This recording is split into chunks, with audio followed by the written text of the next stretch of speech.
All right, let's take a look at our practice test.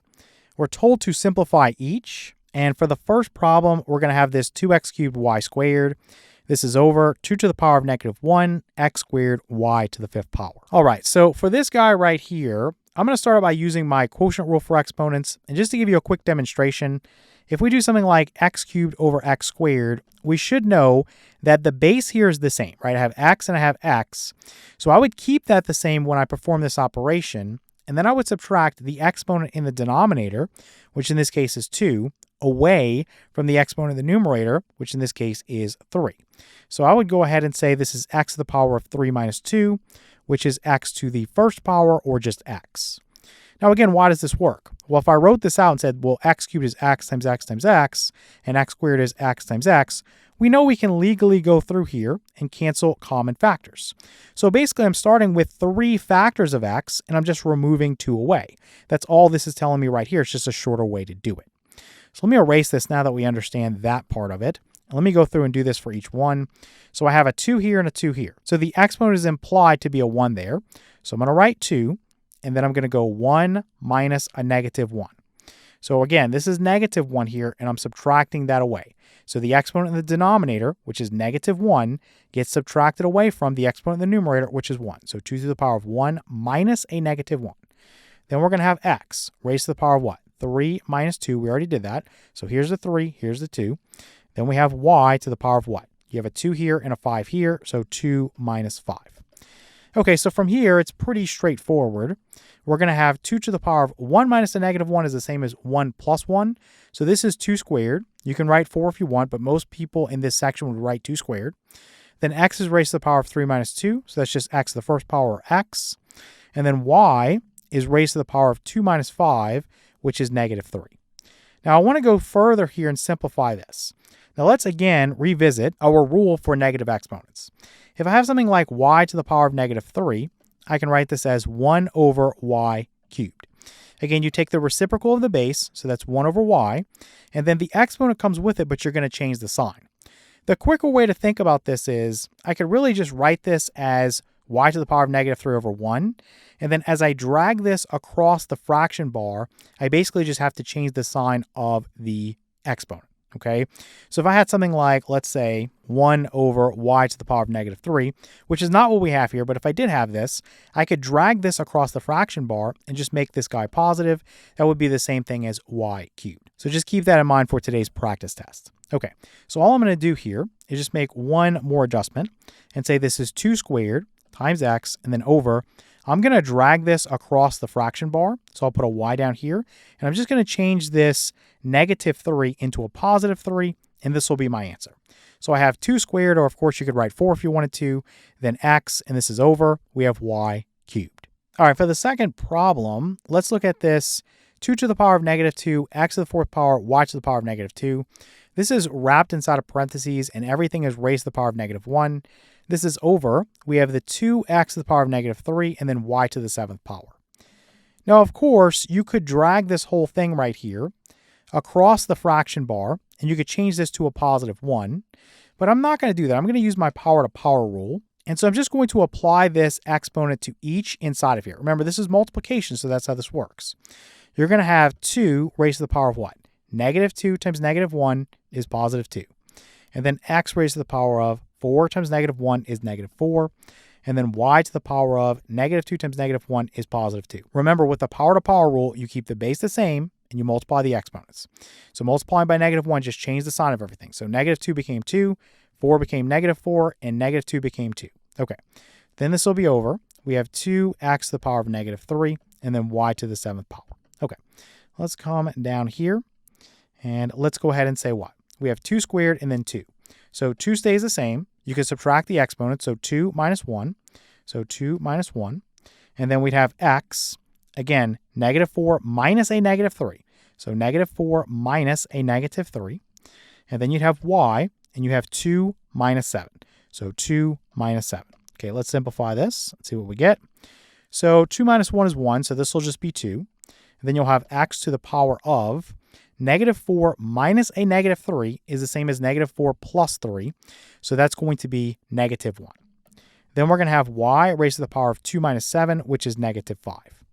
So again, all I have to do is drag these guys across the fraction bar. Let me go ahead and set that up. I'll put the 2 in the numerator. And they're going to change the sign of the exponent. Okay, so the x is going to be there. And instead of a -1, it'd have a +1. So you just leave it. And then you'd have a y here. Instead of a -5, you would have a +5. So this gives me a final answer of 2 over x y to the 5th power. All right, let's look at problem number 3. So we have 2 cubed x to the 5th power y to the power of -3. This will be over the inside of parentheses 2 to the power of -3, x to the 5th power, y to the power of -6. This is all inside of parentheses raised to the power of -2. So for this one, let's do it a little bit differently. Again, you could use your power to power rule here, but you could also bring this up. So let me put equals. I'll start by writing, and I probably need to do this down here. So the 2 cubed, and then x to the 5th power, y to the power of -3. I'm going to be dragging this across the fraction bar. So this is going to be in the numerator. So I'll put times. I'm going to wrap this in parentheses and put 2 to the power of -3. I'll put x to the power of 5 and y to the power of -6. And because I brought this into the numerator, instead of this being a -2, it's now a +2. Okay, so I'm just dragging it across the fraction bar and changing the sign. Okay, that's all I'm doing.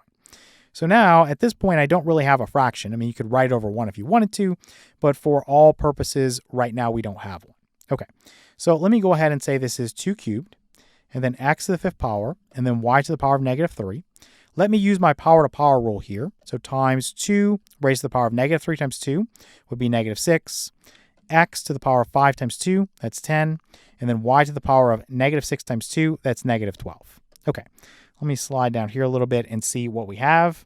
So we have a 2 and a 2. So let me write that. 3 plus -6, because now we're doing multiplication here. We're not doing any division. So we're back to our product rule for exponents. So 3 plus -6 is going to be -3. And then we'd have x to the power of 5 plus 10, which is 15. And then we'd have y to the power of -3 plus -12, which is -15. So I'm just going to keep this x to the 15th power in the numerator. And then these guys right here with these negative exponents, this guy and this guy, I'm going to put them in the denominator, and I'm going to change the sign of the exponent. So this would be 2 cubed down here, or 8 if you want to write that. And this would be y to the 15th power like that. All right, let's look at problem number 4. So here we have x to the 5th power, y to the 6th power, z to the 4th power, over, we have x to the power of -5, y to the power of -6, and z to the power of -4. So all you want to do here, I'm just going to write x, I'm going to write y, and I'm going to write z. And again, I'm just going to take my exponent in the numerator and subtract it away from my exponent in the denominator. In each case, you're going to have the same situation because you have 5 minus a -5, then 6 minus a -6, and then 4 minus a -4. So remember, if you're minusing a negative, it's plus a positive. So this becomes 10, and then 12, and then 8. Well, let's just go through and show this. This would be 6 minus a -6, and this would be 4 minus a -4. Let me make that more clear. So this becomes x to the power of, again, 5 minus a -5 is 5 plus 5. So this is 10. Then this is y to the power of 6 minus a -6. That's 6 plus 6. That's 12. And then z to the power of 4 minus a -4 is 4 plus 4. So that's 8. So x to the 10th power, y to the 12th power, and z to the 8th power. Okay, let's look at problem number 5. So we have x to the 9th power, y to the 7th power, z to the power of -10. This will be over x, y to the power of -5, z to the 11th power. So let's go ahead and keep x the same. We have an exponent here of 9. We have an implied exponent here of 1. So this is 9 minus 1 here. Then y to the power of, you're going to have 7 minus a -5. So we can just put 7 plus 5. Or let me show the steps. I don't want anybody to get confused. So 7 minus a -5. Again, that's going to turn into plus positive 5. Then we're going to have z to the power of, this is -10. And then we have minus 11. So what does this become? Let me scroll down a little bit. We're going to have our x raised to the power of 9 minus 1 is 8. And then y to the power of 7 minus a -5 is 7 plus 5. That's 12. And then we're going to have z to the power of -10 minus 11 is -21. So again, you can just clean this up by bringing this guy into the denominator and making the exponent positive. So I would say that I have x to the 8th power, y to the 12th power, over. Again, I'm going to bring this into the denominator. So z comes down there. This exponent, instead of it being a -21, it's going to be a positive 21. So I get x to the 8th power, y to the 12th power, over the z to the 21st power. Okay, let's look at problem number 6. So we're going to have this x to the 5th power y squared. Again, this is in parentheses, raised to the power of negative 3. Then this is over x to the 4th power y to the 4th power z to the power of negative 2. All right, so again, you could drag this across the fraction bar and make this a positive 3. I think that's a bit slower because you still have to use the power to power rule to apply this exponent to each guy inside. So let me just go ahead and say this is x to the power of 5 times negative 3 is negative 15. And then y to the power of 2 times negative 3 is negative 6. This will be over. We have x to the 4th power, y to the 4th power, and z to the power of negative 2. Now, you don't have anything to pair z with, so you really could just start off. Let me make this a little bit cleaner down here. You really could start off by just putting z squared in the numerator, because again, it's in the denominator now. If I cross the fraction bar, I just change the sign of the exponent. Then I would have x to the power of negative 15, this exponent here, minus 4, this exponent here. And then y to the power of negative 6, this exponent here, minus 4, again, this exponent here. All right, so let's go ahead and crank that out real fast. And we'll say that we have this z squared. And then this is basically going to be x to the power of negative 15 minus 4, which is negative 19. And then y to the power of negative 6 minus 4, which is negative 10. Again, we're just going to drag this guy right here and this guy right here across the fraction bar. So let me put z squared up here. And when we do that, we change the sign of the exponent. So it would be x to the power of 19 now and y to the power of 10. So z squared over x to the 19th power, y to the 10th power. Okay, let's look at problem number 7. So we're going to have this inside of parentheses x squared y to the power of negative 4z. Again, this is all raised to the power of negative 5. And then we're going to be over. We have x to the 4th power, y to the 9th power, z to the 11th power. And this is multiplied by, we have 1 over x to the 4th power, y to the 9th power, z to the 11th power. This is wrapped in parentheses and raised to the power of negative 1. Okay, so let me put equals here. Now, again, there's a lot of ways you can do this. You can drag this across the fraction bar and change this exponent to 5, but you still have to do the power to power rule, so I'm probably not going to do it there. But for this one, you don't have to do the power to power rule because the negative 1 would become positive 1. So let me rewrite this actually. I'm going to use this and say this is x to the power of 2 times negative 5, which is negative 10. And then y to the power of negative 4 times negative 5, which is 20. And then z would just be raised to the power of negative 5. This will be over. Let me clean that up a little bit here. We have this x to the 4th power, y to the 9th power, and z to the 11th power. Let me put that like that. So for this one, again, I'm just going to drag this whole thing here across the fraction bar, and I'm going to change this exponent here from negative 1 to positive 1. So that would give me x to the 4th power, y to the 9th power, z to the 11th power. So all the exponents inside stay the same. It's just this guy right here. This is a negative 1 here. That becomes a positive 1. Okay, so it's very important to understand that. A lot of people will drag this across and they change everything. They change this, they change that. You just have to change. This is what was raised to the power of negative 1. So this comes up here, this changes. Okay, so now what we see, I can just drop these parentheses. I don't need them. And this guy is basically going to cancel completely with this guy, right? They're identical. So now I'm just left with this x to the power of negative 10, y to the 20th power, and z to the power of negative 5. We can, of course, clean that up and say I have y to the 20th power over x to the 10th power, and then z to the 5th power. Okay, so this would be my answer. Okay, let's look at problem number 8. So this one is a bit tedious. We have this x, y, z wrapped in parentheses raised to the power of negative 4. Then we'll be over this x to the 5th power, y cubed z, again, wrapped in parentheses raised to the power of negative 3. We're going to multiply this by, we have x to the 7th power, y to the 4th power, z squared, wrapped in parentheses raised to the power of negative 2. This will be over. We have x to the 4th power, y to the 4th power, z to the 4th power, wrapped in parentheses raised to the power of negative 1. I think I'm going to solve this. Again, you could use your power to power rule right away, but let's just get a little practice. I'm going to basically take this guy and put it in the denominator and this guy and put it in the numerator. Again, how would you do that? Well, the x, y, z, the whole thing is raised to the power of negative 4. So I want the whole thing to come into the denominator as is, and now it's going to be raised to the power of positive 4. Again, don't change the sign of these guys inside. That's what a lot of people do. They'll put, okay, this is negative 1, negative 1, negative 1. That's a mistake. Okay, you don't want to do that. This whole thing is raised to the power of negative 4. So when it comes down there, this whole thing is now going to be raised to the power of 4. Don't change anything inside. So then for this guy, I would have x to the 5th power, y cubed, and then z. Again, don't change anything inside. And now this is negative 3, so it becomes a positive 3. That's all we're doing. Then times. I'm going to do the same thing here. So this one's coming up here, this one's coming down here. So I can write x to the fourth power, y to the fourth power, z to the fourth power. Instead of a -1, it's a +1. And again, if you're wrapping this in parentheses and have a 1 there, well, basically you can just drop the parentheses. Then for this guy down here, I'm going to take this x to the 7th power, y to the 4th power, z squared. And then I'm going to raise this to the 2nd power or square it, because again, this is -2. When it comes down there, it becomes positive. Okay, so hopefully that wasn't too confusing. Again, if it is, or you're not getting the right answer from doing this, you can always use your power to power rule to kick things off. Okay, so let's come down here and see what we have. It looks like this is going to cancel with this, right? Because I can write this guy right here as x to the 4th power, y to the 4th power, and z to the 4th power. And then up here, I have x to the 4th power, y to the 4th power, and z to the 4th power. So these are going to cancel out. So that's gone. Don't even worry about it. Up here, again, power to power rule, you have x to the 15th power, y to the 9th power, and z that's going to be cubed. Again, keep the base the same, multiply the exponents. That's all we're doing.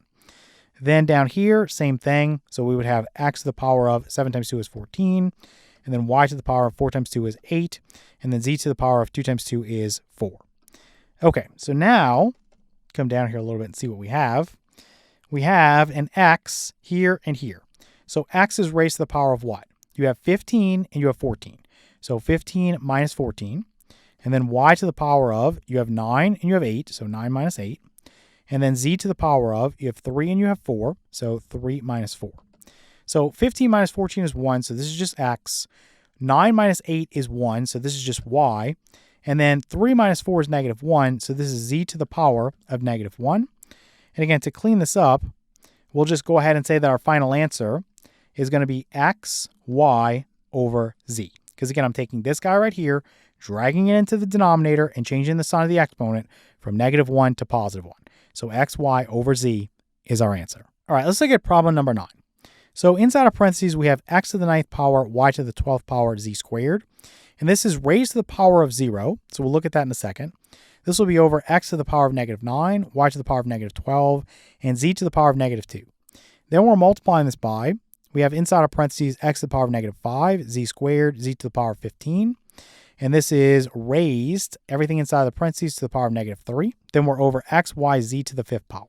Okay, let me slide down here a little bit and see what we got. We know that any non-zero number or any non-zero expression raised to the power of 0 is 1. So we would assume here that x, y, and z are not 0. And I'll go ahead and say this is 1. Then this is over. This guy here, and this guy here, those are all negative. So actually, let me erase what I wrote and just put this as x to the 9th power, y to the 12th power, and z squared. So in other words, all I'm really doing is taking this from the denominator, moving it into the numerator, and then changing the sign of all the exponents. So -9 became +9, -12 became +12, and -2 became +2. Okay, so over here, again, you can use your power to power rule, or you can drag this into the denominator and change the sign of the exponent. Let's just use the power to power rule. I'll say this is x to the power of -5 times -3 is +15. Then inside of here, you have z squared and z to the 15th power. So again, if these guys are multiplying each other, you can use the product rule for exponents, keep z the same, and then add the exponent. So 2 plus 15 is 17. So what you would want here is z raised to the power of 17 times -3, which would be -51. Then this would be over your x, y, z to the 5th power. So there's a lot to keep track of here. So what I'll do is I'll just use a little check mark. We have x to the 9th power and then x to the 15th power here. This is multiplication. Okay, so we need to add. We would keep x the same and we would add 9 plus 15. So 9 plus 15. And then we have an x to the 1st power down here. So again, whatever this is, we need to subtract 1 away from that because we have this x down here in the denominator, so -1. Okay, we can do this in one long operation. If this is confusing, you could simplify this first and then do it. It's really up to you. Then we'll have y, and our exponent here is 12. Our exponent down here is 1. So we'll do 12 minus 1 there. And then we have z.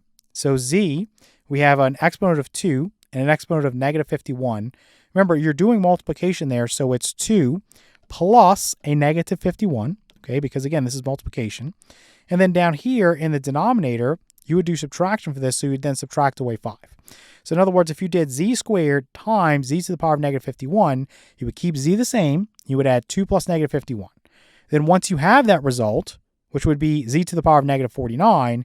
If you simplified that with this guy down here, you would then subtract the negative 49 minus 5. Okay, so that's how you get your final answer. All right, so let's continue now. So we have x to the power of 9 plus 15 is going to be 24. And then 24 minus 1 is 23. Then I'm going to have y to the power of 12 minus 1 is 11. And then I'm going to have z to the power of 2 plus negative 51, as I just mentioned, is negative 49. And then negative 49 minus 5 is going to be negative 54. So let's bring our z guy down into the denominator. And we'll say that our final answer is x to the power of 23. And then y to the 11th power, this will be over. We'll have z. And again, I'm just going to take this exponent here and make it positive. So z to the power of 54. All right, let's look at problem number 10. I think this one is the only one that's like really tedious. So we have inside of parentheses 2y cubed z to the 4th power. This is raised to the power of negative 2. And then times, we're going to have 2yz to the 5th power. Again, this is wrapped in parentheses and squared. This will be over. We have 3 squared times, again, wrapped in parentheses, y to the 4th power z. This is going to be cubed. Then times, we're going to have wrapped in parentheses 3y cubed z squared x. Again, all this inside the parentheses here is raised to the power of negative 4. So again, you could take these guys that are negative. So I could take this guy right here, drag it across the fraction bar, raise it to the 4th power. I could take this guy right here, drag it across the fraction bar, raise it to the 2nd power. But I think using the power to power rule is a little bit cleaner here. So let's just do it that way. So everything inside is going to get raised to the power of negative 2. So 2 would be raised to the power of negative 2. And then y cubed would be raised to the power of negative 2. And z to the 4th power would be raised to the power of negative 2. So again, you keep those guys the same and you multiply the exponents. So y to the power of 3 times negative 2, which is negative 6. And then z to the power of 4 times negative 2, which is negative 8. Then times. Over here, again, I'm going to do the same thing. So 2 is going to be squared. Y is going to be squared. And then z is going to be raised to the power of 5 times 2, which is 10. Now, if you want to, you can simplify here. And I think if you're struggling with exponents, it's probably a good idea to do that. But I'm going to do everything in one shot. So down in the denominator, I have 3 squared. Not going to do anything with that. Then I have y to the 4th power that's being cubed, and so is z. So again, y stays the same. 4 times 3 is 12. And then z is just cubed here. And then times, let me make this 3 better so I don't confuse it with something. Then over here, everything is raised to the power of negative 4. So 3 to the power of negative 4. Y raised to the power of 3 times negative 4 is negative 12. Z raised to the power of 2 times negative 4, that's negative 8. And then x to the power of negative 4. Okay, so simplifying this, again, if you want to do the numerator and denominator separately and then do it, it's really up to you. I think I'm just going to go through it in one shot. So for me, I like to look at the numbers first. I have 2 to the power of negative 2 and 2 squared. So we should know that this can be canceled, right? Because if we looked at this, we are multiplying here. So if I had 2 to the power of negative 2 times 2 squared, this is really 2 squared times 1 over 2 squared like this, so they cancel.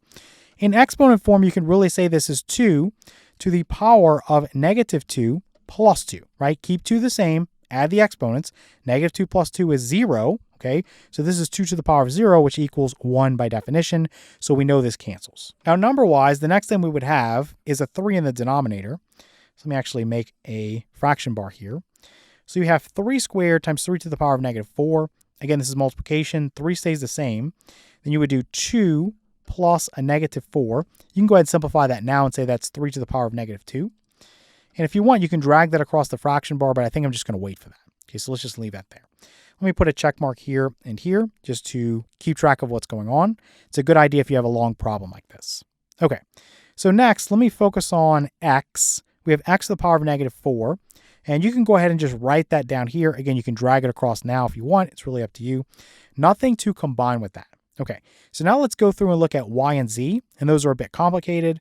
So you have a y. Let me just write that. And then in the numerator, you would basically have a negative 6 plus a 2. Because again, this is multiplication. So this would be y to the power of negative 6 times y squared. Y stays the same. You'd have negative 6 plus 2. I'm going to go ahead and just wrap this operation in parentheses for clarity. That's what we do first. Now, let me put a check mark here and here to show we use that.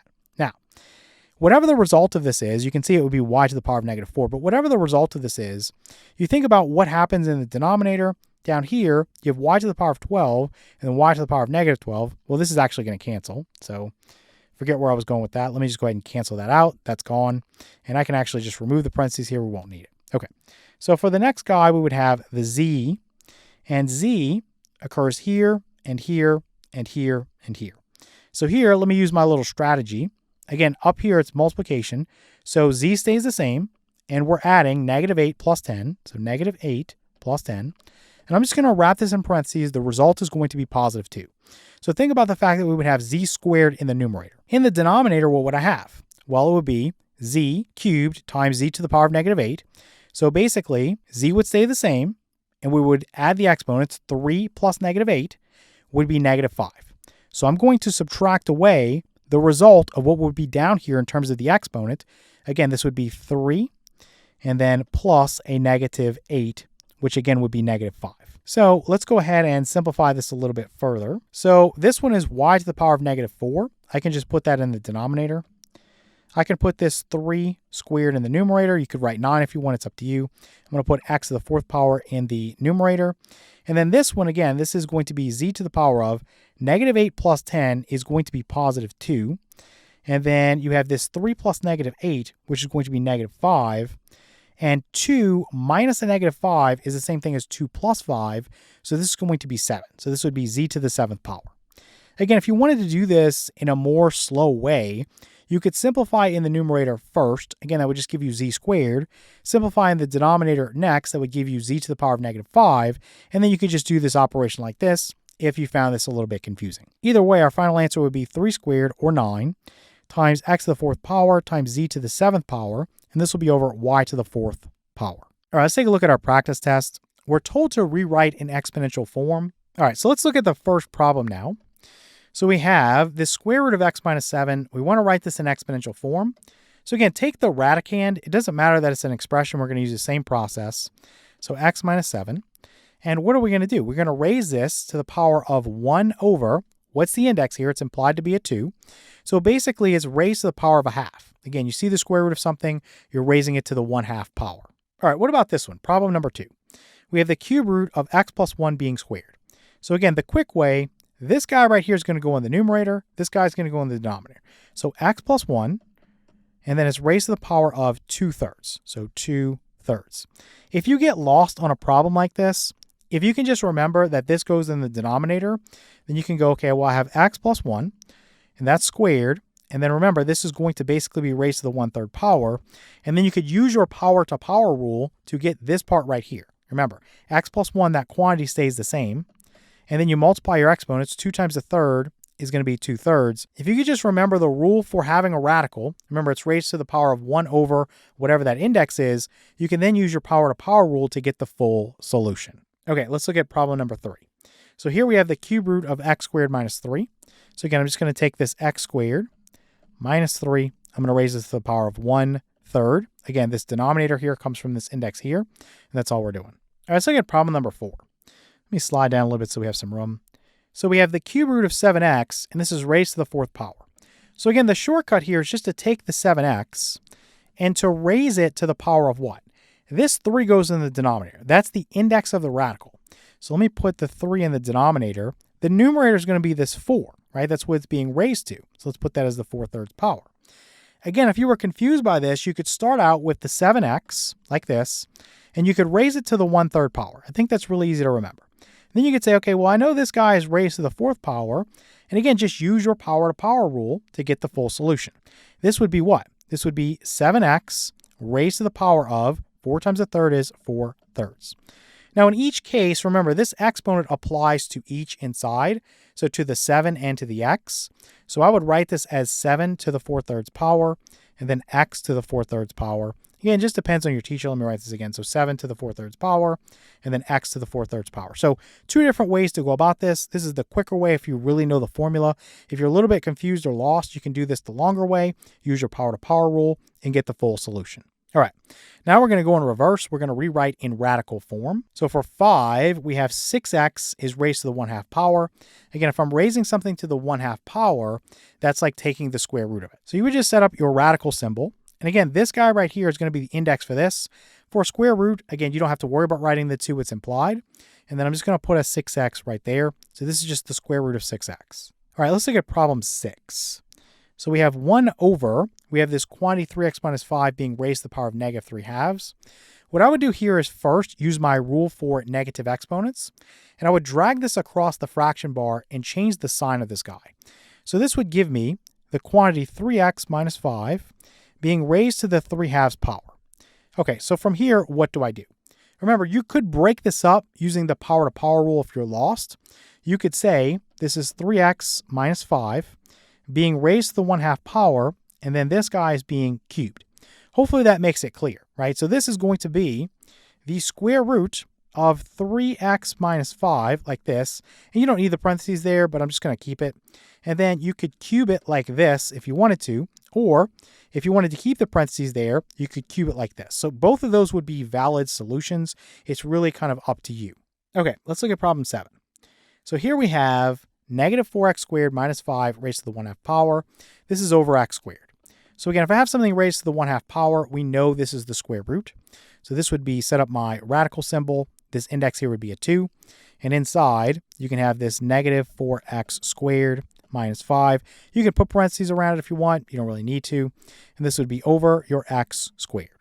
Okay, let's look at problem number 8. So for this guy, we have x to the 4/3 power, y to the 7/3 power, z to the power of negative 2. This is over. You have this xy raised to the 1/3 power. Okay, so this is in parentheses. Now, what I want to do here is just do a little cleaning up first before I attempt to do anything in terms of writing it in radical form. So let's go ahead and say we have x to the 4/3 power, and then y to the 7/3 power. I'm going to bring this z down here and say this is squared. Again, if it crosses the fraction bar, change the sign of the exponent. So this is z squared here. Then down here, I'm going to have x to the 1/3 power and y to the 1/3 power. Again, this is going to apply to everything inside. So from here, I could do a little simplifying. X would stay the same, and you would subtract 1/3, the exponent in the denominator, from 4/3, the exponent in the numerator. So what is 4/3 minus 1/3? We know that would be 3/3 or 1. So this will end up just being x, and I'll show that in a moment. So we'll have then y, and what's this going to be? 7/3 minus 1/3, and that's going to be 6/3, which is 2. Okay, so let me put equals here. Let me slide down. I'll go ahead and say this is x, and this is going to be y. Again, 6/3 is just 2, so y squared. So what's left? We dealt with x and y. We just have the z squared. So let's put that in the denominator. So in this particular case, we really don't need to write this in radical form because we just have xy squared over z squared. So this would be our simplified answer. Okay, let's look at problem number 9. So we have x to the 2/3 power, y to the 5/3 power, z to the 1/3 power, over. Now you can see this whole expression is raised to the power of 0, so really I don't need to read it and go through it. Again, we would assume that this expression is not 0, so that this is defined. But I'm going to go ahead and line that out and just put a 1, right? Any non-zero expression or non-zero number raised to the power of 0 is 1. So really I'm just dealing with x to the 2/3 power, y to the 5/3 power, and z to the 1/3 power. Okay, so let me put equals here. You scroll down a little bit. Now you want to break this up a little bit because y to the 5/3 power, let's think about this first. So let's go ahead and say that we have the cube root of x squared, y to the 5th power, z, right? Because that's how most people would write this because this is a 3, this is a 3, this is a 3. So you have a radical symbol here with an index of 3, so the cube root. Then if you look at your numerators, you have a 2 here, so x is being squared, a 5 here, so y is to the 5th power, and a 1 here, so z is to the 1st power. So that's how we get that. But really, I wouldn't want to do this, right? Because it's extra work. Think about the fact that the 5 is greater than the 3 there. So what I actually want to do, let me erase this real quick, is do a little simplifying first. And I would want to write this and say that this is x to the 2/3 power times z to the 1/3 power times, I'm going to break this up to y to the 3/3 power times y to the 2/3 power. Now, why did I do that? Because y to the 3/3 power is y, right? You don't want to put something under the radical that can be simplified. We'll talk more about this later on in this section, but for right now, this would be y, right? So we would pull that out and say that essentially we have x to the 2/3 power, z to the 1/3 power, and y to the 2/3 power. And then you're going to have this y to the 1st power that would be out in front, right? So let me put equals here. And I'm going to put y times the cube root. Again, that's just coming from this 3 here, here, and here, right? So the denominator in each fraction there. And then you would have the x squared, so the x squared. You would have the z to the first power, or just z. And then you would have the y squared there, okay? So you have y times the cube root of x squared, y squared, z. All right, let's take a look at problem number 10. So this one is a bit tricky.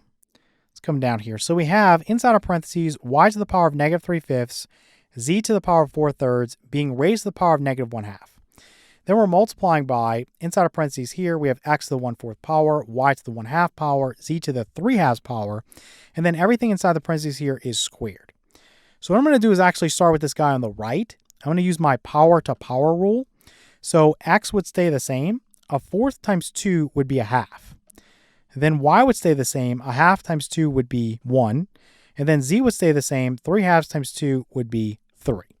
So I get x to the 1/2 power y, or y to the first power if you want to write it that way, and then z cubed. Okay, so now what I'm going to do is I'm going to take this guy, because it has a negative exponent here.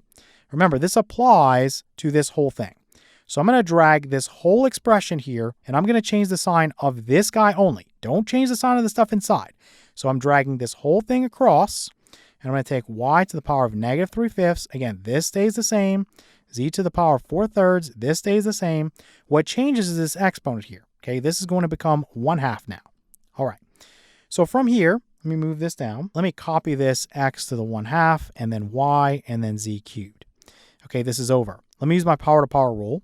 So y stays the same. You're multiplying negative 3/5 times 1/2. So I'll just say this is negative 3 over 5 times 2 is 10. Now, at this point, you can drag this into the numerator. I would suggest doing this for complexity. So I'm just going to bring this up here and say y to the power of 3/10. Again, y would stay the same. We change the sign of the exponent from negative to positive, so I can get rid of that from there. And then we're also going to have this z raised to the power of 4/3 times 1/2. Well, 4/3 times 1/2, this 4 would cancel with this 2 and give me a 2. So this would be 2/3, okay? So here's where it gets tricky. When you work with radicals, you want to make sure that you have things that are simplified. Now, we haven't talked about simplifying a radical yet, but hopefully you remember this from Algebra 1 or Algebra 2. So it would not make sense for me to combine y and y to the power of 3/10. Why am I saying that? Well, let's think about this. If I add those together, you would have y to the power of, again, this is a 1. I could write that as 10 over 10. And then I'll just go ahead and say plus this 3/10. So this becomes y to the power of 13/10. And in radical form, this would be the 10th root of y to the 13th power. This is not simplified because this guy right here is larger than this guy right here. So really, you could break this up and say this is the 10th root of y to the 10th power times the 10th root of y cubed. Now, I'm just going back and forth between where I was and what I'm doing now, so it's just a complete waste of time. This is going to cancel and just become y. All right, this is basically just y to the first power. So I'm going to say this is y to the first power. So you have y to the first power times the 10th root of y cubed. So instead of going through and adding and doing all that in this particular case, if you eyeball that and see that, you want to go ahead and stop yourself. If you don't catch it till the end, it's not that big of a deal. It's just a little bit of extra work. So I'm going to put x to the power of 1/2. I'm going to keep the y, and then I'm going to keep I'll put times y to the power of 3/10. So I'm just going to keep this like this so it can stay simplified. Now, for this one, because this is in the denominator, you do need to do the subtraction. So I'll go ahead and say this is z to the power of 3 minus 2/3. To get a common denominator here, I'm going to multiply 3 by 3 over 3. So this would be 9 over 3, like this. And 9 minus 2 would be 7, so this would be 7/3. Okay, so again, I'm going to have to break this up because I don't want something here that's larger than this here, okay? So I'm going to break this up and say, well, this could be written as 6/3 plus 1/3. So I could say this is 6/3 plus 1/3. And then I could legally break this up and say, okay, well, this is times z to the power of 1/3. Again, just stop, pause the video, and think about this. If I had z to the 6/3 power times z to the 1/3 power, well, I could add those, and I'm right back to z to the power of 7/3. So I'm just doing the product rule for exponents in reverse. Okay, that's all I'm doing. So for this guy, again, 6 divided by 3, I can just legally do that and say this is z squared here, okay? And now I'm basically ready to come up with my answer in radical form. So I know that y and z squared would go out in front, And then I would have this radical here for x to the 1/2 power. That's just the square root of x.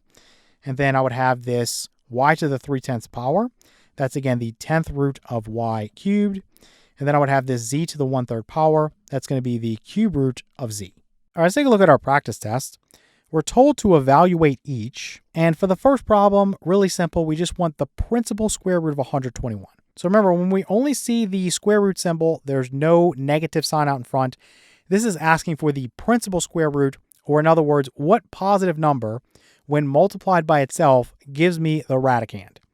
So for 121, if you think about factoring it, really you're going to come up with 11 times 11, right? You could do 1 times 121, but other than that, you're just going to have 11 times 11. So this would be 11 here as your answer. Again, 11 times 11 gives you 121. So the principal square root of 121 is 11.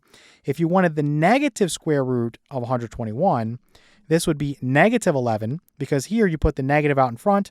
So negative 11 times negative 11 would give you that 121 there. All right, let's look at problem 2. So now we have the cube root of negative 64. So in this case, the index is a 3. So now I'm going to ask myself, what number multiplies by itself 3 times in order to give me that radicand of negative 64? Well, I'm just going to put a negative out there to start, because I know a negative times a negative times a negative, or an odd number of negatives, in this case 3, is going to give me a negative. Now, the other thing is you can use a calculator. Obviously, you're going to do this as you move forward. But in this section, you might be told you can't use a calculator. So what do? Well, you just factor 64. You can do that without a calculator. Most of you know it's 8 times 8. And then you could break this down. This is 4 times 2.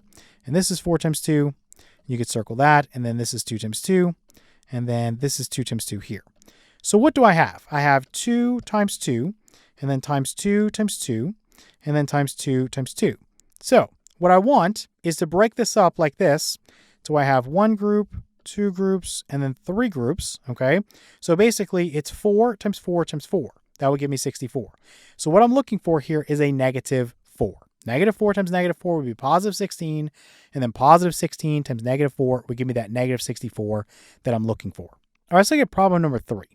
So here we have the negative of the 4th root of 625. So I'm asking for what negative number multiplies by itself 4 times, because the index is 4, to give me this radicand of 625. Again, I know this would be a negative because it's implied by this, so I just put a negative. And just think about 625. Well, I could break this down. I know it ends in a 5, so I know it would be something like 125 times 5. That's prime. Then it ends in 5, so I could do 25 times 5. That's prime. And I know this is 5 times 5. So really quickly, I can see that 625 is 5 to the 4th power. So considering that an even number of negatives is a positive, what I could do is I could say this is negative 5 is my answer. This negative 5 being raised to the 4th power, or negative 5 times negative 5 times negative 5 times negative 5, would give me this radicand of 625. Okay, let's look at problem number 4. So now we have the 5th root of negative 243. So I know it's negative. And again, this is 5, so I'm looking for a number that multiplies by itself 5 times to give me this negative 243. So again, just think about 243. And 2 plus 4 is 6. 6 plus 3 is 9. So I know it's divisible by 9. And it would be 27 times 9. 9 is 3 times 3. And 27 is going to be 9 times 3. And 9 is 3 times 3. So what do we have? 1, 2, 3, 4, 5, right? So 5 factors of 3. So I can just put negative 3 here as my answer, because negative 3 raised to the 5th power, or again, negative 3 times negative 3 times negative 3 times negative 3 times negative 3 one more time would give me this radicand of negative 243. All right, let's determine if true or false. So for problem number 5, we're asked to determine if 343 is a perfect square. Well, what does that mean to be a perfect square? It means that there is some rational number that can be multiplied by itself to give you this number. So in other words, if I had something like 4, this is a perfect square because 2 squared gives me 4. Or if I had something like 1/4, this is a perfect square because 1/2 times 1/2 gives me a 4th. For 343, if you were to factor this, you could say this is 7 times 49. And of course, 49 is a perfect square because it's 7 times 7. But this tells me that 343 is not a perfect square. There are no 2 rational numbers that would multiply by themselves to give me this number 343. So this would be a false statement. I'll just go ahead and put that this is false. Okay, let's look at problem number 6. So 216 is a perfect cube. So there would be some rational number that multiplies by itself 3 times in order to give me this number 216. Is this true? Again, you can always factor it. If you divide 216 by 9, you would get 24. So it's 9 times 24, and then 9 is 3 times 3. 24 is 3 times 8. Let me slide this down a little bit. And then 8 is 4 times 2, and 4 is 2 times 2. So what do we get? We get 3, 3, 3, 2, 2, 2. What is 3 times 2? That's 6. So basically you would have 6 multiplied by 6 multiplied by 6 again. So 216 is really 6 cubed, right? So that tells me that this is a perfect cube. So I can say that this is a true statement. Let's look at this next part. So I want to put this and make sure this is clear. We're going to be simplifying each. In most cases, when you work with these types of situations, you're going to assume that your variables are positive real numbers. And that's what we're going to do for the rest of the course. But for right now, we're going to think about the fact that we're just going to have real numbers. And so what do we need to do if that's the case? So assume all variables represent, I'm just going to put here real numbers, okay? So they could be positive, they could be negative, or 0. So very important to list the assumptions. In most cases, when you go through your book, it'll list them. You usually don't see them because they're in fine print or somewhere above the exercise. But for right now, this is what we're going to do. Okay. Let's come down here and let's look at problem number 7. So we have the square root of x to the 10th power, y to the 4th power. So if you get a problem like this, the first thing you want to do is try to match up the index, which in this case, because it's a square root, it's a 2, to your exponents down here. Okay. So in other words, what I want to do is say I have the square root of something here that's going to be squared. So I would have x to some power here, y to some power here. And basically how you get these little blank spaces here is you just divide. 10 divided by 2 would give you 5. So let me put a 5 there. And then basically 4 divided by 2 would give you a 2 here. Okay. And you can check this with, again, the power to power rule. X would stay the same. 5 times 2 is 10. Y would stay the same. 2 times 2 is 4. So you know you're good to go there. Now, here's the tricky thing. Again, when you work with this guy, if this part right here, this x to the 5th power y squared is being squared, okay, then it doesn't matter if the result here is negative, 0, or positive.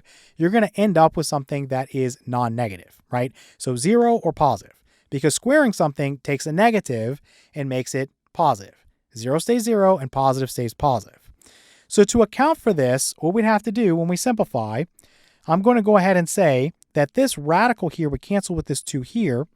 But I'm going to say that, okay, because I was squaring this, this is the absolute value of x to the 5th power times the absolute value of y squared. Now, as we move through the course, we're going to relax this, and we're going to say we're working with positive real numbers, so we don't need these absolute value bars, okay? Now, additionally, I don't need absolute value bars around y squared, and the reason for that is no matter what y is, okay, whether it's negative or 0 or positive, it's going to be non-negative, right? So the absolute value here won't change anything. So I could just say the absolute value of x to the 5th power times this y squared.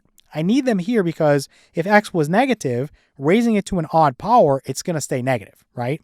So I need the absolute value to account for that. But here, y is being squared. So if it was negative, it's being raised to an even power, it's going to be positive. If it was 0, it stays 0. If it's positive, it remains positive. So this would be our answer, the absolute value of x to the 5th power times y squared. Okay, let's look at another example. So here we have problem number 8, and here we have a cube root, so we don't really have to worry about the absolute value here.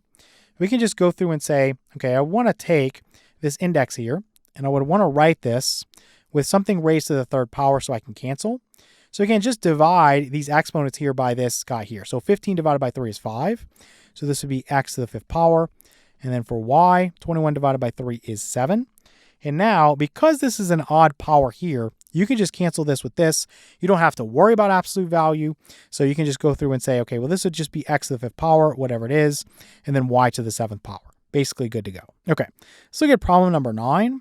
So this is the square root of x squared minus 18x plus 81. So this one is a little tricky if you don't remember factoring that well. Remember, in some cases, you get something called a perfect square trinomial.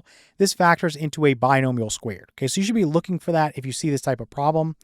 So this, remember, you could factor this into x and then x here.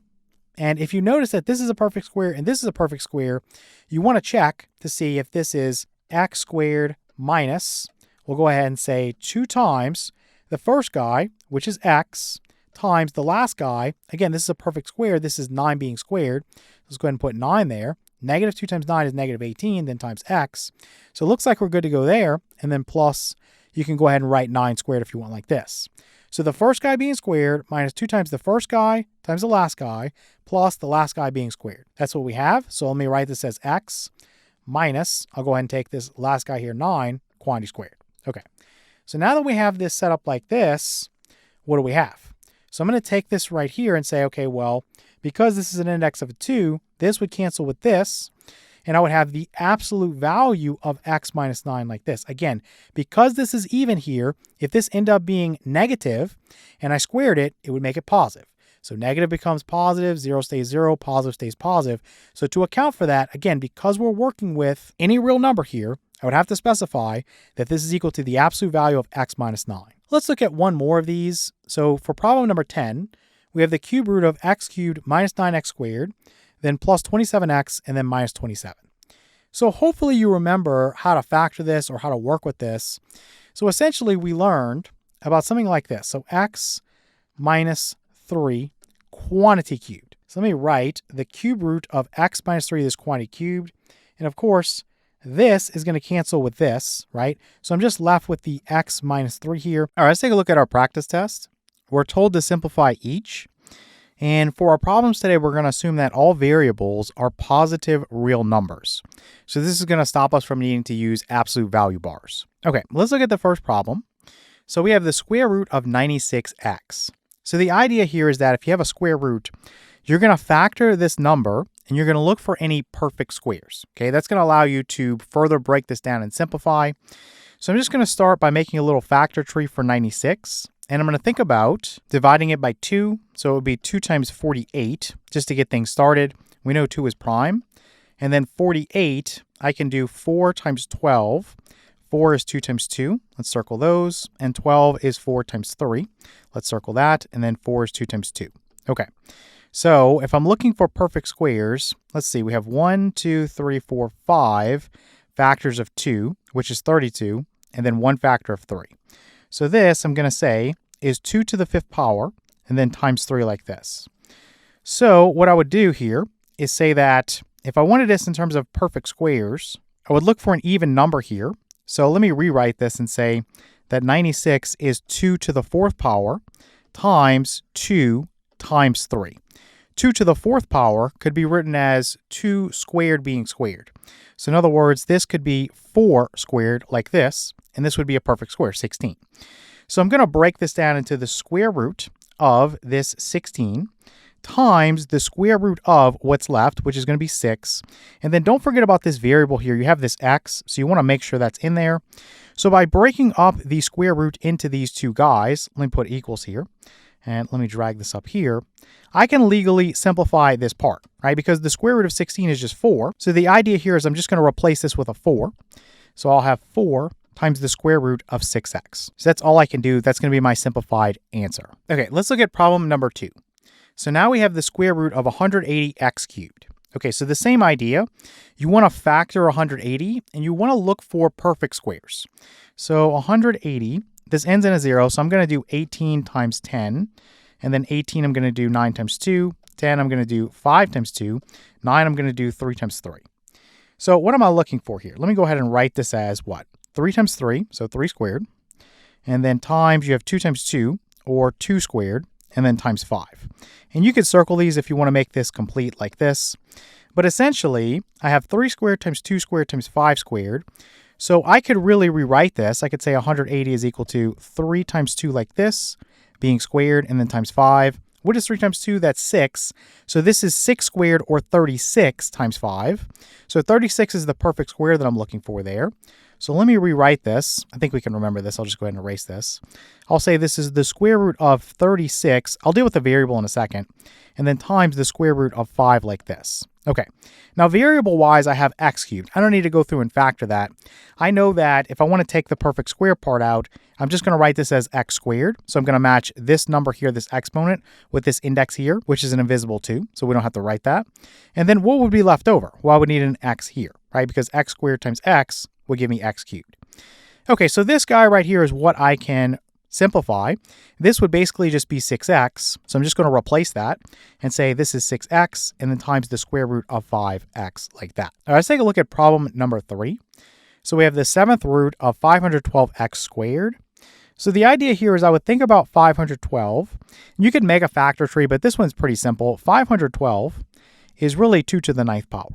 Okay, so when we think about this index of a 7 here, I want to match that up with this guy here. So I could say 512 is 2 to the 7th power times 2 squared. Or in other words, this right here is 128, okay, times this right here is 4. So this is how I would break 512 up in order to simplify. So let's put equals. I'm going to put the 7th root. I'm going to take that 128. Now, some people would prefer to write 2 to the 7th power here, so they can cancel this index with this exponent and just be left with the 2. It's really up to you how you're going to write it. I'm just going to put 128 there. So then we're going to multiply this by, what's not going to simplify? Well, it's going to be the 4 part. So let's put the 7th root. We'll put the 4 part, and then don't forget about this x squared that you have here. So we'll put x squared like this. Okay, so now what I'm going to do, let me actually erase this and make this a little bit cleaner. I'm going to drag this up here like this. And let me put this equal sign down here. This part right here, we know is going to simplify to 2. So let me put a 2 there. And then this part right here, I can't do anything with that, so it just comes along for the ride. So 2 times the 7th root of 4x squared. Okay, let's look at problem number 4. So we have the 4th root of 80x to the 7th power. So again, let me start out with 80. And think about what this would be. So I know off the top of my head, this is 5 times 16, and 16 is 2 to the 4th power. So I can say that I have the 4th root of 16, and then times the 4th root of what would be left over would be that 5. Now, variable-wise, if you have x to the 7th power, so in other words, if this is greater than or equal to this index here, you're going to be able to simplify. I can just go ahead and say this is x to the 4th power, and I can say this is x cubed, because x to the 4th power times x cubed would give me that x to the 7th power. So what I would do here is basically replace this with 2x. So that will be 2x, and then times your 4th root of 5x cubed. All right, let's take a look at problem number 5.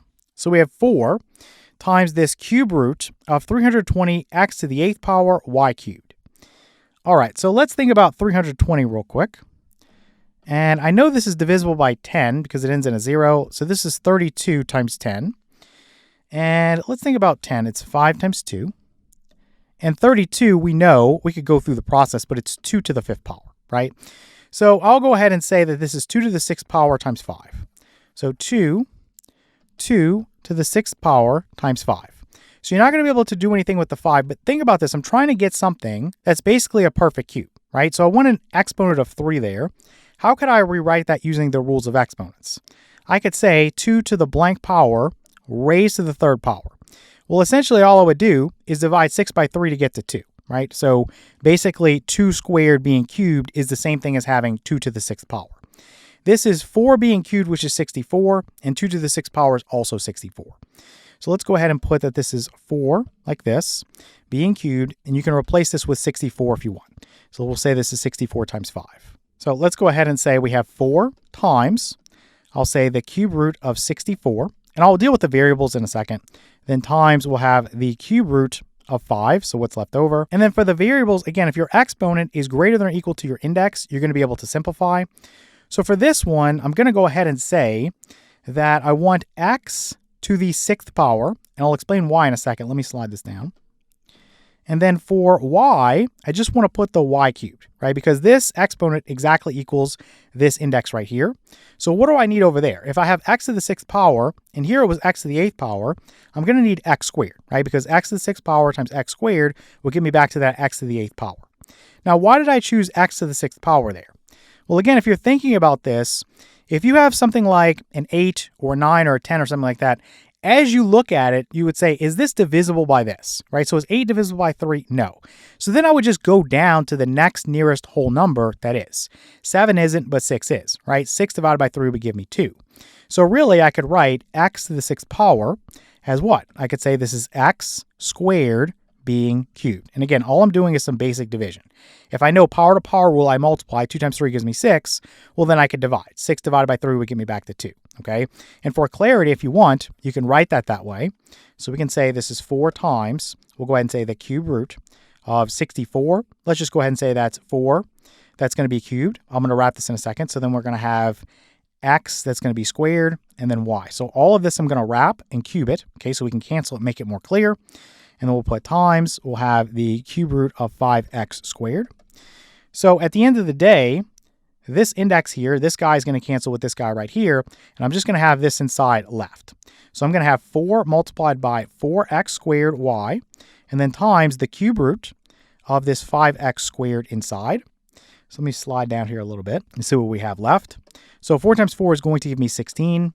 And then I have x squared y, and then times this cube root of 5x squared. All right, let's look at problem number 6. So we have negative 6 times the cube root of 64xy to the 5th power. So again, if I think about 64, some of you know it's 4 cubed already. But again, if you had to factor it, you would come to the point where it's 2 to the 6th power.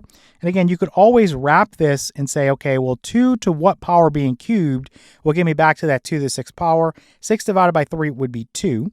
So you could write it like this and say, okay, well, 2 squared is 4, right? So that's how you can figure that out, again, if you don't know that off the top of your head. So I know, let me rewrite this here. I'll put negative 6 times the cube root of, again, you could put 64 again, or you could put 4 being cubed like this.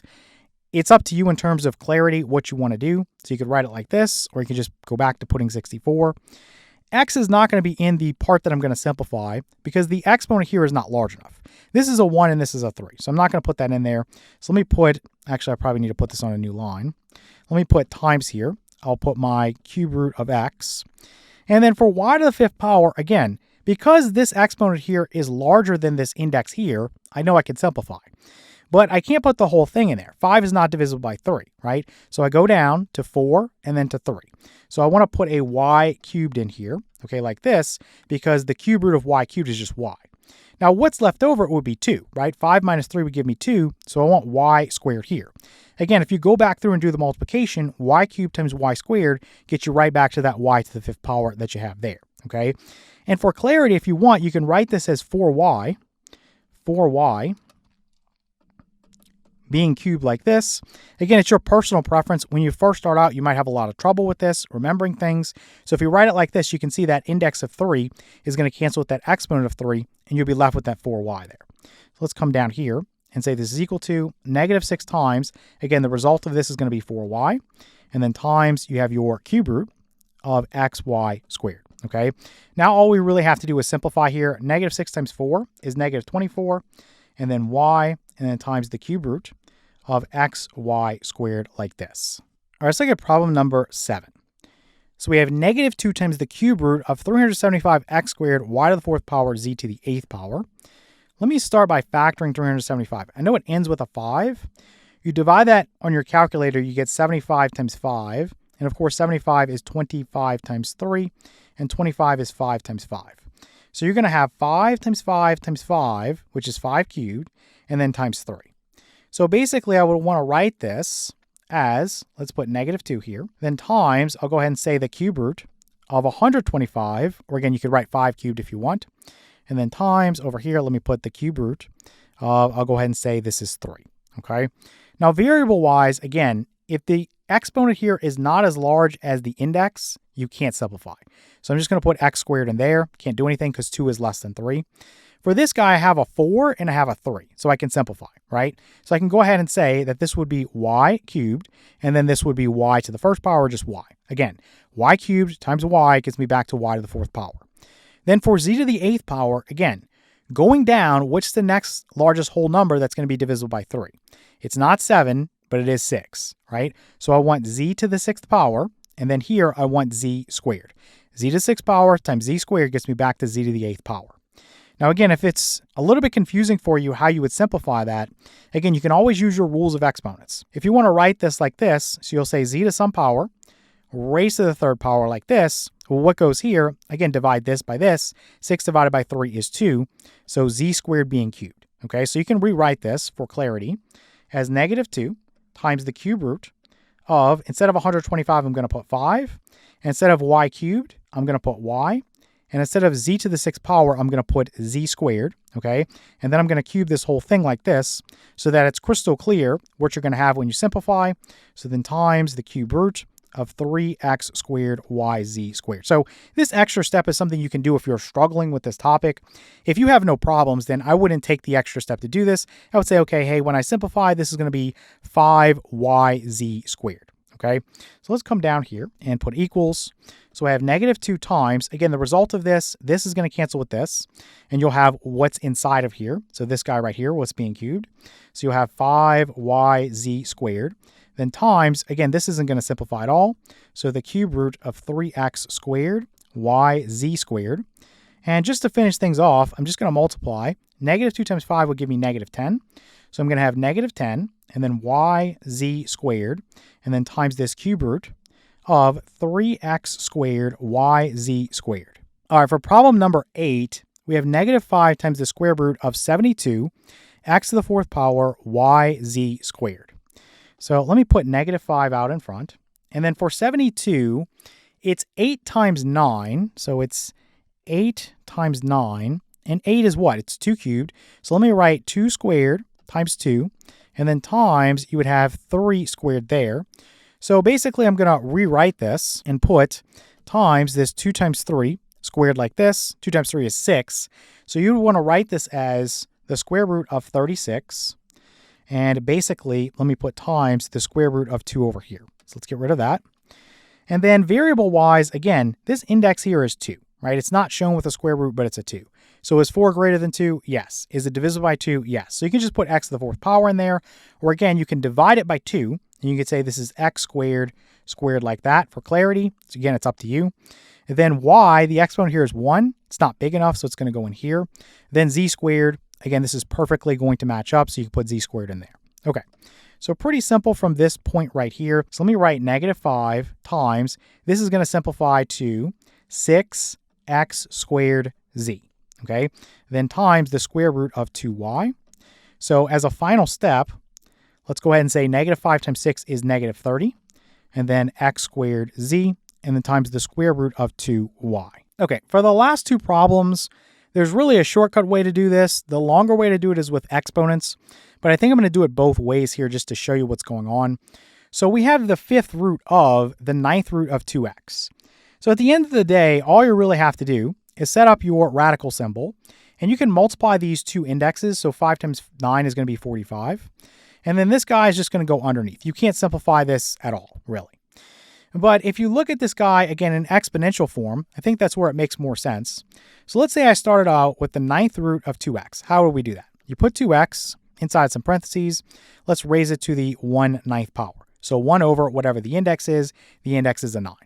And then let me go ahead and raise this to the power of 1 over 5. Again, 1 over whatever the index is. The index here is 5. Okay, so using the power to power rule, what do I have? 2x stays the same. Multiply exponents. 1/9 times 1/5 is going to be 1 over 45. And again, you can write this as a radical by saying this is the 45 here for the index, and the radicand is this 2x. So if you want to do this immediately, or if you want to go through all these steps to make this make sense for you, either way, this would be your answer. Okay, so similar concept here for problem number 10. We have the 5th root of, you have the square root of x plus 1. So again, using the rules of exponents, if you want to do this, you could do x plus 1 like this. Again, this is an implied index of 2. So this is raised to the 1/2 power. And then this guy right here would be raised to the power of 1/5. Again, you could just start out by multiplying those. 5 times 2 is 10. So you know this would be to the power of 1 over 10. So it would be the 10th root of this x plus 1 guy. But again, to do this the long way, multiply the exponents. You get the quantity x plus 1 raised to the power of 1 over 10, which equals, in radical form, again, this index is a 10, and this radicand would just be x plus 1. But if you get something like this on a test, you don't need to go through all these steps. Again, I'm just doing this for clarity. You can just multiply those guys together and basically look at it after the fact and say, hey, can I simplify anything along the way? Can I factor and pull anything out if that's available to me? In this case, you can't, so this is our answer. All right, let's take a look at our practice test. We're told to simplify each, and we want to assume that all variables are positive real numbers. So for the first problem, we have 3 times the square root of 54 minus 3 times the square root of 24. So remember, if you're adding or subtracting radicals, you have to have like radicals. So you have to have the same index and you have to have the same radicand. So in this case, I have a square root, and in this case, I have a square root. So I'm good to go there, but the radicands here are different, right? I have 54 and I have 24. So when this happens, you want to first try to simplify and see if you can get like radicals. So let me go ahead and say that 54 is what? We know this is going to be 9 times 6, and 9 is a perfect square. So I can say 3 times the square root of 9 times the square root of 6. And then minus, I have 3 times, for 24, it's 4 times 6. So the square root of 4 times the square root of 6. And again, once you simplify, you're going to see that you have like radicals here, because this is going to be 3, and this is going to be 2, right? So you just perform the multiplication. 3 times, again, square root of 9 is 3, so 3 times 3 would be 9. And then times your square root of 6, and then minus, the square root of 4 is 2, so 3 times 2 would give me 6, and then times the square root of 6. So now you have like radicals, right? You have the square root of 6 and the square root of 6. So what we do here, again, you can use the distributive property to show this. It's not necessary, but essentially I would pull this out in front of a set of parentheses since it's common. So square root of 6 out in front. What's left? You have the 9 there, and then minus the 6 there. 9 minus 6 is 3. So this gives me 3. Let me scroll down a little bit here. This gives me 3 times the square root of 6 like this. And again, you don't need to go through this each time. You're just going to work with the numbers that are multiplying that common radical, okay? So you would just, in this case, say, okay, well, 9 minus 6 is 3, and then times that square root of 6. Okay, let's look at problem number 2, and we'll pick up the pace just a little bit here.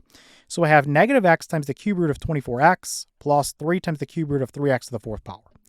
All right, so what do I want to do here?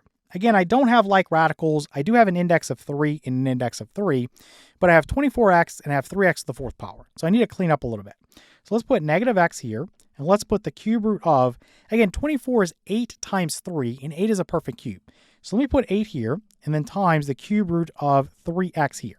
So again, 8 times 3x will give me the 24x, so I'm not doing anything illegal. Then plus, let me put the 3 here. Let me put a cube root here. And then 3, I can't do anything with that, so let's put that there.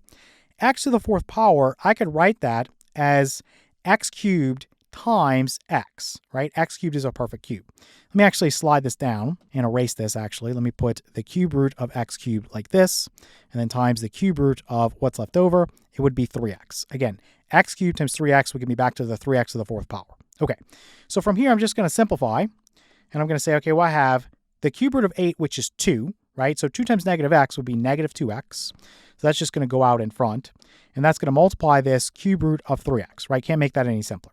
Then plus, this cube root of x cubed is x, so that multiplies 3. So we have 3x times the cube root of 3x like this. So now what you see is that you do have like radicals, right? The cube root of 3x, the cube root of 3x. And again, we don't need to factor this out each time. You just work with what's multiplying it. So negative 2x plus 3x, you're just going to combine those. That would give me positive x, and then times the cube root of 3x like this. Okay, so this would be your answer. All right, let's look at problem number 3.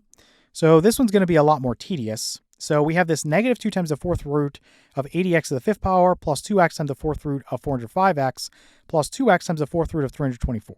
Okay, so let me think about this for a second. So 80 is what? It's 16. It's 16 times 5, right? 16 is a perfect fourth because it's 2 to the 4th power. So let me first write this as negative 2 times, I'll put the 4th root of 16, and then times, I'll put the 4th root of 5. Okay, 16 times 5 gives me back to 80. Then for x to the 5th power, again, 5 is not divisible by 4, but 4 would be. So you could break this up into x to the 4th power times x, right? X to the 4th power times x gets me back to x to the 5th power. Now let's just go ahead and simplify this in line. This right here we know would be 2x, right? You could write this as 2x raised to the 4th power like this, again, wrapped in parentheses for clarity. And we know that if we take the 4th root of 2x being raised to the 4th power, that this is going to be 2x, right? So I could replace this with 2x, and then you could multiply. Negative 2 times 2x is going to be negative 4x. So let's write negative 4x out in front. Let's slide this down like this, okay? And let's work on the next one. So this one is 405x. And 405, again, we don't work with that very often, but it ends in a 5. And if you divide 405 by 5 on a calculator, you get 81 times 5. Now, 81 is a perfect fourth, right? It's 3 to the 4th power. So let's put plus 2x times the 4th root. Let's go ahead and put 81 there. I can't do anything with this x, so put times, I'm going to do the 4th root of 5x. Okay, so the fourth root of 81 is 3, right? Because it's 3 to the fourth power. So 3 times 2 would give me 6. So that's 6x there. Let me slide this down like that. Let me make that 4 a little bit better, just so nobody is confused. Okay, so then plus. Down here, now I have this 324. And actually, let me erase this for clarity. Down here, now I have this 324.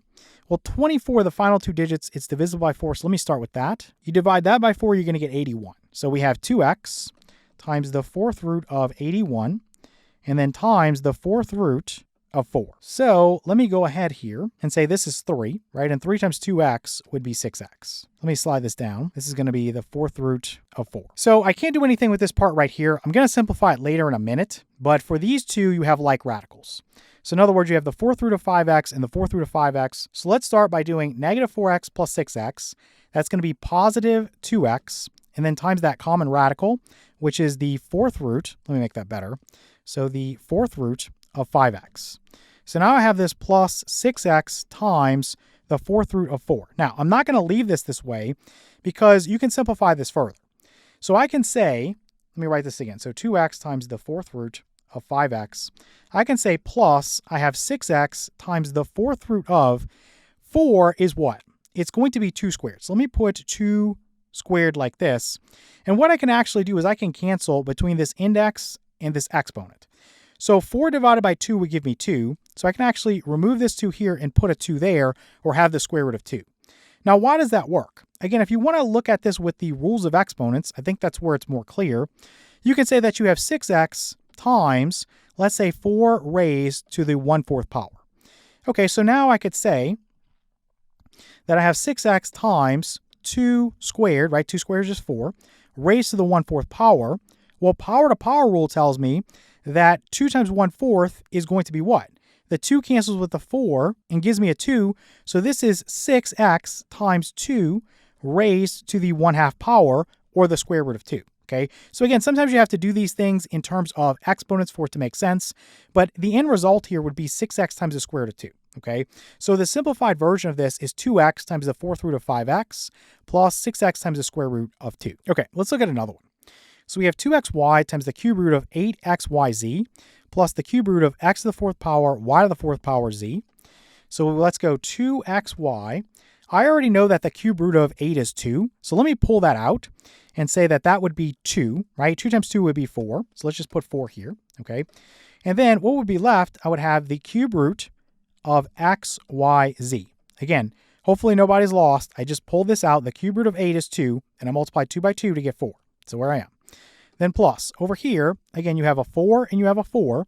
So you can go ahead and say this is the cube root of x cubed, y cubed, like this.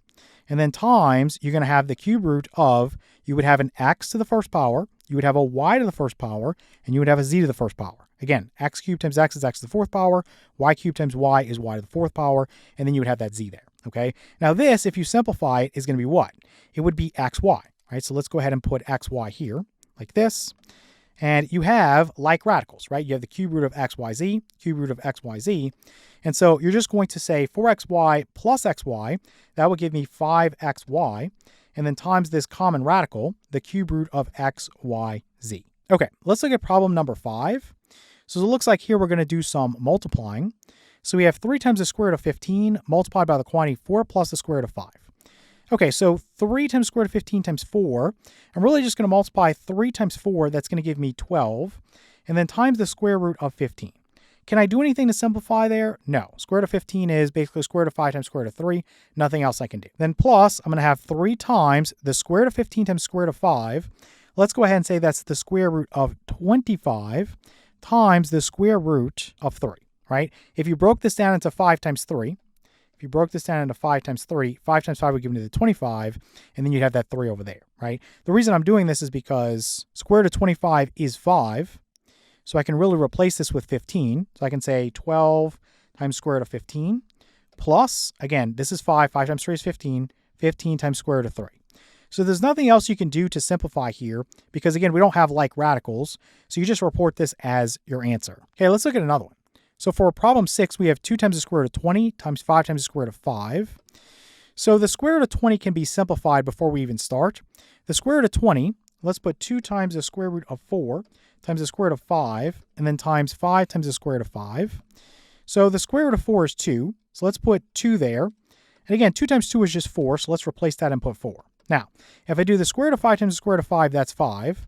So let's put this as a 5 here. And now let's multiply. 4 times 5 is 20. 20 times 5 is 100, so that's our answer. Okay, let's look at problem number 7. So we have the square root of 3 minus 5, this quantity, times the quantity square root of 3 plus 5. So for this one, I'm going to use FOIL. So I'm going to do first terms. So square root of 3 times square root of 3, that is 3. I'm going to do the outer. So that's going to be 5 times square root of 3. I'm going to do the inner. That's going to be minus 5 times square root of 3. Then I'm going to do the last. So negative 5 times positive 5 is going to be negative 25. Now, you'll notice that these middle two terms are going to cancel, right? And again, we should know that automatically because this guy's the same and this guy's the same. This guy's the same and this guy's the same. It's only the signs that are different, right? So we've seen this with conjugates where we have a plus b times a minus b, and this is a squared minus b squared. That's exactly what we have here. We squared the first guy, square root of 3 squared is 3. Then we subtracted away, we squared the last guy, 5 squared is 25. So this just gives us 3 minus 25, and that's going to give us negative 22 as our answer. So for problem number 8, very similar. We have the quantity 4 times the square root of 3x plus 4 times the quantity 4 times the square root of 3x minus 4. So again, this guy is the same as this guy. This guy is the same as this guy. Different signs, right? Plus and minus. So you just use your formula. So I'll say the first guy being squared. 4 squared is 16. The square root of 3x being squared is just 3x. Then I'm going to go minus. The last guy here, 4 squared, is 16. So 16 times 3 is 48. So let's put 48, then times x, and then minus 16. All right, let's look at problem number 9. So we have the quantity 5 times square root of 3 plus 2 times the quantity 2 times square root of 3 plus 3. So no formula we can use to make this a little bit shorter. We just have to do FOIL. So first terms, 5 times 2 is 10. Square root of 3 times square root of 3 is 3. And then basically your outer terms, I'm going to go plus 3 times 5 times square root of 3. I'll simplify that in a moment. Then plus your inner, 2 times 2 times square root of 3. And then your last 2 times 3 is going to be 6. So let's go ahead and say 10 times 3 is 30. Simplify that in line. 3 times 5 is 15. Simplify that. And 2 times 2 is 4. Okay. So can we do anything to make this simpler? Sure. I know that 30 plus 6 is going to be 36. So let me write that first. So 36 is here. And then I have like radicals here. I have the square root of 3 and the square root of 3. So I can just add 15 plus 4, that's 19. So let's put 19 times that common radical, which is the square root of 3. So we get 36 plus 19 times the square root of 3. All right, let's look at problem number 10. So we have the quantity 2x plus the cube root of y times the quantity 4x plus 5 times the cube root of y. Okay, so again, I'm just going to use FOIL. And 2x times 4x is going to give me 8x squared. The outer here is going to be 2 times 5, that's 10. And then you're going to have x, and then times the cube root of y. And for the inner, I'm going to have plus 4x times the cube root of y. And then for the last, you basically have plus 5. Cube root of y times cube root of y. Again, you'd have the cube root there, and then y times y would be y squared. Okay, so let's scroll down a little bit and see what we would have. Let's put equals, maybe change to black. So I have 8x squared, nothing I can do with that. These two guys here, you have like radicals, okay? So you have the cube root of y in each case. So you could do 10x plus 4x, that's gonna give me 14x, like this, then times the cube root of y like that. Let me make the 3 better so it's more legible. Then plus over here, I just have this 5 times the cube root of y squared. I can't really simplify this any further, so this is my answer. All right, let's take a look at our practice test. We're told to simplify each, and we want to assume that all variables are positive real numbers. So let's come down here. For problem number 1, we're given 2 times square root of 5 over 4 times square root of 2. So remember the rule, you don't want a radical in your denominator, so you want to fix that. Now before we even start, you see that you have a common factor between numerator and denominator. So 2 divided by 2 is 1, 4 divided by 2 is 2. So I could say this is the square root of 5. I made that terribly. So square root of 5 over 2 times square root of 2. So to take care of this radical in the denominator, we are going to rationalize the denominator or turn it into a rational number. Okay. To do that, I'm just going to multiply the numerator and denominator by the square root of 2. That's all I have to do. So square root of 2 times square root of 2 is 2. And then 2 multiplied by 2 would give me 4. In the numerator, I really can't do that much other than to say the square root of 5 times square root of 2 is going to be the square root of 10. Okay, this is all I can do. This is as simple as I can make this. This is where we just want to rationalize the denominator, so we get the square root of 10 over 4. Okay, let's look at problem number 2. We have 5 times square root of 2 over 5 times square root of 5. So obviously you can just cancel that common factor of 5 before you start. And then you have the square root of 2 over the square root of 5. I'm going to multiply this by the square root of 5 over the square root of 5, again, to get rid of the radical in the denominator. So this becomes the square root of 10 over square root of 5 times square root of 5 is 5. Okay, let's look at a harder example, or one that's more tedious. I don't think these are very hard at all. So we have 4 minus 4 times the square root of 2x cubed over 4 times the square root of 20x cubed. So the idea here is to simplify everything first as much as you can and then rationalize, okay? So I'm going to first factor out a 4 from the numerator, and that's going to give me a 1 minus the square root of 2x cubed. And then down here, I have this 4 times the square root of 20x cubed. Notice that you can cancel this common factor of 4 here and here. Okay, so I just factored it from the numerator. Okay, so that's how it got to be right there. And I canceled it with that common factor in the denominator. So that's gone. So now I'm going to rewrite this and say that I have 1 minus the square root of 2x cubed over the square root of 20x cubed. Okay, so let's put equals here and let's see what else we can do.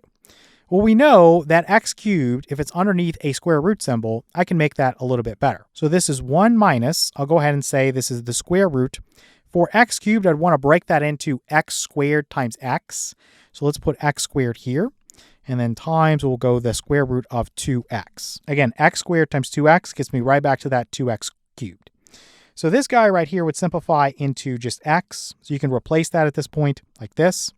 And then this will be over.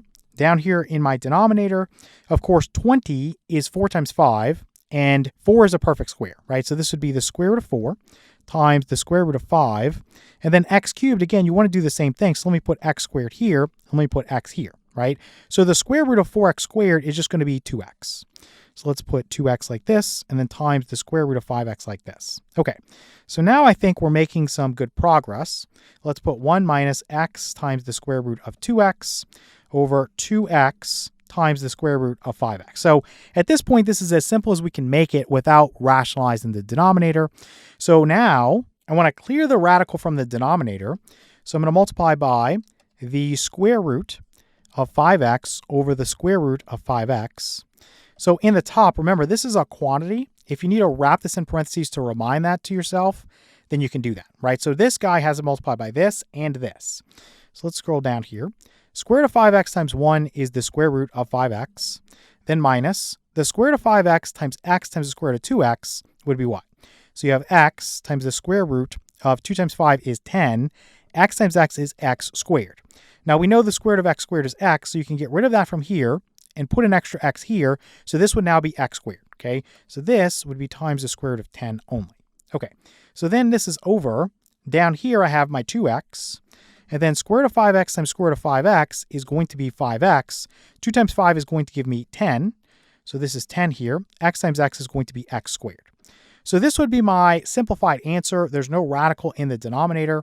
So we just have the square root of 5x, nothing I can do with that, minus x squared times square root of 10, nothing I can do with that, over 10x squared. All right, let's look at problem number 4. So we have 4 plus 3 times the square root of 2x cubed over 4 times the square root of 3x. So again, let me try to simplify. I can't factor anything number-wise out. So let me write 4 plus 3. And then this x cubed that's underneath the square root symbol, I can do something with that. So I can write the square root of x squared times the square root of 2x. And of course, this is just going to be x. So you can replace this like this. And this would be over. Here we have 4 times the square root of 3x. So is there anything else I can do to simplify before I rationalize the denominator? No, right? So let me just copy this, or actually it's probably easier if I just drag this down here so you can see what I'm doing. And let me come down here a little bit. And let me multiply this by, again, this is the radical that I need to get rid of. So the square root of 3x over the square root of 3x. And so 4 times square root of 3x, just 4 times square root of 3x, nothing you can do there. Plus, you have 3x, so let's write that. square root of 2x times the square root of 3x. So this is going to be the square root of 6x squared. Again, the square root of x squared is x. So you can just put another x here. This would be x squared here. Get rid of that here. So this is just the square root of 6. Can I do anything to simplify in the numerator? No, right? There's nothing I can pull out. There's just nothing else I can do. Then in the denominator, what do I have? I have a 4, and then times square root of 3x times square root of 3x is 3x. So we know that 4 times 3 would be 12. So let's put 12 there, and then times x.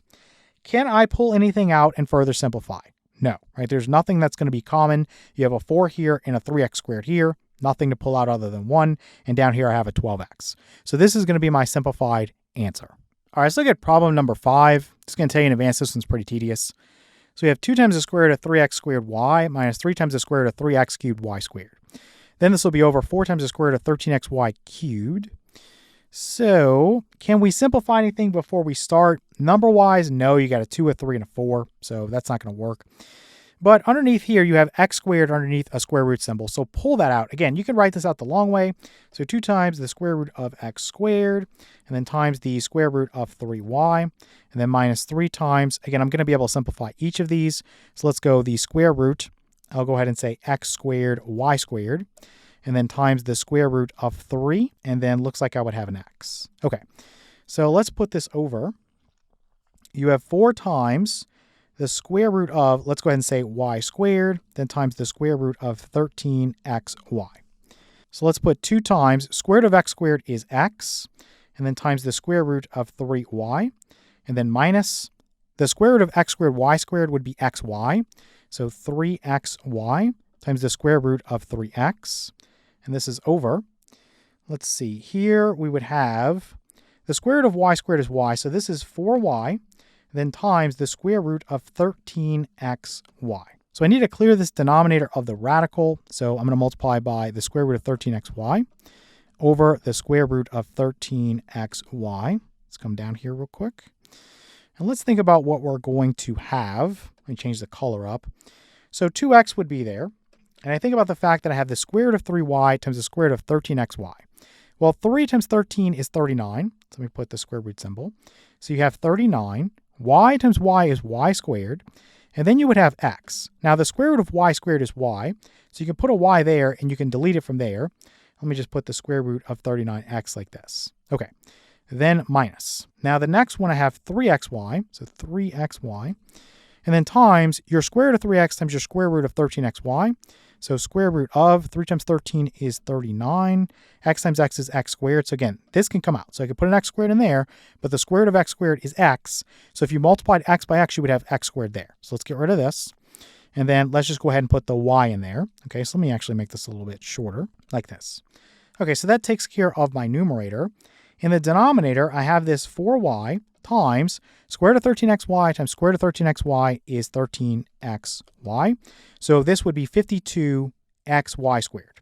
So this is 52xy squared. Okay, so let's see what we can do now. Looks like I can factor out an x and a y from the numerator. So I'm going to put xy out in front. And again, I'm going to pull this out. So I'm going to have 2 times square root of 39x minus. I'm going to pull out one of these in this one. So this would be 3x like this, then times the square root of 39y. Close that down. This will be over. Again, your 52. Let's go ahead and put x, y, and then y again. And then I'll cancel this y with this y. I'll cancel this x with this x. And let's go ahead and report our answer now and just say that we have 2 times the square root of 39x.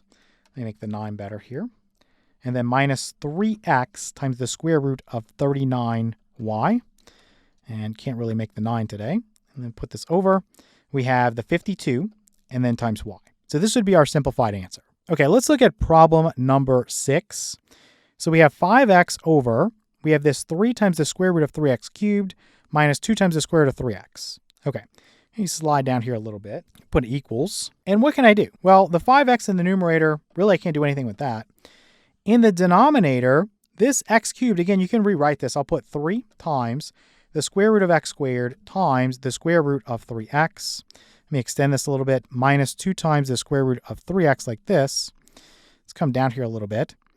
And basically what you'd have here, let me put equals. You have 5x over the square root of x squared is x, so this is 3x, then times the square root of 3x, then minus 2 times the square root of 3x. Now you do have like radicals here, but one problem is the 3x minus the 2, those are not like terms, right? 3x minus 2, if you saw that, you couldn't simplify that any further. Now what you could do here, because this is two terms here, you could multiply by the conjugate. So you could say something like 3x times the square root of 3x plus 2 times the square root of 3x over 3x times the square root of 3x plus 2 times the square root of 3x. In this particular instance, I think that's probably more work than you need to do. So what I would do here to shorten the process, I would actually factor this out. So let's go ahead and say this is 5x over, I'm going to factor this out. Again, you don't have to do this. You can do it the long way if you want, but I'm just showing you a different strategy because we have like radicals here. So I can pull out the square root of 3x. Inside you would have 3x minus 2 like this. And so this would be equal to, probably going to have to copy this to show it. So 5x over square root of 3x times 3x minus 2. To clear the radical from the denominator, I only need to multiply by the square root of 3x, right? Because that's the only radical I have now.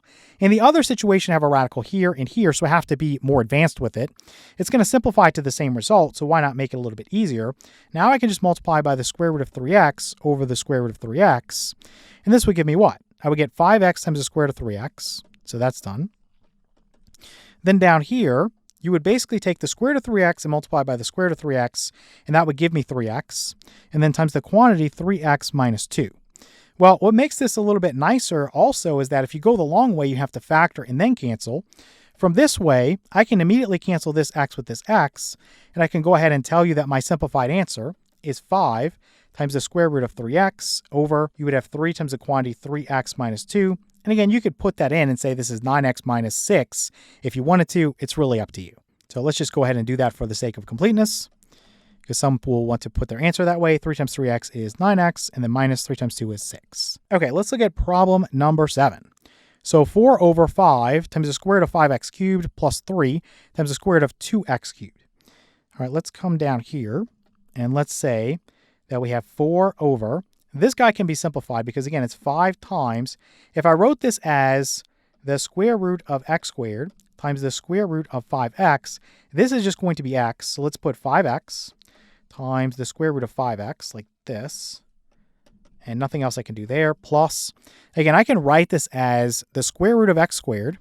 So the square root of x squared times the square root of 2x, and this would just be x. So put plus 3x times the square root of 2x like this. Let's come down here and let's see what we have. So in this case, I can't use my little strategy that I used in the last problem because I don't have like radicals, right? So what I'm going to do is multiply by the conjugate of the denominator. So the terms are the same, you just change the sign. So in this case, I want 5x times the square root of 5x minus 3x times the square root of 2x, then over 5x times the square root of 5x, let me make this better, minus 3x times the square root of 2x. Okay, remember this is illegal because it's a complicated form of 1, so we're not doing anything illegal here. Okay, so 4 is going to multiply by each one of these guys, so essentially I would have this 20x times square root of 5x, and then minus 12x times square root of 2x. Okay, so that part's done.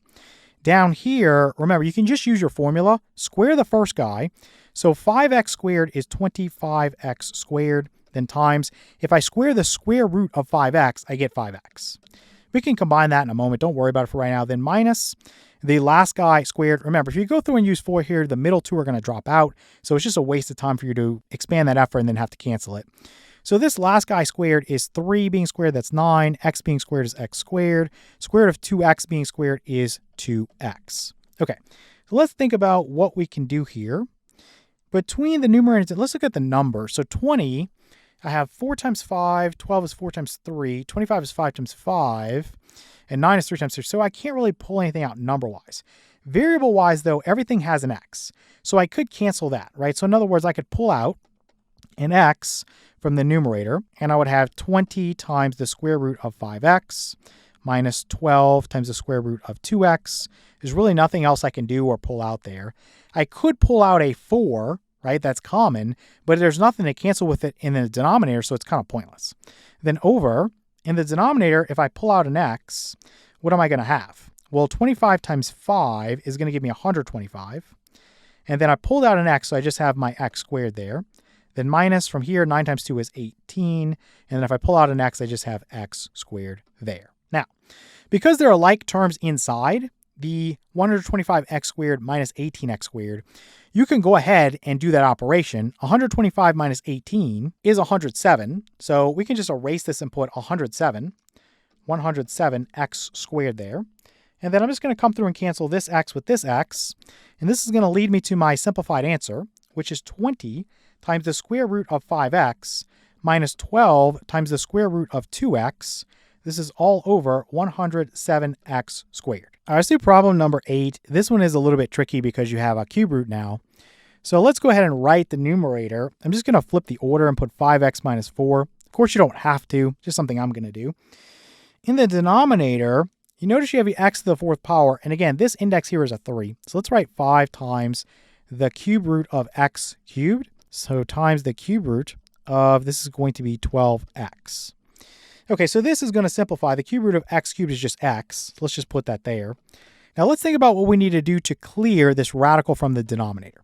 Let me actually just copy this so it's more clean. So 5x minus 4 over 5x and then times this cube root of 12x. Well, because this is not a square root, you need to put more thought into this. You don't just do this. This is the common mistake. You go the cube root of 12x over the cube root of 12x. This is not going to clear the radical. Okay, 12 times 12 is 144. 144 is not a perfect cube. Also, x times x is x squared. X squared is not a perfect cube. Okay, so you have to put more thought into this. And you have to think about, okay, well, what is 12? 12, if I break it down, is what? It's 4 times 3, or 2 squared times 3.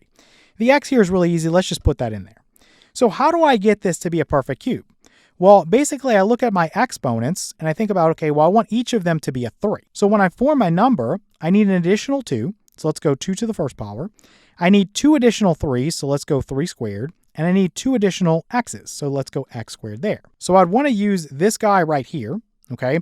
Because when I multiply this guy right here by this guy right here, I'm going to get a perfect cube. So let's go ahead and do that. I'm going to say times 2 times 3 squared. 3 squared is 9, so 2 times 9 is 18, and then times x squared. So 18x squared, that's what we want under the radical symbol. So the cube root of 18x squared, like this. And then we have our cube root of 18x squared like this. So over here, this is just going to be 5x times this guy. Let me slide down here so we can fit this. So nothing really special there. So 5x times the cube root of 18x squared. Can I do anything else with that? No. Then I'm going to have minus 4 times the cube root of 18x squared. Can I do anything else with that? No, right? So in each case, the exponent here on x is smaller than this index, so there's nothing else you can do there. Okay, then this is over. Down here, let's go ahead and say we have 5x multiplied by the cube root of 12x times the cube root of 18x squared. So let's say this is the cube root of 12 times 18 is 216, and then x times x squared is x cubed. Now this right here is nothing more than 6x being cubed. So if I take the cube root of that, I get 6x. Let's get rid of this and put times 6x. Put this over this, like this. And 5 times 6 is going to be 30, and x times x is x squared. So let's go ahead and write this as 30x squared for the denominator, and that's as simple as we can make this. All right, let's look at problem number 9. So we have negative 5 plus 5 times the 4th root of x cubed over 4 times the 4th root of 12x cubed. So really, to start things off, there's nothing we can do to make this more simple.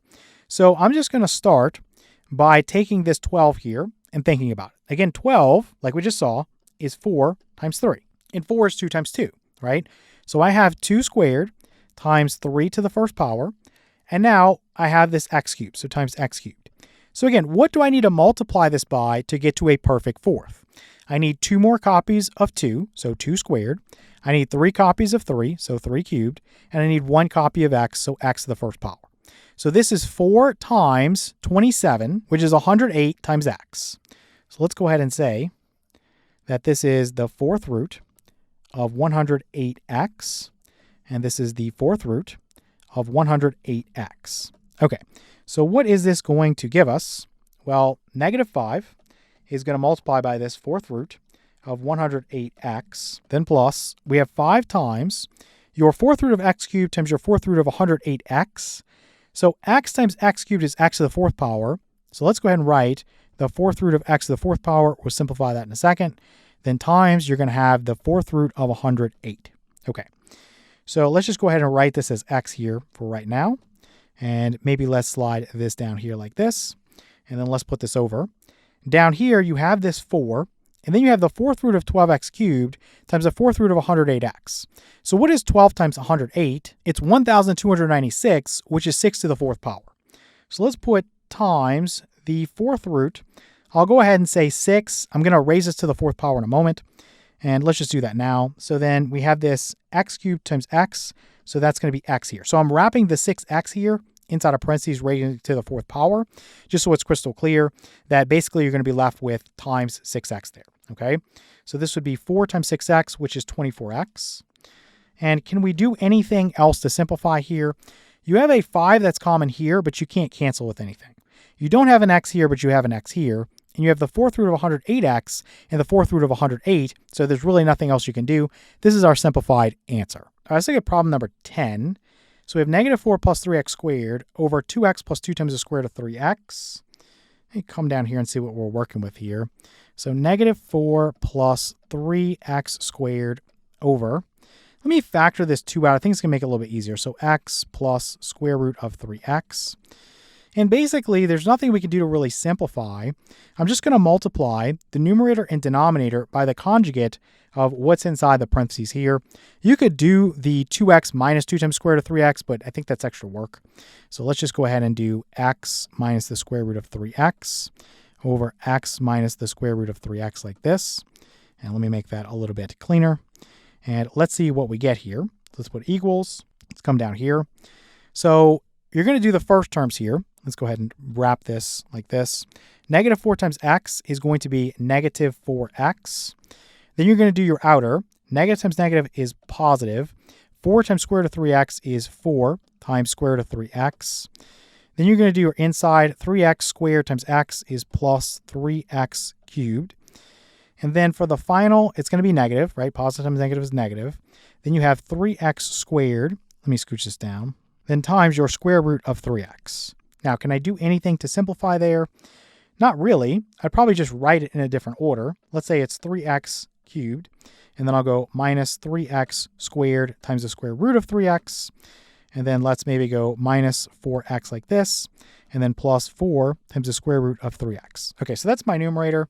There's really nothing I can do. There's nothing I can actually pull out that's common, because this has an x, this has an x, this has an x, but this doesn't. This is 3 and this is 3. 4 and 4, right? So nothing I can pull out there. You do have like radicals here and here, but you can't combine anything because you have negative 3x squared and positive 4, right? So if I had negative 3x squared plus 4, you can't do anything with that, right? Those are not like terms. So let's put this over, and I scroll down too far. Let's come back up. Down here, I'm going to write my 2 out in front, and then I'm just going to use my formula for this times this, right? So remember, these are conjugates. First guy squared, so that's x squared. Then minus the last guy squared. So that's going to be square root of 3x being squared is just 3x. Again, if you go through and do FOIL there, what's going to happen is the middle two terms is going to drop out. So it's kind of just a waste of your time. So in this particular case, you can't really cancel anything with the 2. If you don't want to pull it out or your teacher wants it a different way, you could rewrite this as 3x cubed minus 3x squared, and then times the square root of 3x minus 4x plus 4 times the square root of 3x. All over. Again, you could distribute this and say this is 2x squared minus 2 times 3 is 6, and then times x. All right, let's take a look at our practice test. We're told here to solve each equation. And for the first problem, we have that x is equal to the square root of 5x plus 50. All right, so when you deal with an equation that has a square root involved, you want to first isolate that square root on one side of the equation. Now, in this particular case, that's done for us. So we can move into the next step, which is just to square both sides. And that's going to get rid of this square root here from our right-hand side. So I'm going to say this is x squared is equal to, I'm going to wrap this in parentheses for clarity. So we'll say the square root of 5x plus 50. And I'm going to square that. And so essentially what you're going to be left with is x squared is equal to, over here, the squaring will undo this square root. So I'm just left with this radicand. So we'll say this is 5x plus 50. And we'll say that this is a quadratic equation at this point. So we want to put this in standard form. So I'm just going to subtract 5x away from each side. And we'll probably just have to slide this down or either stack it up or something like that to make this fit. So let me actually move this down here like this. So minus 5x, close that down. And let me move this down just a little bit more. And I'll go minus 50 like this and minus 50 like this. Cancel this away. Put this as a 0. Let's write this a little bit more cleanly. So we'll say this is x squared minus 5x minus 50. Set that equal to 0. Now this is one that you can solve pretty easily using factoring. So you can use the quadratic formula also if you want to. But I'm just going to put an x here and an x here. Let me make this a little bit better here. And essentially you're looking for two integers whose sum is negative 5 and whose product is negative 50. So you want a negative 10 and you want a positive 5. From here, I would say that x minus 10 is equal to 0. Then or I would say x plus 5 is equal to 0. This is pretty easy to solve. Add 10 to both sides. And I'm going to cancel this away. And we'll say that x is equal to 10. Over here, let's subtract 5 away from each side. Cancel this away. And we'll say that x is also equal to negative 5. Okay, now these are proposed solutions. You can't report your answer yet because if you square both sides of an equation, in some cases, you're going to introduce these extraneous solutions or solutions that do not work in the original equation. So we always have to check our proposed solutions when we square both sides of an equation. So that's very important to remember. So coming back up here, basically what you want to do is plug in for x. So we're going to start with 10, see if we get a true statement. So you get 10 is equal to the square root of 5 times 10 would be 50. 50 plus 50 would be 100. So the principal square root of 100 is 10, right? So you would get 10 is equal to 10, which is a true statement. So x equals 10, that's a valid solution. Now the next one you're going to see is not going to work, okay? So you put a negative 5 here for x, and then also 5 times negative 5 is negative 25, and then negative 25 plus 50 would be 25. But essentially this is not going to work because the square root of 25 or the principal square root of 25 is going to be 5. So this is going to end up giving you 5 here. And so you get negative 5 equals 5, and this is going to be a false statement. So this is false. So we have to reject that solution. So our only valid solution here is going to be x equals 10. If you wanted to show this on your test paper, you would just maybe erase that. You could mark it out if you want, but I think it's more clean to erase it or write a new line and just say that x is equal to 10. Okay, let's look at problem number 2 now. So we have the square root of negative x minus 2 is equal to the square root of x plus 10. And all I'm going to do here is go straight into squaring both sides. You can see that both square root operations are isolated. So I'm just going to square this side, and I'm going to square this side. And so you would just have the radicand here. This is negative x minus 2 is equal to, here you would have x plus 10. And again, I'm just going to solve the resulting equation. So I'm going to subtract x away from each side, and I'm going to add 2 to both sides. Let's see where this gets us. This cancels, this cancels. Negative x minus x is negative 2x, and this equals 10 plus 2 is going to be 12. So let's divide both sides of the equation by negative 2, and let's cancel this away. And we'll say that x is equal to 12 divided by negative 2 is negative 6. So coming back here, again, you just want to plug this in and see if it works. So you would have the square root of, this is the negative of negative 6, so be very careful. The negative of negative 6, then minus 2. This equals the square root of negative 6 plus 10. So the negative of negative 6 is 6. Okay, that's positive 6. And positive 6 minus 2 is going to be 4. So this is the square root of 4, or the principal square root of 4 to be more specific, and that's going to be 2. Over here, you have negative 6 plus 10. That's 4. So the principal square root of 4 is going to be 2 as well. So you get 2 equals 2. So this is a valid solution. So x equals negative 6 is what you're looking for here. All right, let's take a look at problem number 3 now. So another easy one. We have the square root of x minus 8. This is equal to the square root of negative 2x plus 43. So again, I'm just going to square both sides immediately since both square root operations are already isolated. And so this would give me x minus 8, the radicand here, is equal to, you'll have this negative 2x plus 43, the radicand here. So to solve this, let's add 2x to both sides. Let's cancel this away. Let's add 8 to both sides, and let's cancel this away. So we have x plus 2x, that's going to be 3x. So 3x is equal to 43 plus 8 is going to be 51. And from here, let's divide both sides of the equation by 3. This will cancel. We'll say x is equal to 17. All right, so coming back, I want to plug a 17 in for x here and also here, see if I get a true statement. So the square root of 17 minus 8 is equal to the square root of negative 2 times 17 plus 43. So 17 minus 8, that's going to be 9. So the principal square root of 9 is what we're looking for here, and that's going to be 3. So that's what we have here. Over here, you have negative 2 times 17, which is negative 34. So then negative 34 plus 43, that's going to give me 9 as well.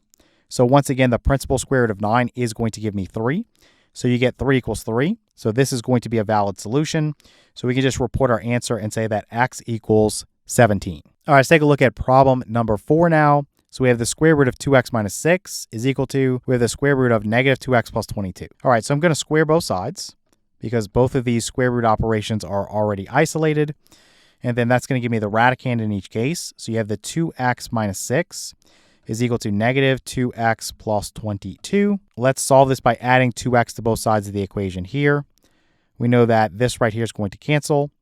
And then let's add 6 to both sides of the equation over here. And we can see that this is going to cancel. 2x plus 2x is 4x. So let's write 4x is equal to 22 plus 6 is going to be 28. And we know that if we divide both sides of the equation by 4 here, we'll say that this 4 is going to cancel with this 4, and we get x is equal to 28 divided by 4 is going to be 7. So x equals 7, that's our proposed solution. So again, coming back up here, we just want to check this. We have the square root of 2 times 7 is going to be 14. 14 minus 6 is going to give me 8. So the square root of 8 is equal to, we have the square root of negative 2 times 7 is negative 14, and then negative 14 plus 22, that's also going to give me 8. Now, you verified that you have a true statement, right? Square root of 8 equals square root of 8. If your teacher wants you to show this, you might want to simplify this because the square root of 8, really you could break this up and say this is 4 times 2 inside, and the square root of 4 is 2, right? So you could say this is 2 times the square root of 2, just to be more thorough here. So 2 times square root of 2 is equal to 2 times square root of 2. Same value on the left as you have on the right. So x equals 7 is a valid solution. Okay, let's look at problem number 5 now. So we have the square root of 3x minus 13 is equal to the square root of 7 minus x. Again, both square root operations are isolated, so I'm just going to square both sides. And let's see where that gets me. In each case, I'm just going to have the radicand. So it's 3x minus 13 over here is equal to, from over here, it's 7 minus x. And then what I'll do is add x to both sides of the equation over here. And I'll add 13 to both sides of the equation over here. So then, of course, this would cancel and this would cancel. 3x plus x is 4x, and this equals 7 plus 13 is going to be 20. I'm going to divide both sides of the equation by 4. Cancel this away. We'll say x is equal to 20 divided by 4 is 5. All right, so to check this, I'm going to go the square root of 3 times 5 is 15. 15 minus 13 is 2. So you get the square root of 2 over here is equal to, here it's 7 minus 5, which would be 2. So this is the square root of 2. So square root of 2 equals square root of 2. So yes, this x equals 5 is a valid solution. All right, let's get into some harder problems now. So for problem 6, you're going to have x plus 2 is equal to the square root of 2x plus 67. Now this square root operation here on the right is isolated. So you can square both sides like this immediately. But you really need to understand that this right here, this quantity x plus 2 being squared, this is a binomial being squared. So we have to use our formula. We have to expand this. Please do not just put x squared plus 2 squared. That is completely wrong, okay? You will not get the right answer. You need to say that this is x squared plus, remember it's 2 times this guy times this guy. So 2 times 2 is 4, then times x is 4x, and then plus 2 being squared is going to be 4. So make sure that you understand that you have to expand this. It's very important. So then this equals, again, this right here would just give you your radicand. So you would have the 2x plus 67. So we have a quadratic that we need to solve. And again, I like to put this in standard form, see if I can factor it. If not, I'll just use the quadratic formula. And so what I'll do is subtract 2x away from each side of the equation. And I'll go ahead and cancel this away. And then I'll subtract 67 away from each side of the equation. And let's cancel this away. So the right-hand side is 0 now. On the left-hand side, we're going to have x squared. And then plus, if you have 4x minus 2x, that's going to be 2x. And then 4 minus 67 is going to be negative 63, and this equals 0. Now this one's pretty easy to factor. if you think about 63, forget about the fact that it's negative. Immediately I'm thinking 7 and 9, right? And if you do 9 minus 7, you're going to get 2, right? So I know I can factor this as x plus 9. That quantity becomes the quantity x minus 7, okay? Because 9 minus 7 would give you 2, and 9 times negative 7 would give you negative 63. So we're good to go there. From here, I would just say that x plus 9 is equal to 0. Then we'll say x minus 7 is equal to 0. So let's subtract 9 away from each side of the equation. Cancel this. We'll say x is equal to negative 9. Over here, let's add 7 to both sides. Cancel this. We'll say x could be 7. So these are, again, proposed solutions, so we have to check them. All right, let's start with negative 9. So we would have negative 9 plus 2. We know that's going to give me negative 7. This is equal to the square root of, you have 2 times negative 9, which is negative 18. And then negative 18 is going to be added to 67. Now, negative 18 plus 67 is 49. And the principal square root of 49 is going to be 7. So what do you get here? You get negative 7 is equal to 7. This is obviously a false statement. So we would say that we're going to reject that answer, right? X equals negative 9. That's not valid. So let's get rid of this and let's move on to positive 7 now. So we're going to say 7 plus 2 is equal to the square root of 2 times 7 is 14. And then plus 67. So this would be 81. Now the principal square root of 81 is 9. And then over here, 7 plus 2 is going to be 9. So you end up with 9 equals 9. So this is a true statement. So x equals 7 is valid. So I'm just going to erase this and just leave this as my only solution. I would just say that x equals 7. All right, let's take a look at problem number 7 now. So we have the square root of negative 2 minus 3x is equal to 1 minus the square root of negative 5x minus 1. So in this particular case, we can't just square both sides and get rid of all the square roots. We're going to have to do that basically more than once. So in other words, this is isolated over here. So I would square both sides to get rid of this one. And then you're going to have another radical that pops up. So you're going to have to move that and isolate it and then square both sides again. Okay, so this one's very tedious. So I'm just going to start by squaring both sides. I'll just do that right here. So for this guy on the left, it's just going to be the radicand. So negative 2 minus 3x, and this equals, over here, again, I can't stress this enough, you have to use your formula. You cannot just say this is 1 squared minus this square root of negative 5x minus 1 being squared. That's not how it works. You have to expand this. So it's the first guy being squared. So 1 squared, we know that's 1. Then you take this sign, so it's going to be a minus. You have 2 times this guy times this guy. So 2 times 1 is 1, then times your square root of negative 5x minus 1. And then you have plus, you're going to take this last guy and you're going to square it. Now, if I square the square root of negative 5x minus 1, I just get that radicand. So I'm basically going to have this negative 5x minus 1. So you can just put minus 5x minus 1 like this. All right, so the next thing, we notice that we still have this square root. So I want to isolate that and then square both sides again. So just thinking about how I can simplify things to where just this is on one side. Well, if you notice, you have 1 and then you have negative 1. So you can basically cancel those away. That's going to be gone. And then I can add 5x to both sides of the equation. And let's cancel that away. And let's see where this gets us. So on the left, you basically have negative 2 and then negative 3x plus 5x. That's going to give me 2x. So then plus 2x. And this equals, you have negative 2 times the square root of negative 5x minus 1. Now at this point, I recommend dividing everything by either negative 2 or positive 2. It actually doesn't matter what you do, but I'm going to divide everything by just 2. So I'm going to divide this by 2 and this by 2 and this by 2. And so what I'm going to do is cancel this with this. This is going to be negative 1. And then this with this is positive 1. And then this with this is negative 1. So we'll have, and I'm just going to write this in a different order. We'll have this x here, then minus 1 over here. This is equal to, you have the negative of the square root of negative 5x minus 1. Now, the reason this doesn't really matter is because when I square both sides, this negative is going to go away. If you wanted to divide both sides by negative 2, you end up with the same answer. It's just personal preference. So what I'm going to do here is square this side, and I'm going to square this side. So this, again, I can use my formula. So I'm just going to say this is x squared minus 2 times this guy times this guy. 2 times 1 is just 2, so minus 2x basically. And then plus 1 squared is just 1. And this equals, if I square this negative, again, it's wrapped inside of parentheses. It's just like squaring negative 1, it's positive 1. So that's going to be gone. So then if I square the square root of negative 5x minus 1, well, then I'm just going to get negative 5x minus 1. Now we just have a basic quadratic equation to solve, so it's really not that bad. I'm going to add 5x to both sides, and I'm going to add 1 to both sides. So this will be 0 over here. On the left-hand side, I'll have x squared. Negative 2x plus 5x is 3x, so plus 3x, and then plus 2, and this equals 0. So can I solve this guy using factoring? Well, yes, it turns out that I can. Because I want two integers whose sum is 3 and whose product is 2, well, that's 2 and 1. So I want an x here, and let's go plus 1 here. And then I want an x here, and let's go plus 2 here. Let's set this equal to 0. And so we'll say x plus 1 is equal to 0, or x plus 2 is equal to 0. Let me subtract 1 away from each side, cancel this. We'll have x is equal to negative 1. Let's subtract 2 away from each side, cancel this. And I'll say x could also be negative 2. Again, these are proposed solutions. All right, so coming back up here again, we want to check these. So you have the square root of negative 2 minus 3 times negative 1. This should be equal to 1 minus the square root of negative 5 times negative 1, then minus 1. So inside of here, negative 3 times negative 1 is positive 3. So this is plus 3. And if you think about negative 2 plus 3, that's 1. And the square root of 1 is 1. So this should be 1 over here. Over here, negative 5 times negative 1 is positive 5. So this is going to be 5 minus 1, which is 4. The principal square root of 4 is 2.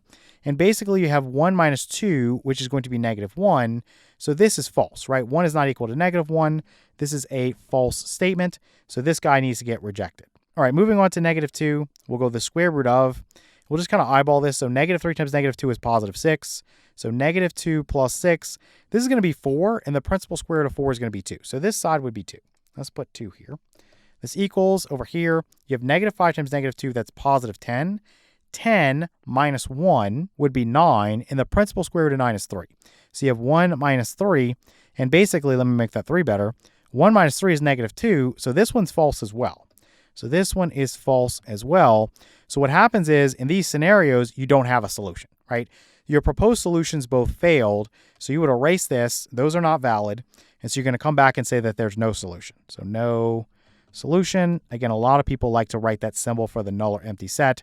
It's personal preference, or if you're in school, then just ask your teacher what they want. All right, let's take a look at problem number 8 now. I'll just tell you in advance, this guy is going to be pretty tedious. So we have negative 3 minus the square root of negative x minus 2. This equals the square root of negative 4x plus 1. So what I'm going to do to make this a little bit easier is actually multiply both sides of the equation by negative 1. And basically, this negative 3 times negative 1 is positive 3. This would then be a plus here, the square root of negative x minus 2. And this equals, this would now be the negative of the square root of negative 4x plus 1. The reason I'm doing this is just to make the formula over here a little bit easier for you.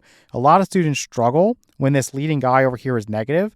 So that's something you can do. If you don't struggle with it, then obviously it's just an additional step that you don't have to take. So from here, because this guy is isolated, I can just immediately square both sides. So I'm going to square both sides. And so over here, I'm going to use my formula. So again, this first guy is squared, so that's 9. And then plus, you have 2 times this guy times this guy. So 2 times 3 is 6. And then times the square root of negative x minus 2. And then lastly, you have plus this guy being squared. So that's negative x minus 2. So I can just write minus x and then minus 2. Then this equals. If I square this, again, this negative right here being squared, just like I squared negative 1, is positive 1. So the negative just goes away. And then we're also getting rid of the square root guy. So I'm just left with the radicand. So it's negative 4x plus 1. Now we still have a radical involved, right? We want to get rid of that. And to do that, I need to isolate that on one side. So what I'm going to do is say 9 plus 2 is 7. So let me get rid of this. And actually, let me get rid of this and just put a 7 here. And then I can immediately subtract 7 away from each side of the equation. So this is gone. Then I'm also going to add x to both sides of the equation. So this is gone. So this is going to give me 6 times the square root of negative x minus 2. And this equals negative 4x plus x is going to be negative 3x. And then 1 minus 7 is going to be negative 6. Now, you can divide everything by 6 to get rid of this, or you can leave it.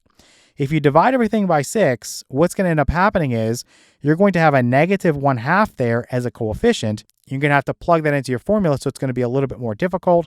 So I would probably leave this 6 out in front, although you have to do more work if you do. Now, I'm also going to notice that this is a negative here. And again, with my formula, I like it to be positive. So again, an additional step that you don't have to take, but I'm going to multiply everything by negative 1. So this would be negative, this would be positive, and this would be positive, right? So 3x plus 6 is now the right side. On the left, you have this negative 6 times the square root of negative x minus 2. So I'm just going to square both sides now, so I can get rid of this final square root guy. And here's where you have to be extra careful. The -6 is squared. Okay, so I'm just going to write -6 being squared. Then times, because this is multiplication, you have the square root of -x minus 2 being squared. Then this equals, let me slide this down so I can fit this. We would have this 3x guy being squared. That's 9x squared. Then plus 2 times this guy times this guy. So 2 times 3 is 6. 6 times 6 is 36. So this is 36x. And then plus, you would square this last guy. So 6 squared is 36. So coming through here, we know that -6 being squared is 36. So this would be 36. And then times, you have this square root of -x minus 2 being squared. So that's -x minus 2. Now you have to be careful. This must be wrapped in parentheses. So I'm going to put times the quantity -x minus 2. Because the 36 needs to multiply by both of these guys. Okay, so that's very important. So then this equals 9x squared plus 36x plus 36. From here, we're just going to distribute. So 36 times -x is minus 36x. And then minus 36 times 2 is 72. Then this equals, you have 9x squared. Then plus, you have 36x. Then plus 36. So let's try to get this into standard form. So I'm going to add 36x to both sides. Let's get rid of that. And let's add 72 to both sides. Let's get rid of that. So this is 0 over here. So let's say this is 9x squared, and then plus 36 plus 36, that's going to be 72. So you'd have 72x, and then plus 36 plus 72, that's going to be 108, and this equals 0. Now, what I would do here, you notice that everything is divisible by 9.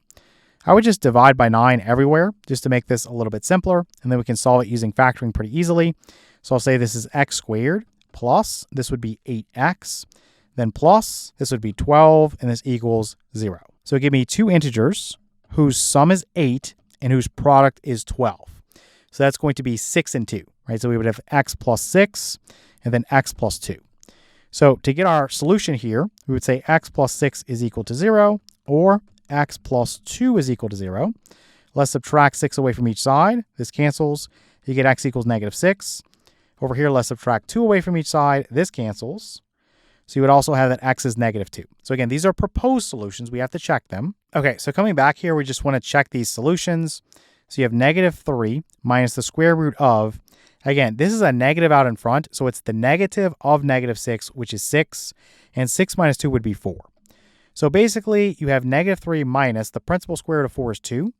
So you have -3 minus 2, that's going to be -5. So this is -5. This equals, over here, -4 times -6 is 24. 24 plus 1 is 25. The principal square root of 25 is 5. So this is false, right? So this is false. And so we can reject this solution. All right, let's try -2. So if I plug this in, again, a negative of a negative is a positive. So negative of -2 is +2. So you have 2 minus 2, which is 0. The square root of 0 is 0. So you basically have -3 over here. And this equals, over here, -4 times -2 is 8. 8 plus 1 is 9. The principal square root of 9 is 3. So you get -3 is equal to 3, which is, again, false. So you have to reject this one as well. So just like in the last example, we have no solution. So you can get rid of this. So we'll just say there's no solution. Or again, you can use the symbol for the null or empty set. All right, let's take a look at problem number 9 now. So we have the square root of 2x minus 1, then minus the square root of 10x minus 1. This equals -2. Okay, so in this particular case, we have to make a decision. We either can isolate this guy or this guy. So I think it's easiest to add this square root of 10x minus 1 to both sides. I think that would be the easiest thing to do. Again, if you want to do it the other way, that's going to be up to you. So I'm going to cancel this away. And I'll say we have the square root of 2x minus 1. This will be equal to, we'll have the square root of 10x minus 1. Then we have -2. So now what we're going to do, we're going to square both sides, and that's going to get rid of this square root here. But I'm also going to have another one that's going to be involved with this, right? So I'm not going to be square root free yet. So this would give me 2x minus 1 over here. And this equals square the first guy. So you get 10x minus 1. Then basically you're going to have minus, you keep that sign, 2 times this guy times this guy. So 2 times 2 is 4. So let me just write 4. And then times the square root of 10x minus 1. And then basically you're going to have plus this last guy, which is 2, being squared. So that's 4. Okay, so at this point, we want to isolate this guy and then square both sides again. So it looks like I have this -1 here and this -1 here. So you could add 1 to both sides, and that would cancel this away from here and here. I can subtract 4 away from each side. Let me get rid of that from over there. And then essentially I could also subtract 10x away from each side. So let's see what this gives me. Let me cancel this away. So 2x minus 10x is -8x. Then you would have the -4 there. And this equals, you have -4 times the square root of 10x minus 1. Now thinking about this, I would divide everything by -4 here. I think that's your best move. Again, you don't have to. A lot of this is just personal preference. So this would cancel. And basically, over here, this would cancel with this and give me a 2. And this would cancel with this and give me a 1. So you would have 2x plus 1 is equal to the square root of 10x minus 1. All right, what I'm going to do now is just square both sides of this equation. And so this guy right here, just use your formula. It's going to be 4x squared plus 2 times this guy. So that's going to be 4x. And then plus the last guy, which is 1 being squared. And this equals, if I square this guy, I'm just going to get the 10x minus 1. I'm going to subtract 10x away from each side of the equation. And let's cancel this away. Let's add 1 to both sides of the equation. Let's cancel this away. Let's put this as 0. So now we're going to have 4x squared. And then 4x minus 10x is going to be -6x. And then 1 plus 1 is going to be 2. And this equals 0. Now I can divide everything by 2 just to make this a little bit simpler. So divide everything here by 2. And let's see what we get. You're going to have 2x squared minus 3x. And then basically plus 1. Let me make this 2 a little bit clearer. And this equals 0. Right, 0 divided by 2 is 0. So can I factor this? Let's put a 2x here, and let's put an x here. And let's think about this. 1 only comes from 1 times 1 or -1 times -1. So let's think about if this is going to be a -1 here and a -1 here. This right here would be -2x, and this right here would be minus x. -2x minus x would be -3x, and -1 times -1 would be +1. So this is our factorization that we're looking for. We can solve this guy and say that 2x minus 1 is equal to 0, or x minus 1 is equal to 0. And so we'll add 1 to both sides, cancel this, and we'll say 2x is equal to 1. Divide both sides by 2, cancel this, and say x is equal to 1/2. Over here, we'll just add 1 to both sides, cancel this.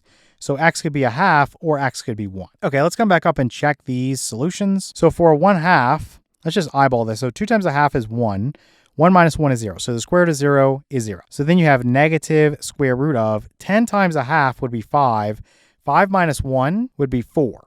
Now you have the negative of the square root of 4, which is -2. So you get -2 is equal to -2. So yeah, that works out. This one is valid. So let's look at +1.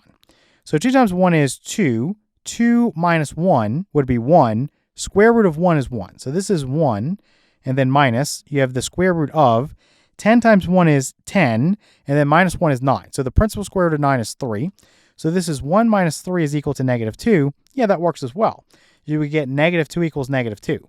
So this solution is also valid. So we would report our answer and say x is 1/2 or x is 1. All right, let's take a look at problem number 10 now. So we have the square root of 8 minus x, then -1. This is equal to the square root of 1 minus x. So again, what I could do here is just square both sides to start. I'll get rid of this square root here, but I'm still going to have a square root involved. So I'm going to have to, again, just do this twice. So let's square both sides of the equation. So for this guy, again, use your formula. This first guy squared would be 8 minus x. Then you're going to have minus. You have 2 times this guy times this guy. So 2 times 1 would just be 1. So then just times this square root of 8 minus x here. And then lastly, you're going to have plus this 1 being squared, which is 1. Let me simplify this a little bit. 8 plus 1 would give me 9. So let me get rid of this and just put a 9 out in front just to make this a little bit shorter.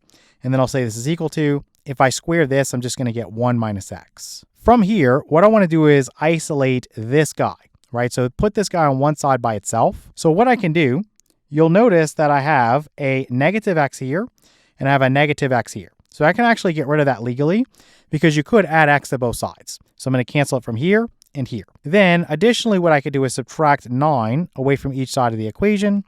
So this would cancel away. So you're going to have -2 times the square root of 8 minus x. this would be equal to 1 minus 9 is going to be negative 8. So what I'm going to do from here is divide both sides of the equation by negative 2.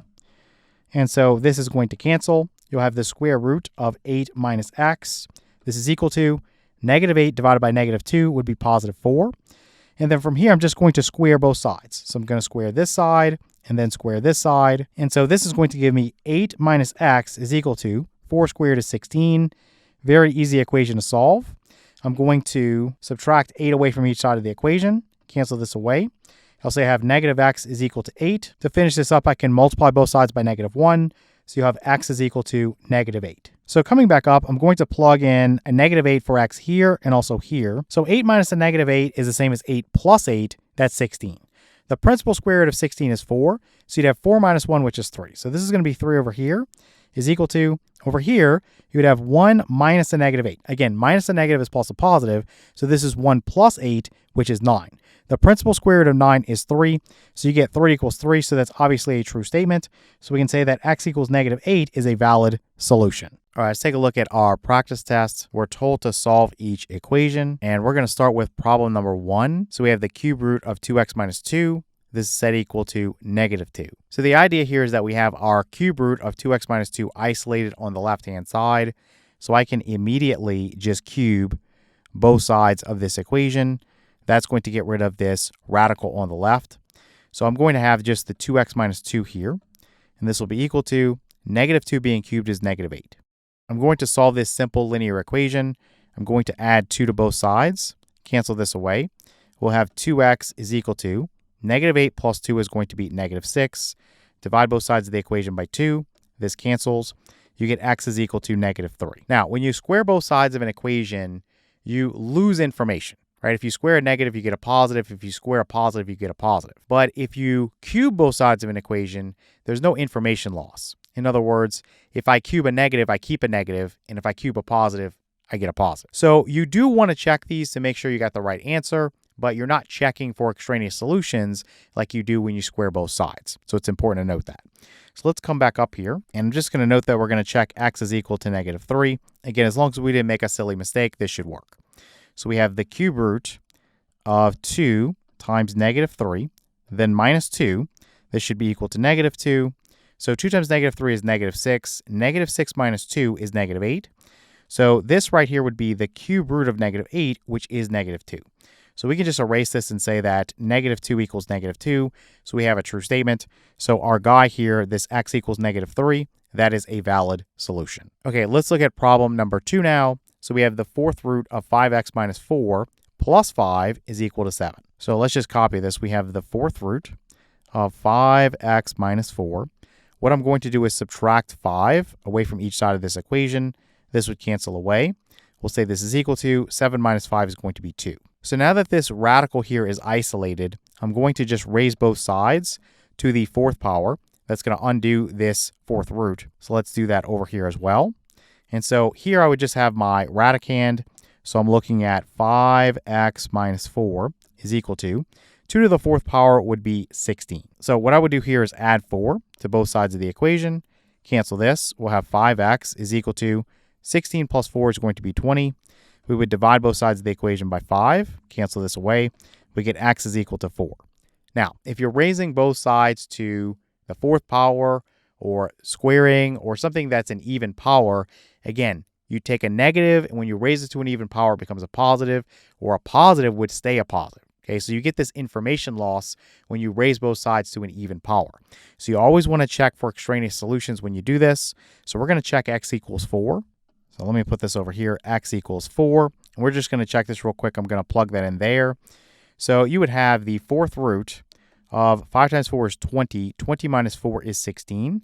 So the fourth root of 16, then plus 5 is equal to 7. Well, the fourth root of 16 is 2.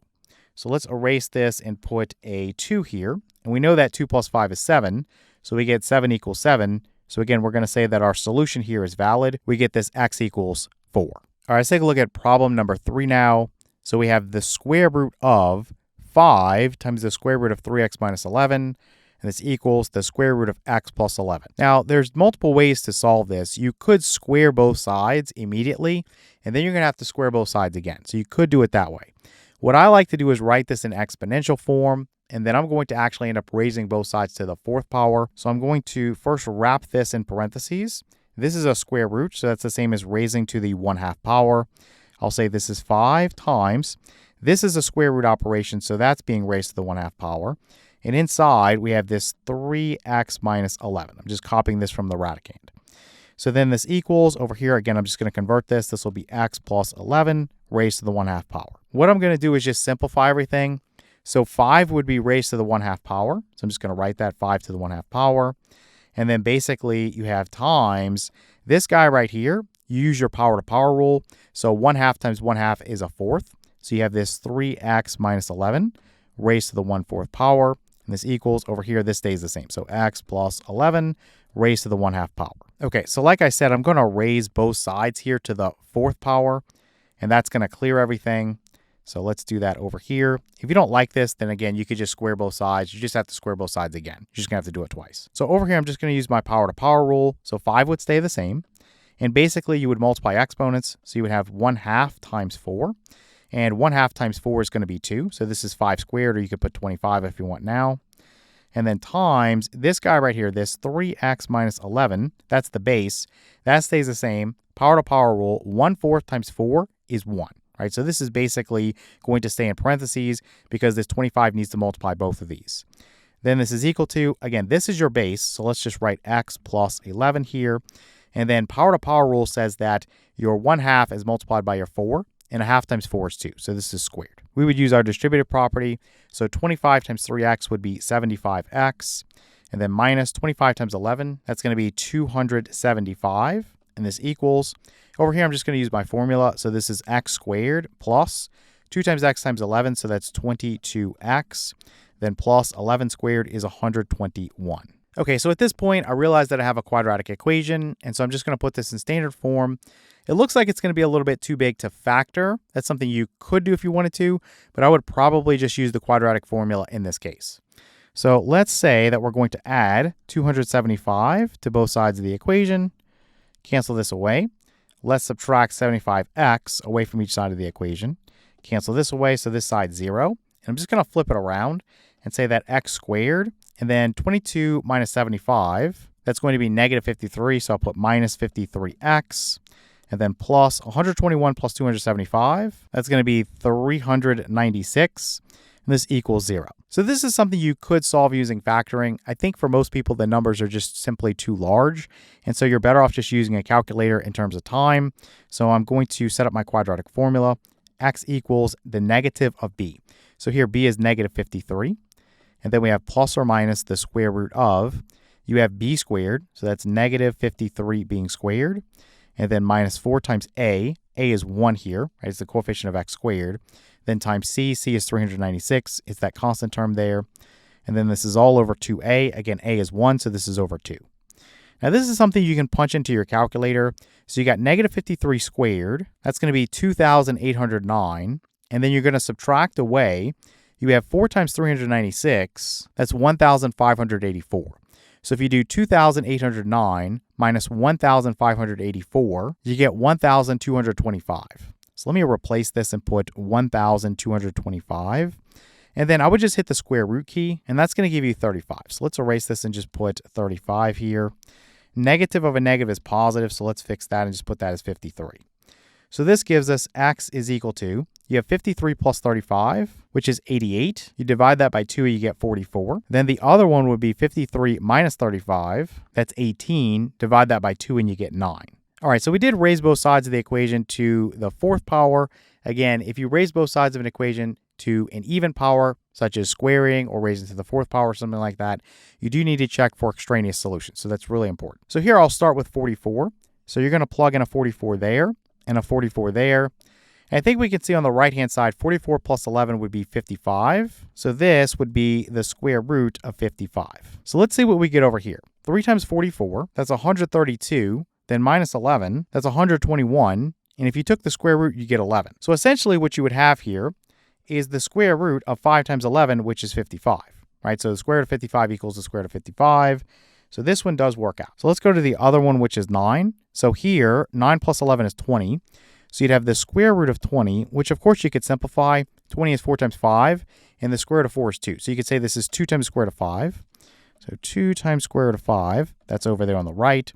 On the left, if you plug in a 9, 3 times 9 is 27.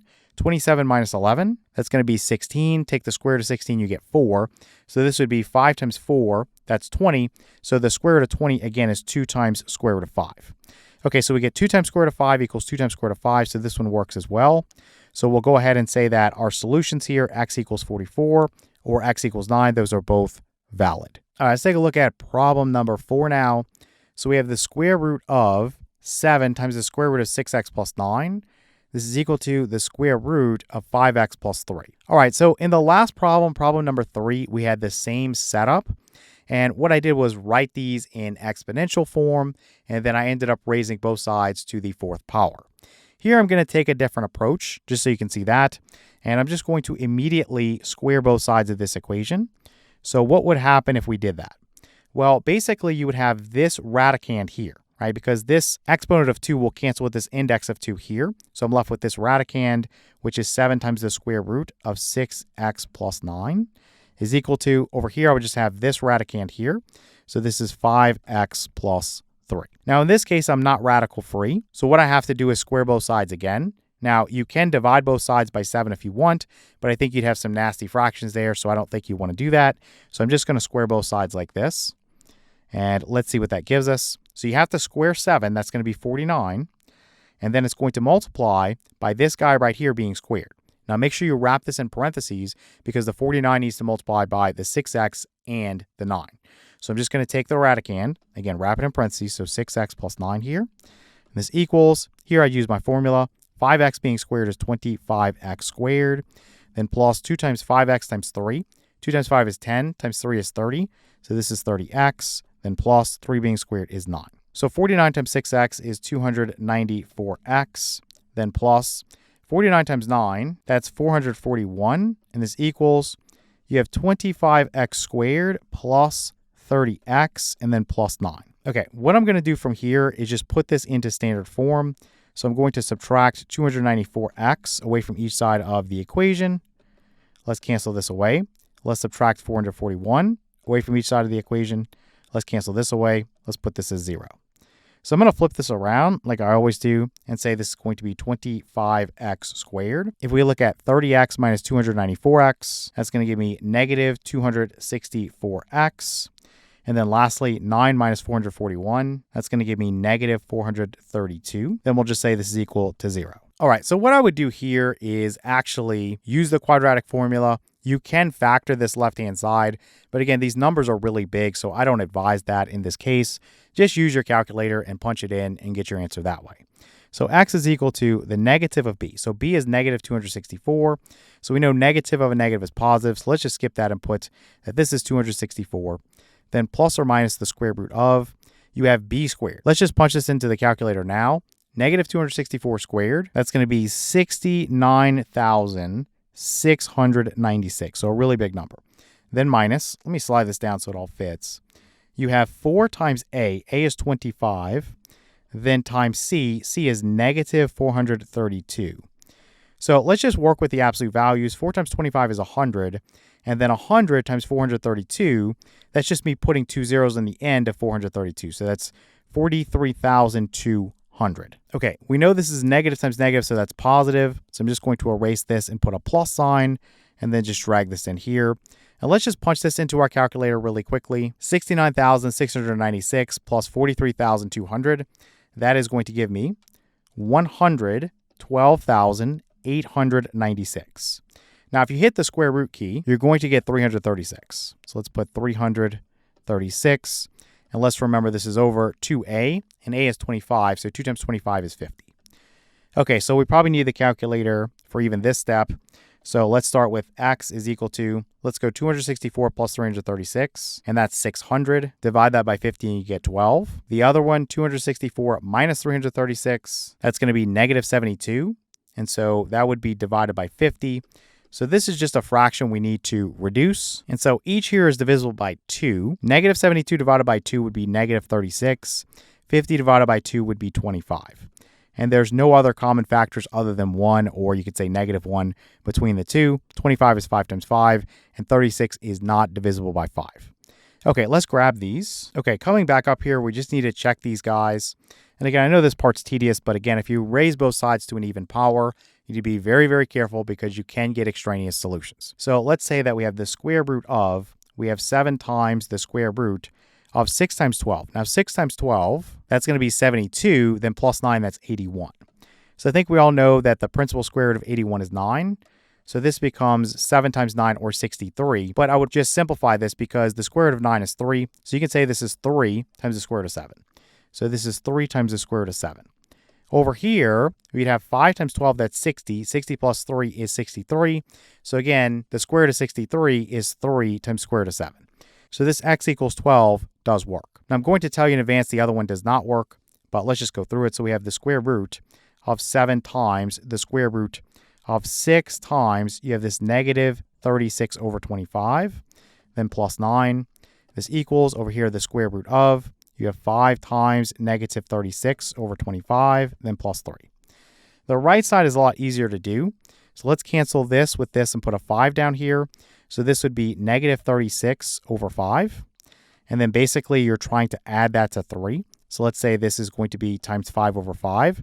So we can get a common denominator. So we're adding this to 15 over 5. And this is going to give me what? Negative 36 plus 15 is negative 21. So this is the square root of negative 21 over 5. Okay, so for completeness, if your teacher asked you to go all the way with this, you wouldn't want to leave this because this is not considered simplified. First off, the negative can come out. I'll put that as I. And then times, we'll put the square root of 21 over the square root of 5.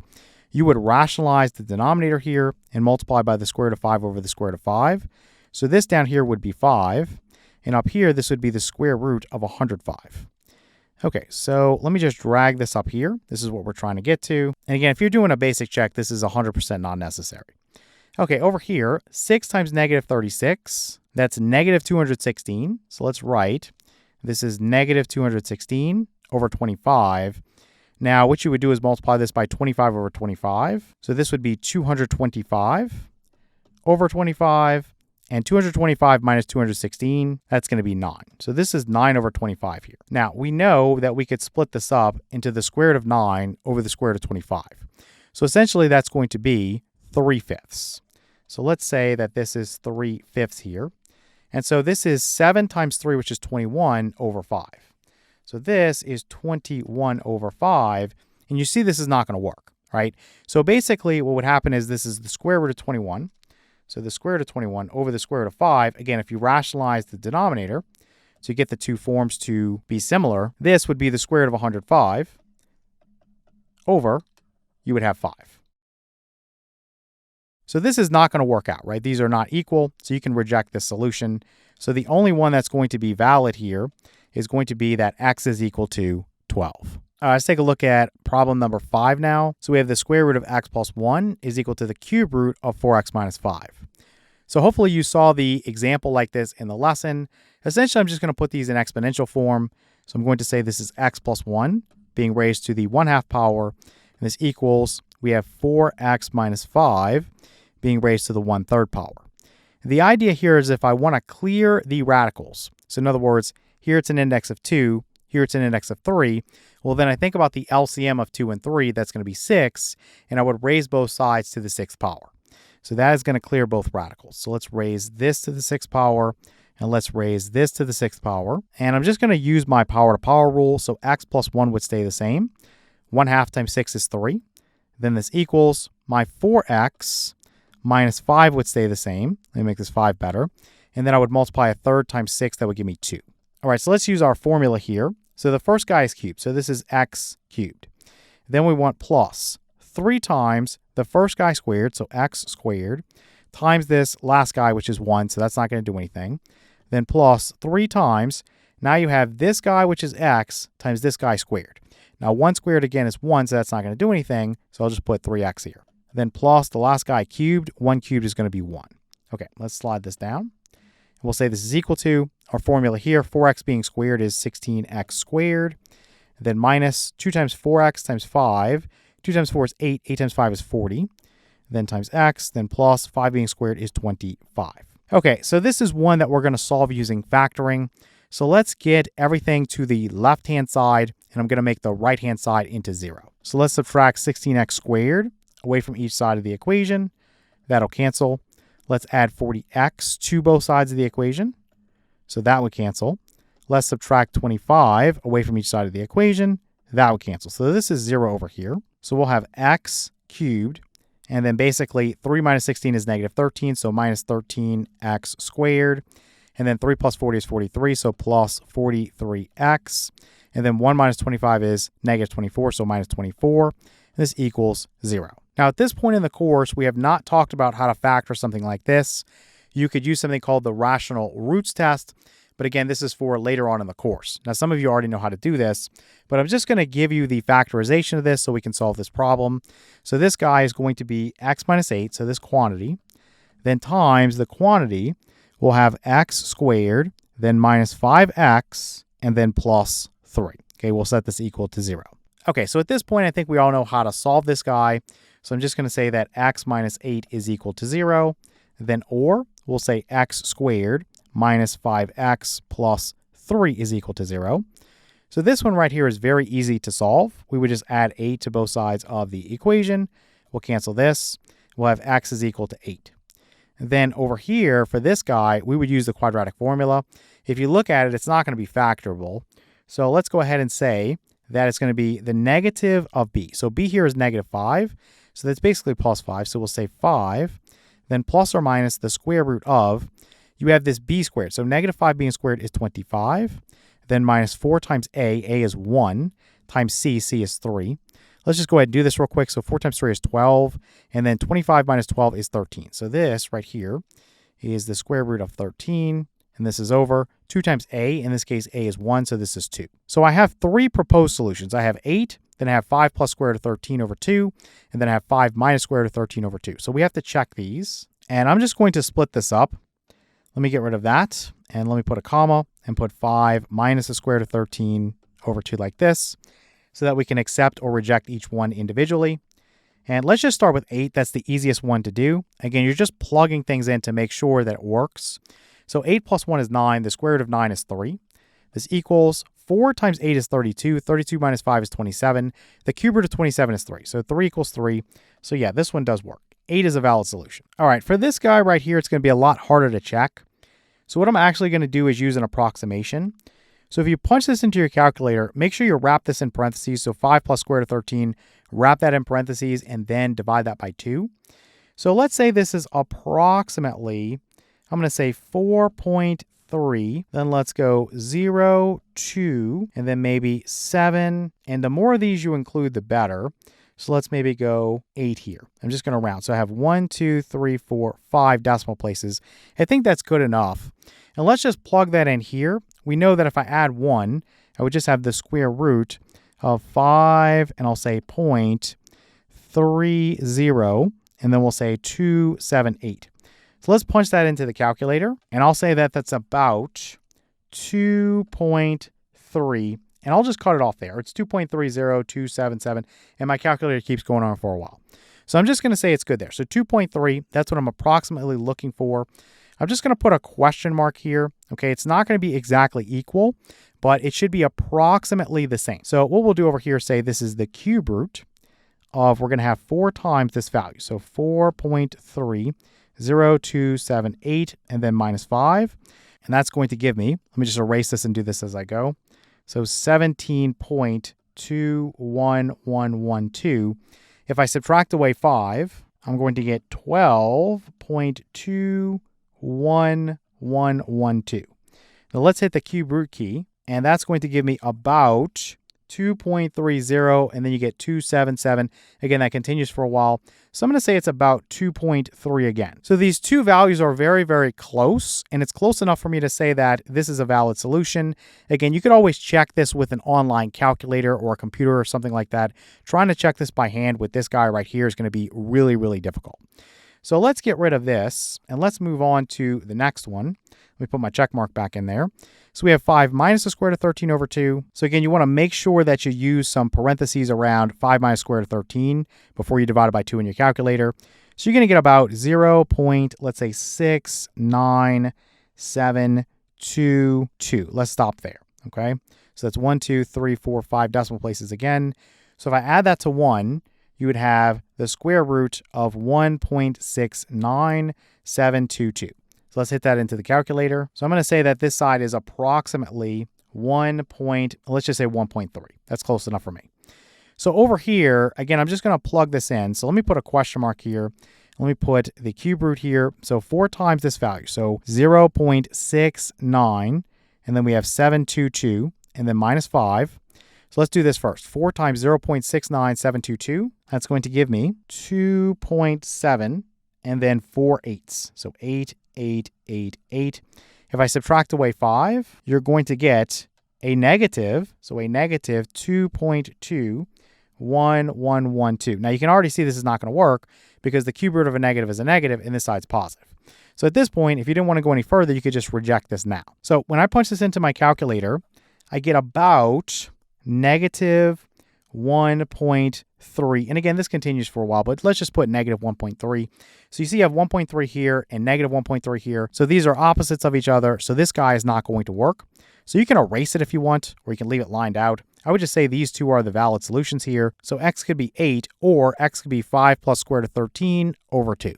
All right, let's take a look at our practice tests. We're told to solve each inequality. And for problem 1, we have the square root of negative 1 minus 6x is greater than the square root of 3x plus 8. Now, I'm going to tell you in advance for the problems today, I'm going to use a method that is not the fastest, but it will always give you the right answer, no matter how complex the inequality is that you're working with.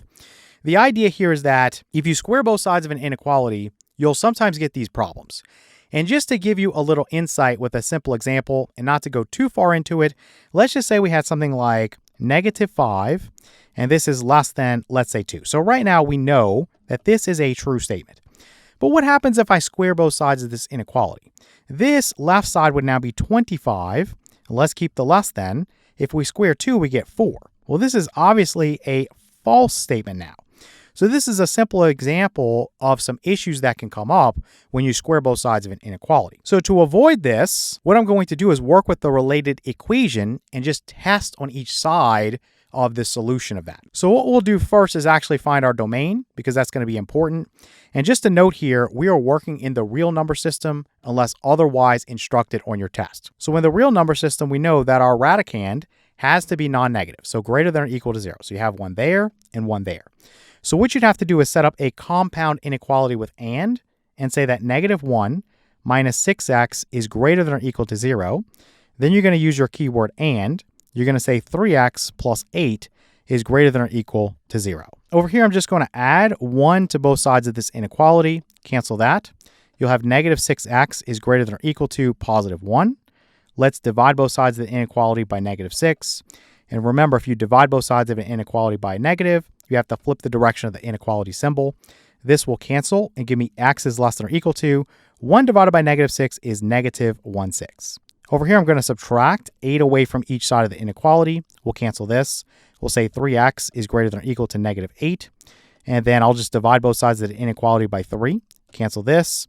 We'll say the keyword and here, and we'll say x is greater than or equal to negative 8/3. Okay, so coming back up here, if I was showing all the steps to my teacher, I would want to list the domain. Again, if you're just doing this on your own, then you could just use it as scratch work. You could just keep that. You know that x needs to be greater than or equal to negative 8/3, and it needs to be less than or equal to negative 1/6. So let's say that the domain is the set of all x such that, again, we're just going to write this as a 3-part inequality.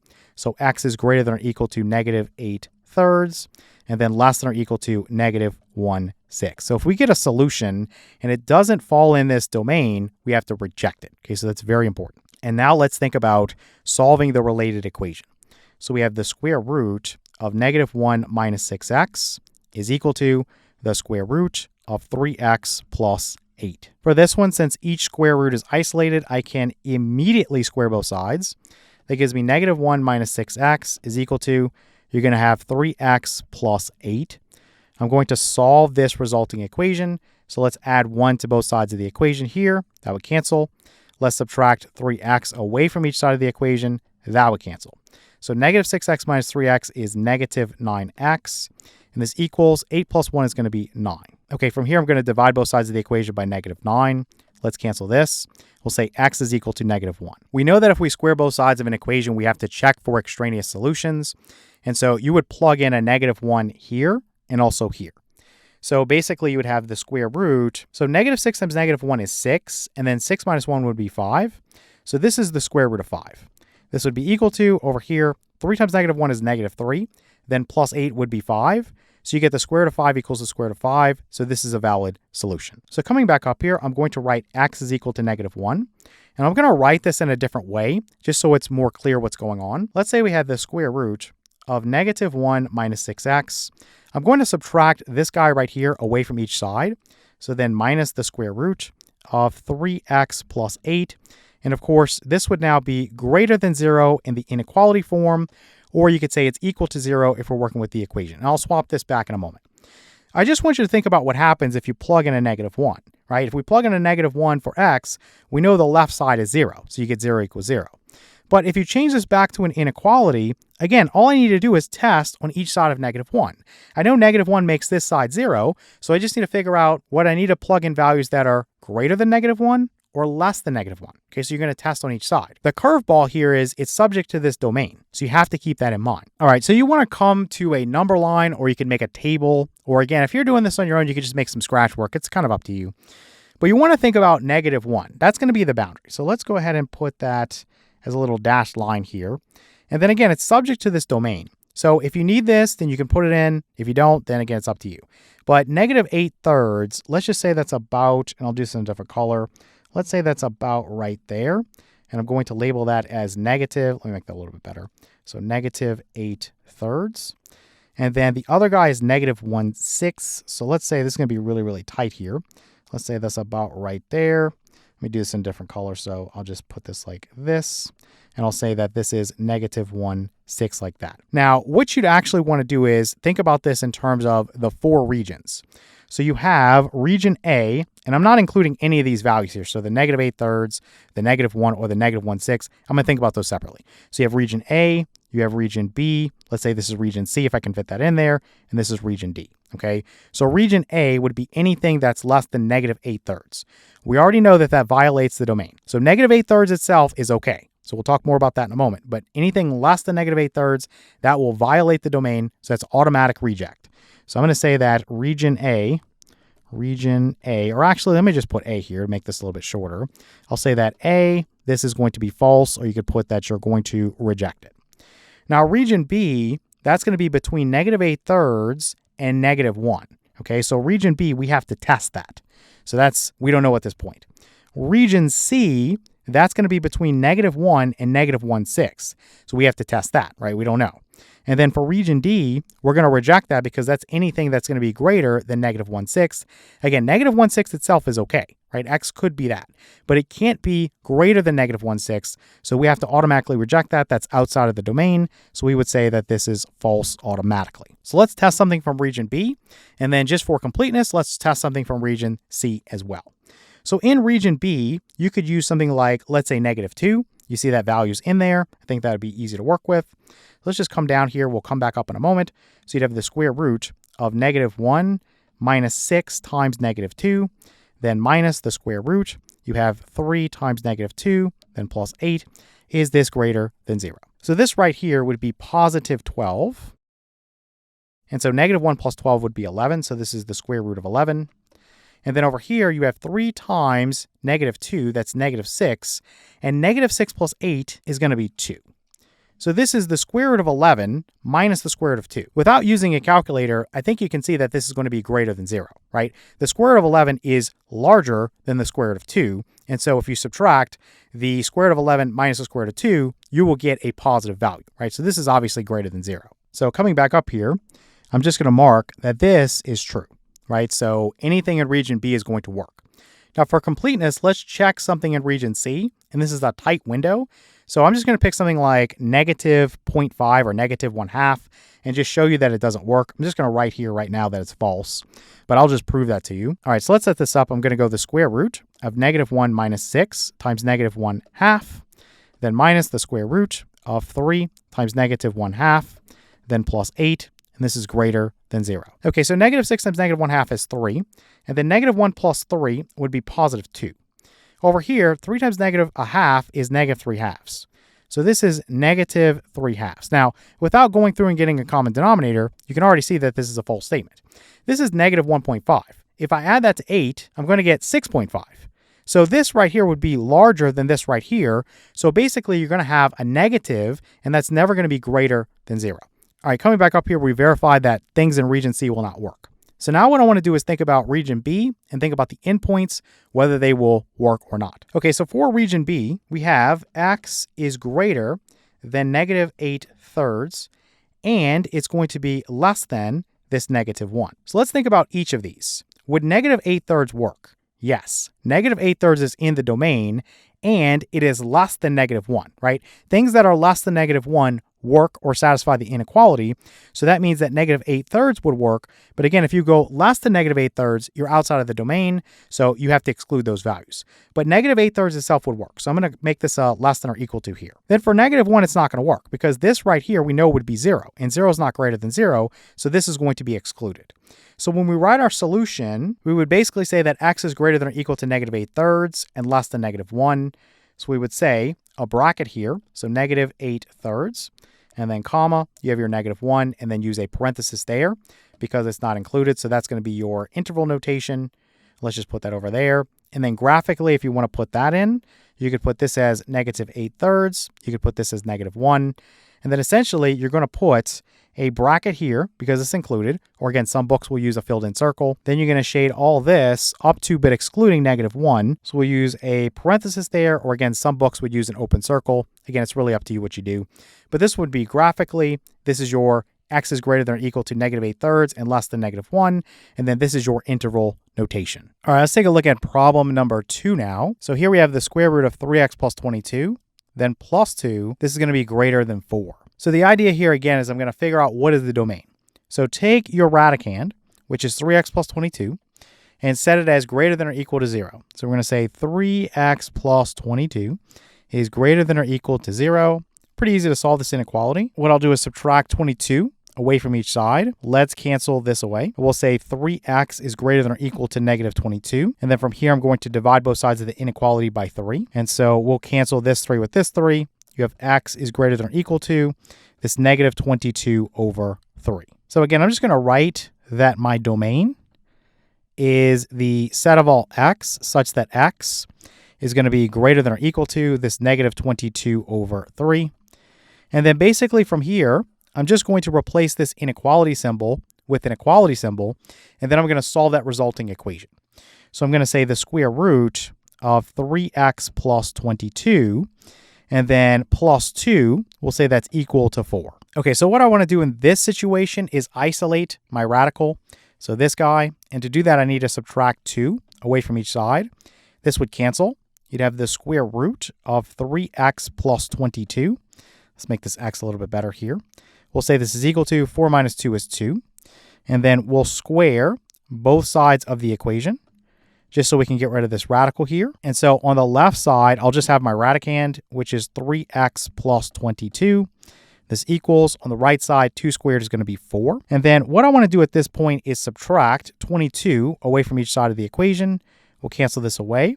We'll say 3x is equal to 4 minus 22 is going to be negative 18.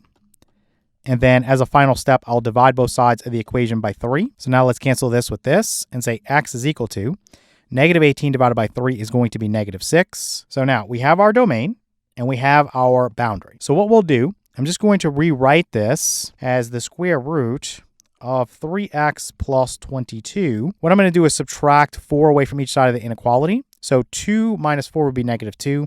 So then minus 2, and this is greater than 0. For me, this is a little bit easier to work with. And let's come back over here and set up our intervals. So again, x equals negative 6. That was the boundary that we found. So let's find that. So that's going to be negative 6. Put a little dashed line there. Then the other critical value is negative 22 over 3. Now, negative 21 over 3 is negative 7. So this is a little bit to the left of negative 7. So let's just say that it's going to be about right here. And I know that's not exact, but let's just say that's where it is. So this is negative 22 over 3, let's say. And then essentially you have these regions. So let's call this one A, let's call this one B, and let's call this one C. So A would be anything that's less than negative 22 over 3. B would be between negative 22 over 3 and negative 6. And then C would be anything greater than negative 6. And again, those critical values, the negative 22 over 3 and the negative 6, I will consider those separately. In region A, since this violates the domain, it's automatic reject. So we'll just say this is false. Nothing in there is going to work. For region B and for region C, we need a test. Now to test something in B, it looks like negative 7 is available. So let's work with that. So we'll say the square root of 3 times negative 7 plus 22. Let's make this a little bit better here. Then minus 2 is greater than 0. So 3 times negative 7 is negative 21. So this right here is negative 21, then plus 22, which is positive 1. And if we take the square root of 1, we get 1, and 1 minus 2 is negative 1. So this right here is a false statement. So we know that region B, that's not going to work. So we have to reject those values. So coming up here, I'm just going to put false here. Now C is going to work, so I'm just going to put a true for right now, and then I'll prove that to you. So for C, I would just pick 0. It's nice and easy to work with. So let's say we'd have the square root of 3 times 0, which is 0. So the square root of basically 22. Then minus 2 is greater than 0. Now for the square root of 22, it's about 4.7. So you can see that this is larger than this 2 that's being subtracted away. So this is going to be a positive value, so it will be greater than 0. So anything in region C will work, right? So that will be true. Now coming back up here, since we know that things in region C would work, we would start with our solution by saying that x is greater than negative 6. Now would negative 6 itself work? Well, think about it. Negative 6, if I plug that in here, is going to give me 0 on the left-hand side, right? So you'd have 0 is greater than 0, which is a false statement. So negative 6 would not work. So this would be your solution. And if you wanted to do interval notation, you could just say you put a parenthesis next to negative 6. This is going to go out to positive infinity. And then graphically, we would find negative 6. And again, you could put a parenthesis there, or you can do the open circle if you like that. And then we're going to go and shade everything out to positive infinity. So let's make sure we shade in this arrow. All right, let's take a look at problem number 3 now. So we have the square root of 10 minus x, and this is less than or equal to. We have the square root of 3x plus 7, and then minus 3. So the first thing I'm going to do is find my domain. So I'm just going to take this radicand here, which is 10 minus x, and I'll say that that is greater than or equal to 0. Then I'm going to use my keyword and. I'm going to take this radicand here, which is 3x plus 7. So 3x plus 7. And again, it has to be greater than or equal to 0. So let's solve this compound inequality real quick. So on the left, what we can do is actually just add x to both sides of the inequality. I think that's the fastest way. So we'll say 10 is greater than or equal to x, or you could flip that around and say that x is less than or equal to 10. And then for the other guy, let me just write and in here. We will subtract 7 away from each side, cancel this. You'll have that 3x is greater than or equal to negative 7. Let me make this a little bit more clean. And then we will divide both sides of the inequality by 3, cancel this. So we'll say x is greater than or equal to negative 7/3. Okay, let's consider this real quick. And so for the domain, let me write this out. So for our domain, we will say that it's the set of all x such that x has to be greater than or equal to this negative 7/3, and it has to be less than or equal to positive 10. Okay, so now let's solve this related equation. So we'll say that we have the square root of 10 minus x. We'll say this is equal to the square root of 3x plus 7, and then we have minus 3. Okay, so I have this radical on the left isolated, so you can immediately square both sides, but unfortunately that's not going to clear all the square roots involved. So this one squared, we know we just get the radicand, so this is 10 minus x on the left side. Then this equals on the right side, again, you have to use your formula. So square this guy, you get 3x plus 7. Then you have a minus, so you bring that, and then it's 2 times this guy times this guy. So 2 times 3 is 6, then times your square root of 3x plus 7. Let me actually slide this down here. Then plus your 3 being squared would be 9. Okay, we need to isolate this radical. So this guy right here. And so to do that, I'm first going to consider that 7 plus 9 is 16. So let's just erase this from here and here. And actually, I'll just put it at the end. I'll subtract it away from each side of the equation like this. And so this is going to cancel. And then additionally, I can also subtract 3x away from each side of the equation. Let's make this a little bit cleaner here. We'll cancel this. And so my left-hand side now will be 10 minus 16, which is negative 6. So we have negative 6. And then negative x minus 3x is negative 4x. And this equals, you have negative 6 times the square root of 3x plus 7. So just like I talked about when we were discussing how to solve radical equations, you could divide everything here by negative 6, but then you'd have fractions over here. So it's really personal preference. What I would do to make things easier, I would first reorder this and say this is negative 4x minus 6. Let me move this out of here and basically drag this up. So what I would do is actually just divide everything by negative 2 and see where that gets me. So basically, negative 4 divided by negative 2 is going to be 2. So this would be 2x. Negative over negative is positive. 6 divided by 2 is 3. And this equals negative over negative is positive. 6 divided by 2 is 3. So this is 3 times the square root of 3x plus 7. Now you still have a number here, but at least you don't have to work with some nasty fractions. So I think this is preferable, at least for me. So what I'm going to do now is just square both sides. And let's see where that gets us. So for this guy, the first guy squared is 4x squared. Then plus 2 times this guy times this guy. So 2 times 2 is 4, times 3 is 12. Then times x, then plus 3 squared is 9. This equals, when you square this guy, you have to be really careful. It's 3 squared, which is 9, multiplied by this guy being squared. So you have to wrap this in parentheses. You would get 3x plus 7 inside. And then you just need to use your distributive property here. So let's write 4x squared plus 12x plus 9 is equal to 27x plus 63. And all I did here was multiply 9 times 3x to get 27x. Then plus, you have 9 times 7, that's 63. So that's all I did. So now we have a quadratic that we need to solve. And for this, I would put it in standard form. See if it's something you can factor. If you can't, then just use the quadratic formula. So I would subtract 27x away from each side. Let's cancel that. Let's subtract 63 away from each side. Let's cancel that and put this as 0. So on the left, you'll have 4x squared, and then 12x minus 27x. That's going to be negative 15x. And then 9 minus 63, that's going to be negative 54. So minus 54, and this equals 0. So this is something you can factor, but it's actually not that easy to factor. So you could use the quadratic formula if you have to. Again, it's really up to you. I'm just going to factor it real quick because I already know how it works out. So I'm going to put a 4x here and an x here. Now remember, with 4, it's either 4 times 1 or 2 times 2. So if this didn't work, you'd have to check 2 times 2, okay? Now with 54, you've got 1 and 54, which that's probably not going to work.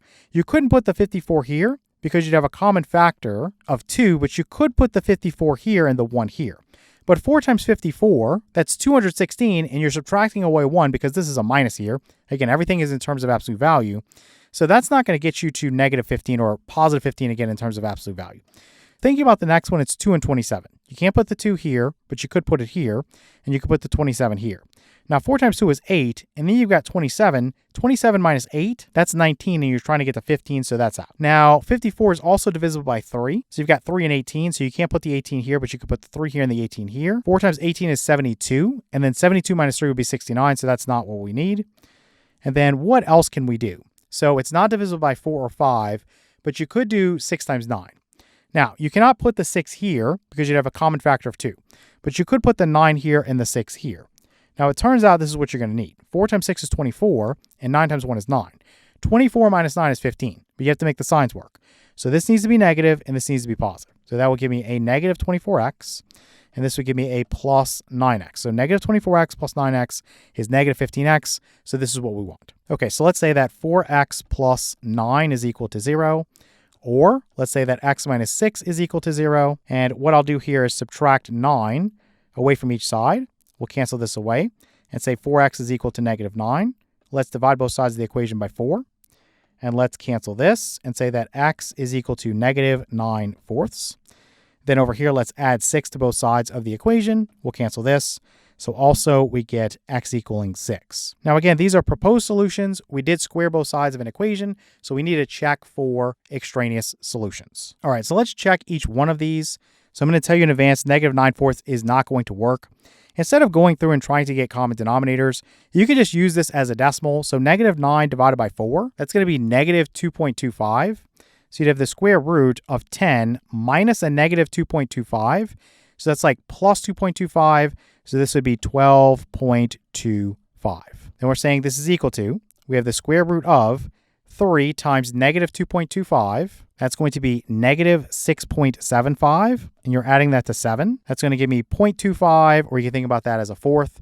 Now the square root of a fourth is going to be a half. So basically this is 0.5, or you could say it's a half, then minus 3. We don't really need to go any further here because we can see that this side's going to be positive and this side's going to be negative. So we know that this is going to be rejected, so this does not work. Okay, the other one's really easy to check. So you have 10 minus 6, that's 4. The square root of 4 would be 2. Over here, 3 times 6 is 18. 18 plus 7 is 25. The square root of 25 is 5. And then 5 minus 3 would be 2 as well. So this one works as a solution. So 6 is what we want. So coming back up here, I'm just going to say x is equal to 6. We have all the information we need. I'm going to keep this inequality in this form here. Bringing everything over to one side, in this case, doesn't make it any faster for me. Maybe it does for you. It's really personal preference. All right, let's come to the number line now and set up our little intervals. So I'm going to start with 6.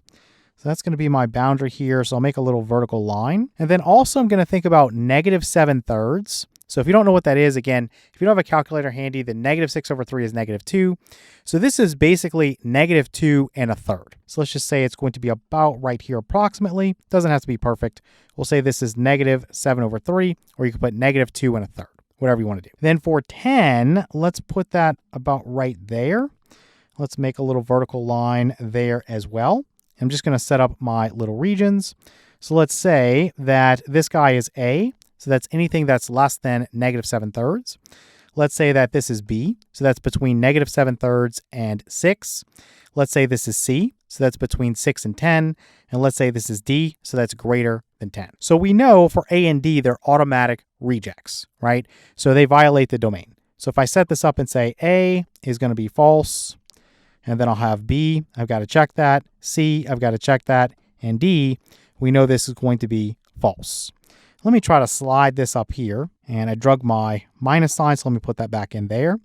So we want to start in region B. So I would pick 0, see what that does. So you would basically have the square root of 10 minus 0 is 10. So this is the square root of 10 is less than or equal to. Here, if you plug in a 0, you'd have the square root of basically 7 and then minus 3. So this is something I would use a calculator for. I'm just going to tell you in advance it doesn't work. The square root of 10, let's just say that's about 3.16. So this is an approximation. I'll just say it's about 3.16. We're saying is this less than or equal to? Punch in the square root of 7 minus 3 in your calculator. You're going to get a negative value. It's going to be negative 0. Let's just say it's 35. We'll just stop there. You can tell because this is positive and this is negative, this is a false statement, right? This guy right here is not going to be less than this guy right here because this is, again, a positive and this is a negative. A positive cannot be less than a negative and it can't be equal to a negative, so this is false. So coming back up, I'll just write that this one is false, and then C is going to be true. I'll write that in now, and then I'll prove it to you. Let me make that a little bit cleaner there so that it's legible. So for C, we could pick something like 7 or 8 or whatever you want to do.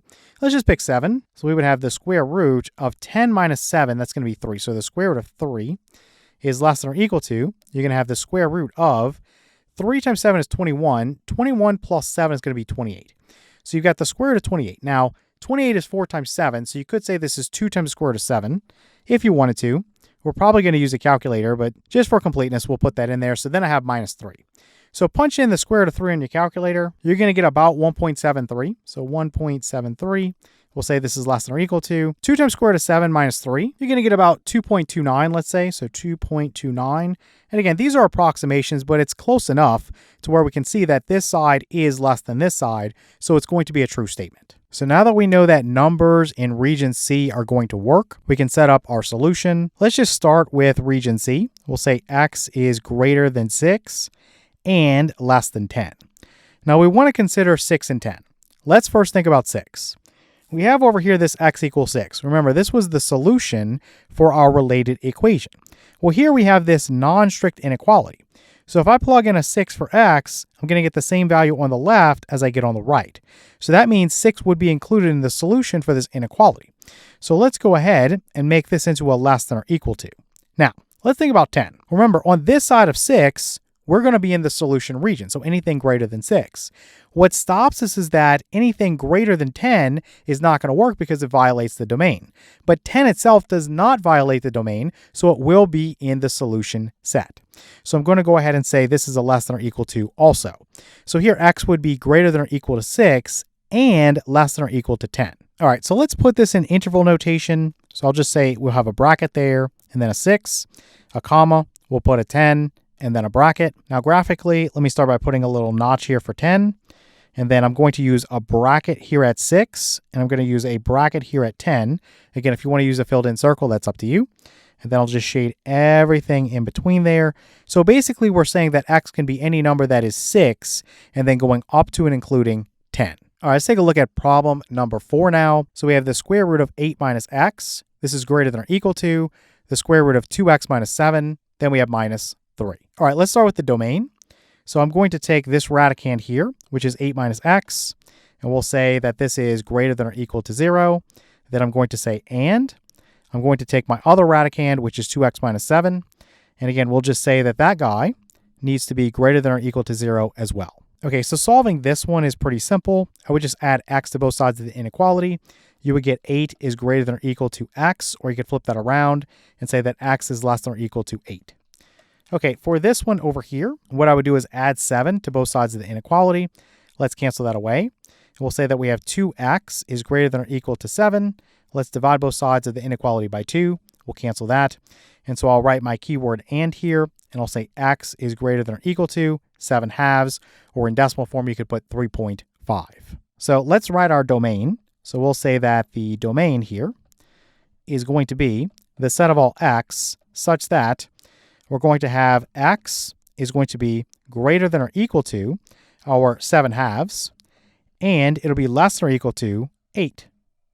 Okay, so let's solve the related equation. We'll say the square root of 8 minus x now is equal to, we'll say the square root of 2x minus 7, and then we'll have minus 3. Okay, so I'm going to square both sides so I can get rid of the square root on the left. Unfortunately, I'll still have a square root on the right, but we'll deal with that in a moment. So I'll just have the radicand here. This is 8 minus x, and this is equal to. Here I'm going to square this guy, so that would be 2x minus 7. Then you have the minus. You have 2 times this guy times this guy. 2 times 3 is 6. And then times your square root of 2x minus 7. And then squaring the last guy, if I square 3, I get 9, so this is plus 9. Okay, so I can clean this up just a little bit. Again, I'm trying to isolate this guy right here. So I can say that negative 7 plus 9 is positive 2. Let me just erase that from here and just put this as a 2. And then what I'm going to do is subtract 2x away from each side. And then I'm going to also subtract 2 away from each side. And let's cancel this, and let's cancel this. So let's say that we have 8 minus 2, that's 6. And then basically negative x minus 2x would be negative 3x. And this equals negative 6 times the square root of 2x minus 7. Now, like we've talked about before, you could divide everything by negative 6 to make this side simpler, but you're going to end up with a fraction over here, and you probably don't want to work with that. So I'm going to just divide everything by negative 3. I think that's just going to make things a little bit easier for us. So 6 divided by negative 3 is negative 2. Then negative 3 divided by negative 3 is 1. So this would just be plus x. And this would be equal to negative 6 over negative 3 is 2. And then this is times the square root of 2x minus 7. Now over here, I would just flip this around and say it's x minus 2. And then I would just square both sides. So square this side and then square this side. Over here, just use your formula. So this is x squared minus 2 times x times 2. So this is minus 4x. Then plus 2 squared is 4. And this equals square 2, that's 4. Then you're going to wrap this in parentheses. When you square this, remember you get 2x minus 7, but you need to multiply 4 by each term there. So 4 times the quantity 2x minus 7 is what you're going to get there. And if you go through and distribute, you would have 8x and then minus 28. So let me erase this and just drag this up here. All right, so a pretty simple quadratic equation to solve. I'm just going to add 28 to both sides and then cancel this away. Subtract 8x away from each side. Cancel this away. Let's put this as 0. We'll have x squared, and then negative 4x minus 8x is negative 12x. 4 plus 28 is 32, so plus 32, and this equals 0. Very easy to factor this and solve it that way. So let's do that. So we'll put an x here and an x here. Two integers that sum to negative 12 and have a product of positive 32. That's going to be negative 8 and negative 4. So here we would just say x minus 8 is equal to 0, or x minus 4 is equal to 0. Let's add 8 to both sides of the equation. Let's cancel this away and say x is equal to 8. Let's add 4 to both sides of the equation, cancel this away. We'll say x could also be 4. But again, these are proposed solutions, so we have to check them. All right, so coming back, I'm just going to tell you in advance that 8 works and 4 doesn't. If you plug in an 8 for x, you get 8 minus 8, which is 0. Square root of 0 is 0. And this equals 2 times 8 is 16. 16 minus 7 is 9. Square root of 9 is 3. 3 minus 3 is 0. So this one works. 4 does not work. So here you have 8 minus 4, which is 4. Square root of 4 is 2. And this should be equal to 2 times 4 is 8. 8 minus 7 is 1. The square root of 1 is 1. And then 1 minus 3 is negative 2. So this solution here of x equals 4 is extraneous. So we're going to reject that one. So we just want this x equals 8. So coming back up here, I just want to put x equals 8. Now you have an 8 here and an 8 here, so that's going to make things a little bit simpler. Let me copy this real quick. So we have the square root of 8 minus x is greater than or equal to. We have the square root of 2x minus 7 and then minus 3. Once again, I'm not going to write everything on one side. When it gets complex like this, I don't think it helps that much. You just pretty much have to use a calculator. All right, so coming to the number line, let's think about 7 halves, which in decimal form is 3.5. So let's just say that's about right here. It's not perfect, but that's close enough. And then we have 8, so let's put that there. And that's basically it. So we're going to have 3 intervals here. Let's call this A, let's call this B, let's call this C. Now for A and C, those are automatically going to be rejected because they violate the domain, right? A is going to be anything that's less than 7 halves. So this is going to be false. Then for B, we have to check it. That's between 7 halves and 8. Then for C, we're going to reject because that's anything greater than 8. Again, that violates the domain. So this is automatically going to be false. So really, we just want to check something in B. You could just grab something like, let's say 4. I think that'd be pretty easy to work with. Now, you might remember from the equation when we plugged in 4, we got 2 on one side and we got negative 2 on the other side. But let's just go through it again. So if I plug in a 4 there and I plug in a 4 there, we're going to get 8 minus 4, which is 4. Square root of 4 is 2. So that's the left-hand side. This is greater than or equal to 2 times 4 is 8. 8 minus 7 is 1. Square root of 1 is 1. So this is 1 minus 3, which is negative 2. So this is a positive and this is a negative, and a positive is always greater than a negative. So this is definitely true, right? 2 is greater than negative 2. We can say that this is true for region B. So getting our solution is pretty easy. We just grab region B. So we'll say that x is greater than 7 halves and less than 8. And we're going to think about 7 halves and we're going to think about 8. Now, first and foremost, does 7 halves work? Well, yeah, if I'm less than 8, I'm going to work. But again, anything less than 7 halves, that violates the domain, but 7 halves does not. So this is going to be included. So x here would be greater than or equal to 7 halves. So we want this right here to be less than or equal to. Now, does 8 work? Well, again, this is a non-strict inequality. So if I plugged in an 8, the left and the right sides would be equal. So this would work as well. So I want this to be a less than or equal to also. So here, x would be greater than or equal to 7 halves and less than or equal to 8. So coming back here, I'll just write this in interval notation. So we'll put a bracket, 7 halves, comma, 8, and then a bracket. And then let me put my notch in here for 7 halves again. So let's just say it's about right there. That's going to be 7 halves for us. And I'm just going to use a bracket there. Or again, you can use a filled in circle. And then I'm going to use a bracket at 8 and then just shade everything in between. So from 7 halves, x can be that, going up to and including 8. All right, let's take a look at problem number 5 now. So we have 1 plus the square root of 6x minus 2 is less than or equal to. We have the square root of 9x minus 2. And what I'm going to do is first find my domain. So I'm going to take this 6x minus 2, this radicand here, and I'll say that that needs to be greater than or equal to 0. Then I'll use my keyword and. I'll work with my other radicand, which is going to be this 9x minus 2. And again, this has to be greater than or equal to 0 as well. Okay, on the left, let's add 2 to both sides of this inequality. We'll cancel this and say 6x is greater than or equal to 2. From here, let's divide both sides of the inequality by 6. We'll cancel this away and say x is greater than or equal to. 2 over 6 is basically going to be 1/3. And then let me write my keyword and here. And over here, I'm just going to add 2 to both sides of the inequality. We'll cancel this. We'll have 9x is greater than or equal to 2. From here, we'll divide both sides of the inequality by 9. We'll cancel this. So we'll have x is greater than or equal to 2/9. Now, this one is a little bit tricky when you see it, if you're not used to working with compound inequalities.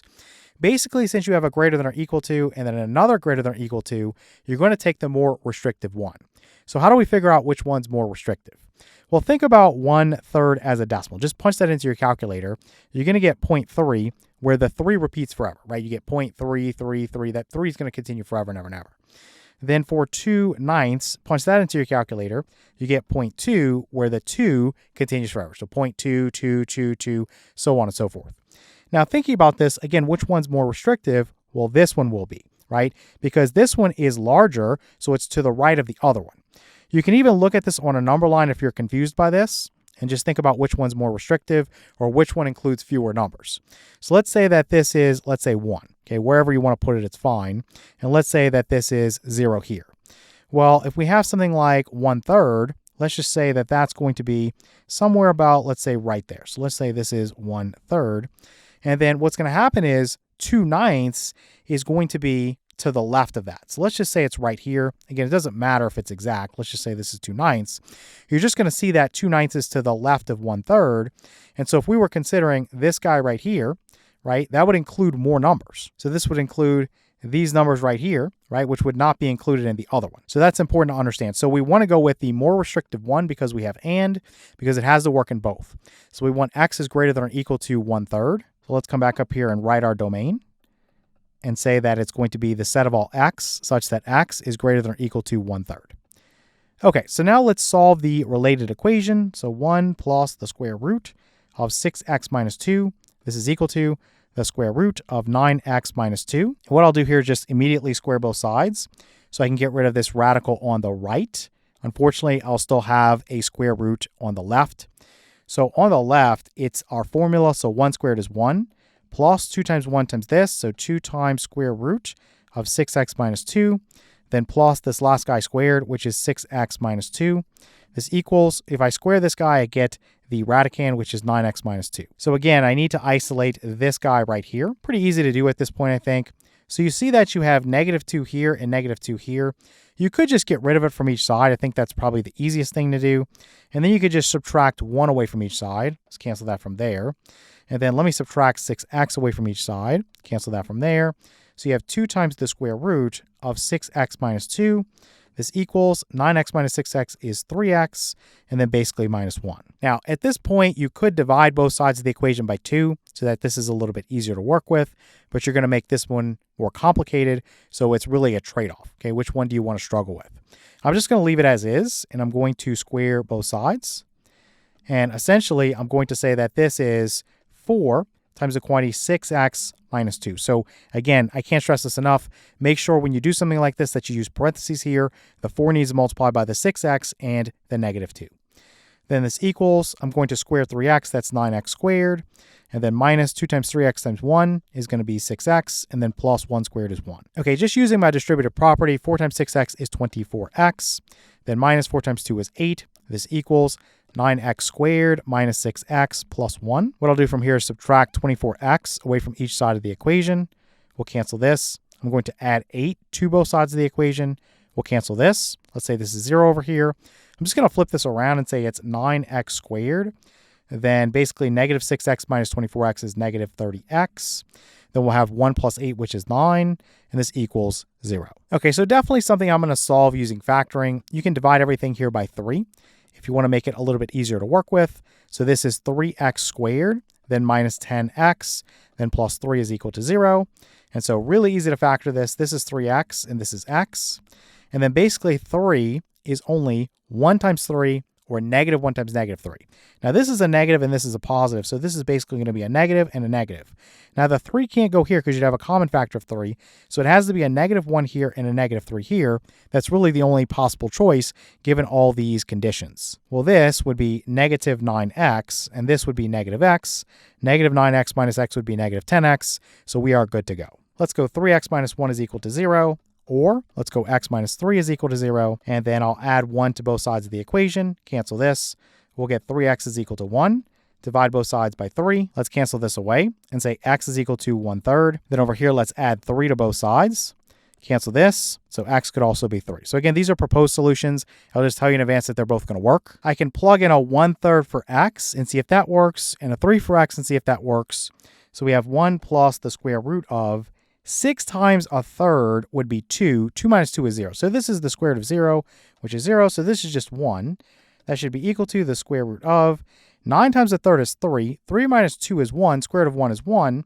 So again, you're going to get 1 equals 1 here. So this one works. Now in terms of 3, I think we could just eyeball this one. So 6 times 3 is 18. 18 minus 2 is going to be 16. The square root of 16 is 4. So you have 1 plus 4, which is 5. That equals. Over here, 9 times 3 is 27. 27 minus 2 is 25. The square root of 25 is 5. So this one works as well. So both of these are going to work. So let's come back up here. And I'm just going to copy this in its current form. So 1 plus the square root of 6x minus 2. We'll say is less than or equal to. We'll say the square root of 9x minus 2. Okay, so coming back up here, really we just need to think about 1/3 and 3. That's the only critical values we're going to have. Remember, 1/3 and 3, those are solutions. But then also with 1/3, if anything is less than 1/3, it can be 1/3 or greater. But if it's less than that, we're going to reject it. So let's find 1/3. Let's just say it's about right here. I think that's probably close enough. Let's say that's 1/3. And then for 3, that's right here. And basically, we can set up our regions, or you can say intervals, or whatever you want to say. So this is A, this is B, and this is C. So A is going to be anything that's less than 1/3. So we already know that that violates the domain because x has to be equal to 1/3 or greater. So this is an automatic reject. We'll say this is false. Now B and C are open. We don't know. So for B, we have to test that's between 1/3 and 3. And then for C, we have to test that's greater than 3. So let's check that real quick. So let's think about something like maybe 2, or you could use 1, whatever you want to do. Let's just use 1. I think that might be easier. Let's see if this works. So 1 plus the square root of, you'd have 6 times 1, which is 6, and then minus 2, which would be 4. So the square root of 4 would be 2. So this over here would be 1 plus 2 or 3. So let's put this as 3. This is less than or equal to 9 times 1 is 9. Then minus 2 is 7. So this would be the square root of 7. Now this is something you could just punch into your calculator. The square root of 7 is about 2.65. So this is going to be false. Okay, this is not going to work. Let's come up here and say this is going to be false. And I'll just say this is going to be true. And I'll prove that to you. Let's pick something like, let's just say 4. That won't be that bad. So let's say 1 plus the square root of 6 times 4 is 24. 24 minus 2 is 22. This should be less than or equal to the square root of 9 times 4 would be 36, and then 36 minus 2 would be 34. So again, this is just something you can punch into your calculator. 1 plus the square root of 22, let's just say that's about 5.69. Again, it's an approximation. Is this less than or equal to the square root of 34? That's about 5.83. So this is a true statement. So let's think about our solution now. So we're going to start with region C. So for that, it's anything that's greater than 3. So x is greater than 3. Now, is 3 itself included? Remember, 3 is a valid solution to the related equation. So if I plug it in, I get the same value on the left as I get on the right. Now keep in mind here, this is a non-strict inequality. So 3 will work. So we're going to say x is greater than or equal to 3. But there's another thing you have to do here. Remember, we said that 1/3 would work as a solution as well. And this is a non-strict inequality, so we have to make sure that we include it. So these are the types of things that you can miss pretty easily if you're not thinking about checking all these things. So I would put that x is greater than or equal to 3.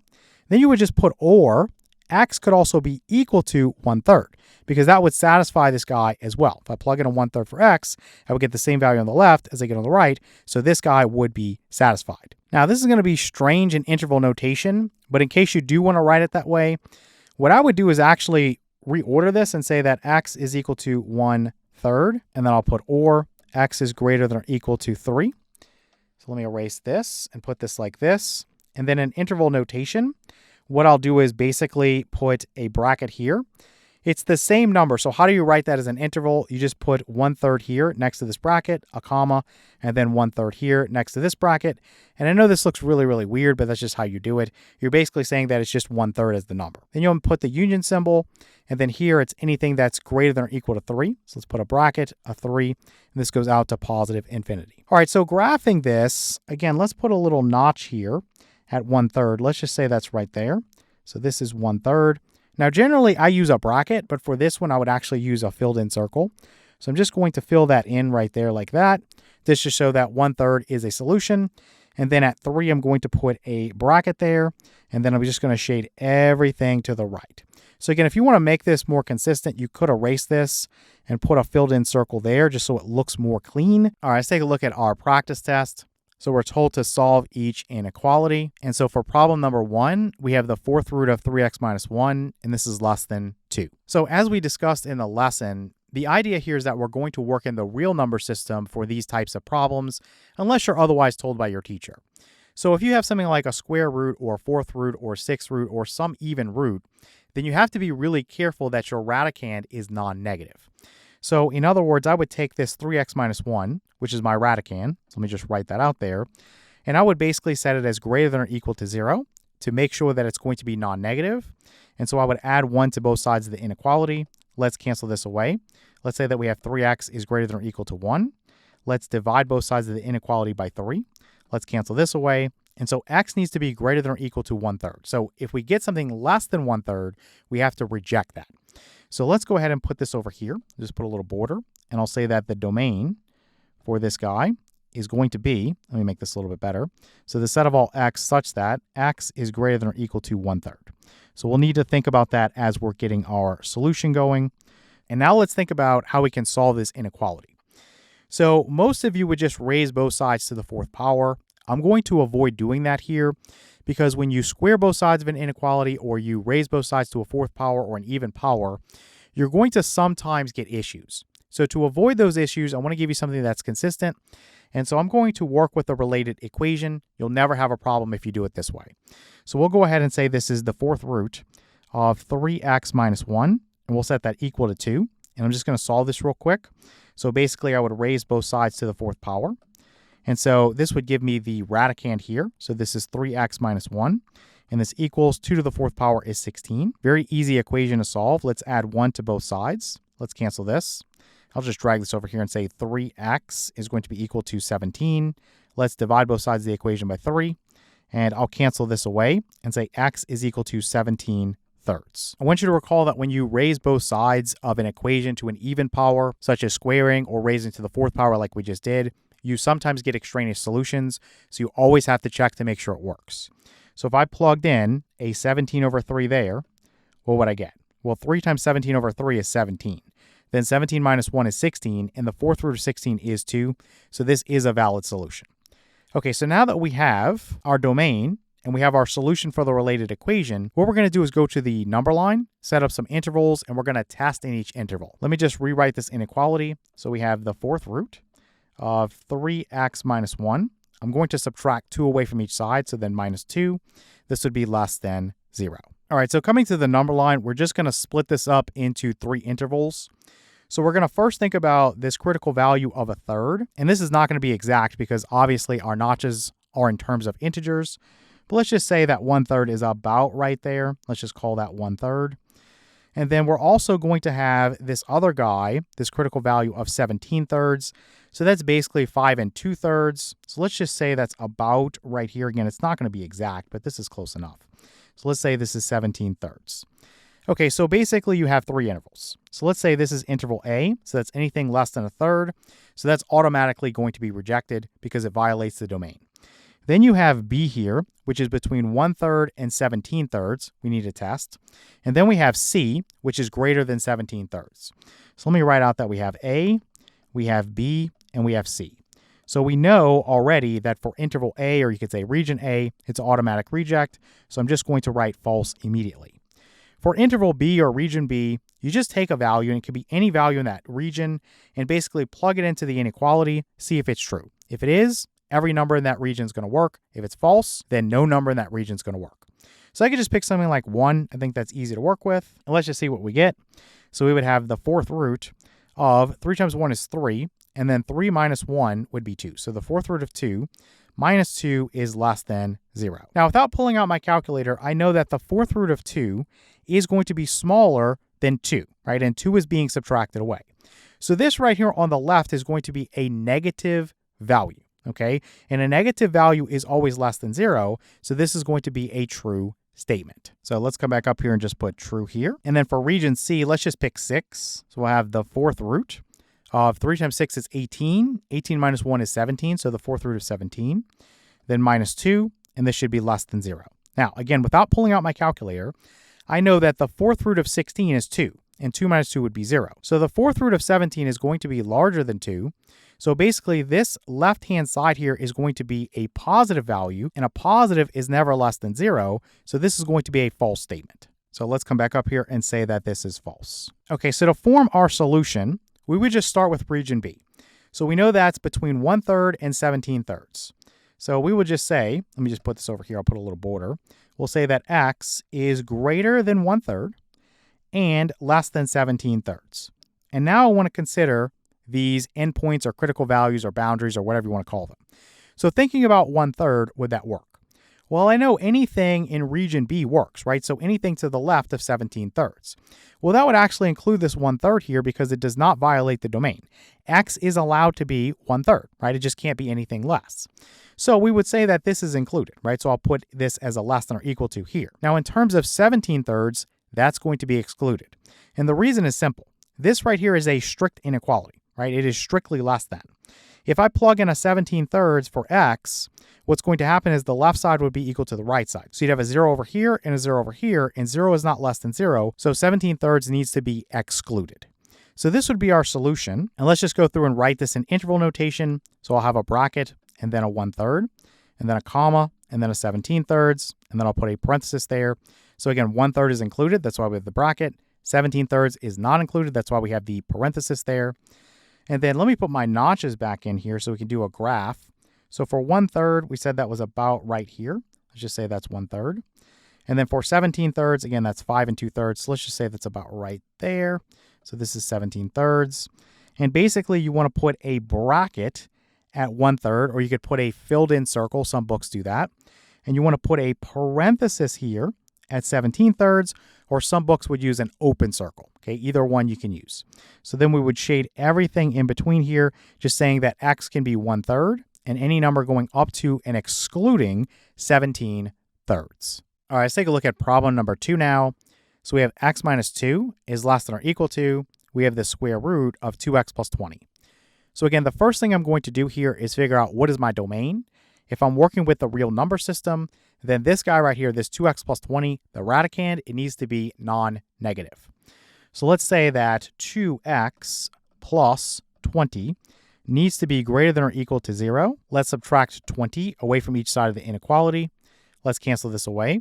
We'll have 2x is greater than or equal to negative 20. Let's finish this up by dividing both sides of the inequality by 2. And then we'll cancel this away, and we'll say that basically x is greater than or equal to, we have negative 20 over 2, which is going to be negative 10. So let's say that our domain for this guy would be the set of all x such that, again, we'll just have this condition that x is greater than or equal to negative 10. So it can be negative 10, but it just can't be anything less than that. Okay, from here, what I'm going to do is solve the related equation. So we'll say that x minus 2 is equal to the square root of 2x plus 20. So because this square root is isolated on the right-hand side, I can just immediately square both sides. The main thing here is to not forget your formula. You can't just say this is x squared minus 2 squared. You have to expand it and say this is x squared minus 2 times this guy times this guy. So basically 2 times 2 is 4, then times x, then plus this guy squared, so 2 squared is 4. And this equals, here we would just have the radicand, so the 2x plus 20. All right, I'm going to put this in standard form and then see if I can factor it or use the quadratic formula if I have to. So I'm just going to subtract 2x away from each side of the equation. Let's cancel that. Subtract 20 away from each side of the equation. Cancel that. So this side is 0. Let's say that we have x squared, and then negative 4x minus 2x would be negative 6x. Then 4 minus 20 is going to be minus 16, and this equals 0. So this will be something we can solve using factoring. Again, you can always use the quadratic formula if that's what you prefer. So I'm going to put an x here and an x here. I need two integers whose sum is negative 6 and whose product is negative 16. Well, that's going to be negative 8 and positive 2. So we'll say x minus 8 is equal to 0. Here we would add 8 to both sides, so x is equal to 8. Then basically, or you have x plus 2 is equal to 0. Here we would subtract 2 away from each side, so x could be negative 2. So let's put this like this. Now, because we squared both sides of this equation, again, you have to check for extraneous solutions. So these are our proposed solutions. So let's check them and make sure that they work. All right, let's start by checking 8. So over here on the left, you'd have 8 minus 2, which is going to be 6. And this should be equal to, if you plugged in an 8 here, 2 times 8 is 16. 16 plus 20 is 36, and the principal square root of 36 is 6. So this one works as a solution. The next one is going to be rejected. It's going to be an extraneous solution. So negative 2 minus 2 is negative 4. We're saying this is equal to, if you have 2 times negative 2, that's negative 4. Negative 4 plus 20 is 16, and the principal square root of 16 is going to be 4. So this is a false statement. So that's why we reject this x equals negative 2. So coming back up here, I'll just put x equals 8. That's going to be for our boundary. And then let me just copy this. So x minus 2 is less than or equal to the square root of 2x plus 20. Okay, so let's think about the intervals we can set up here. So for one, we need to consider that anything less than negative 10 would be rejected. So let's go over here and make a notch for negative 10. And so I'm just going to say that anything that's less than that, let's just call that region A, that's automatically going to get rejected because it violates the domain. I'll just go ahead and put false right now. Then the other critical value is at 8, so let's put a line right there. So region B would be between negative 10 and 8, and we need a test there. And then region C would be anything that's greater than 8, and we need a test there. So for region B, I would just pick 0, something you can just do mentally most of the time. So if I plugged in a 0 there, I would have negative 2 over here. This would be less than or equal to, 2 times 0 is 0, so you just have square root of 20. Now the square root of 20, you could break that down into 2 times square root of 5. But that's not really relevant because this side's positive and this side's negative, so you don't even need to punch this into your calculator because you know that a positive value here is going to be greater than a negative value here, so this is going to be true. Now in region C, you could just pick something like 9, and you're going to see that this doesn't work. I'm just going to write false for right now, save a little time. But let's just plug this in and see what we get, just to prove it to you. So 9 minus 2 would be 7, and this would be less than or equal to, 2 times 9 is 18, and then 18 plus 20 is going to be 38. So this would be the square root of 38 here. Now again, without pulling out a calculator, you can tell that this side right here is not going to be greater than this side right here, and they're certainly not going to be equal. Think about the fact that the square root of 36 would be 6, right?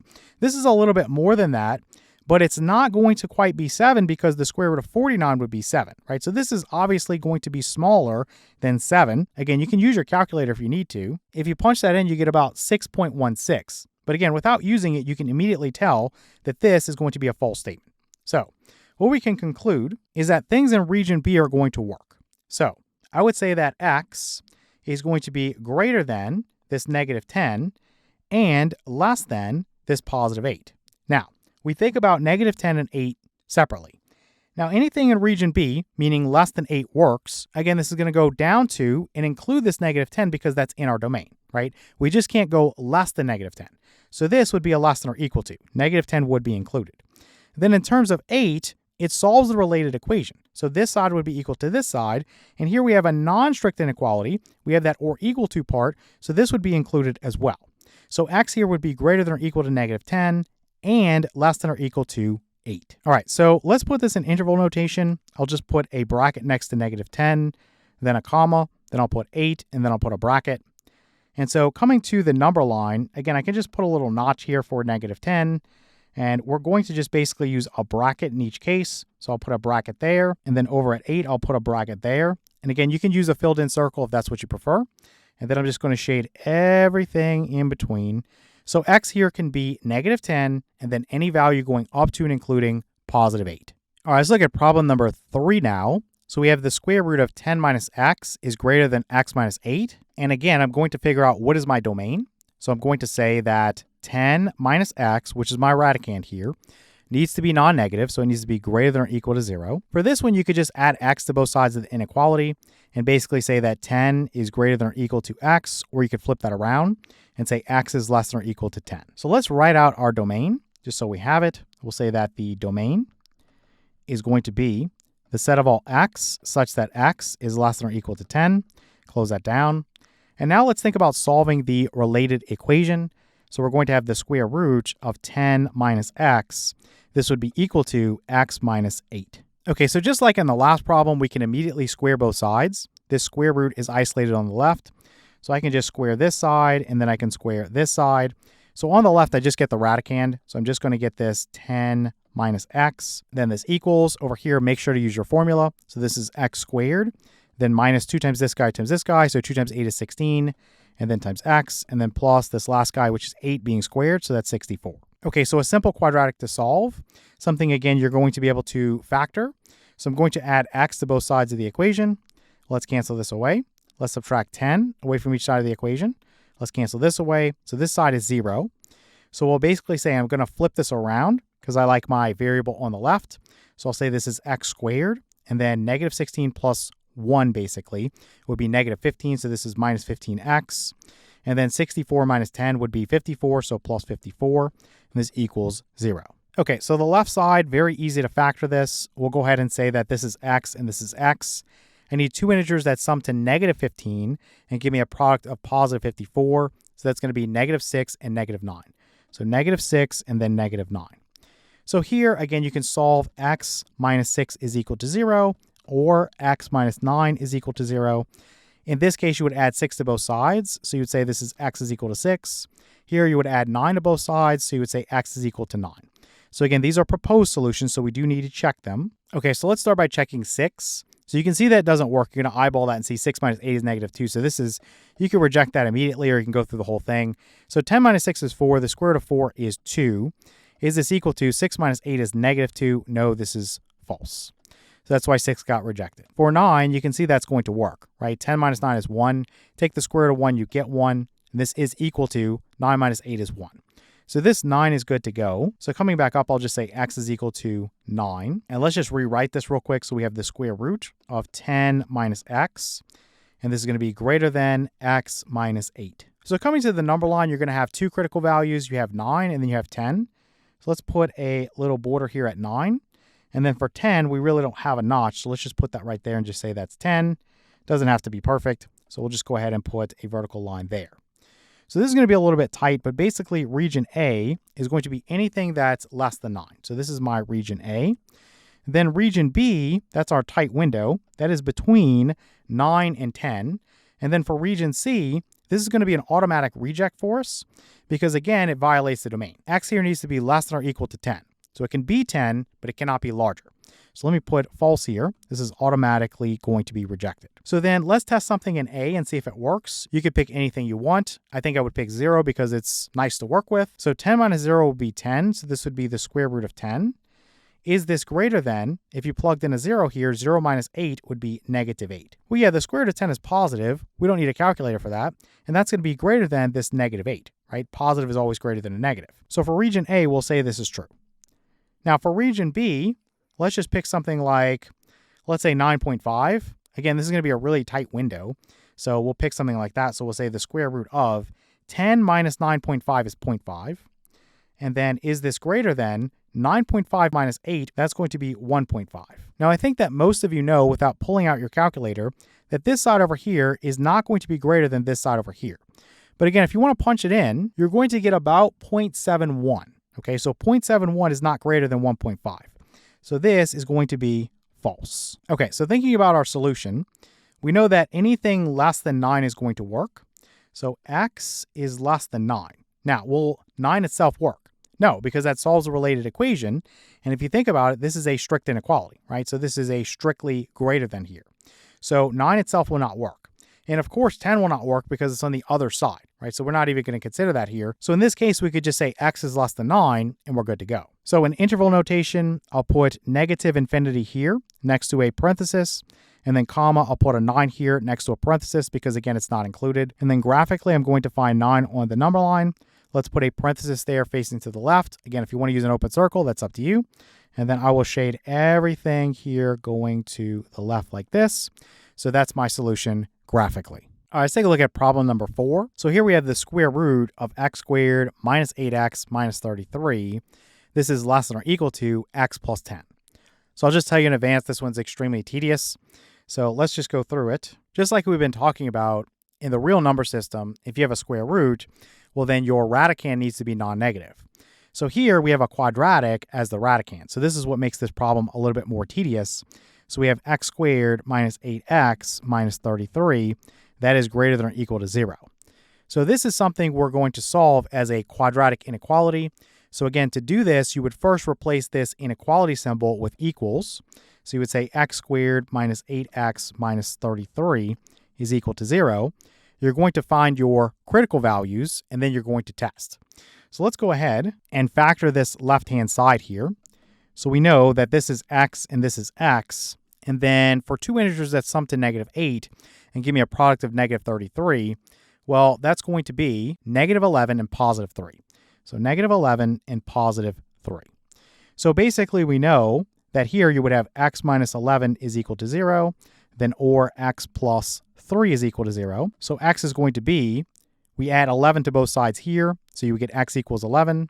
Then over here, you would subtract 3 away from each side, so x is also -3. So what we're going to do now is come to the number line, and again, we're just going to test. For the critical values, you're going to have -3, and then you're also going to have 11. Now, I don't have a notch for that, so let's just say 10 is maybe right here, and let's just extend this out a little bit like this, and we'll say that 11 is right here. So let me put that like this. And then essentially, I'm going to have 3 intervals. So this is region A, or you could say interval A, then B, then C. So let's say this is A, B, and C. Now, I'm going to test inside of A, and you could pick something like, let's say -4, and see if that works. It's probably better to put this into factored form. I think that's a little bit easier. So let's put this back like this, and see that we have x here and x here. Remember, you had -11 and then +3. So if I plug in a -4, you'd have -4 minus 11, which would be -15. And then here you'd have -4 plus 3, which would be -1. So basically -15 times -1. Now, we know that's 15, but again, you could just think about the sign. We know that this would be positive, and a positive is always greater than 0. Okay, so A will work. So we'll say that this is true. Now, I'm just going to tell you in advance that B is not going to work. We'll just say this is false. But again, we can obviously prove this by just picking something like 0, and that's really easy to work with. If you plug in a 0, here you'd have -11, and here you'd have +3. Again, without going through and saying that's -33, you could just think about the fact that it's going to be negative, and a negative is not greater than 0, and it's certainly not equal to 0, so that's why it's false. Then for C, it's going to work again, so let's just say this is true. You could pick something like, let's say 12. So 12 minus 11 would be 1, and then over here, 12 plus 3 would be 15. So again, you just need to think about the fact that it's positive, and a positive is always greater than 0, so this would be true. So let's erase this. Now for writing the solution, we know anything in A will work, and then anything in C will work.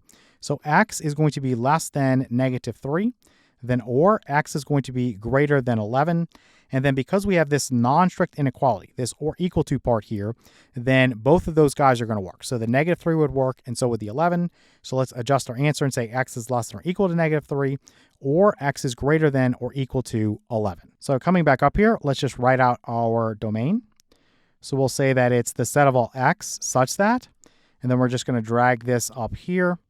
So basically like that. So we would say that x is less than or equal to -3, or x is greater than or equal to 11.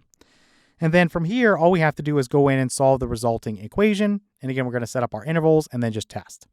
So let's say that now we have the square root of x squared minus 8x minus 33, and this will be equal to x plus 10. Now this square root is isolated on the left, so I'm just going to square both sides immediately. And so this radicand here is what we would get. So we would have the x squared minus 8x minus 33. This equals, over here, you have to use your formula. So x squared plus 2 times x times 10, which is going to be 20x, then plus 10 squared is 100. So notice that you have x squared here and x squared here.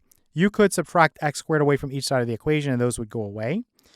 I'm going to subtract 20x away from each side of the equation.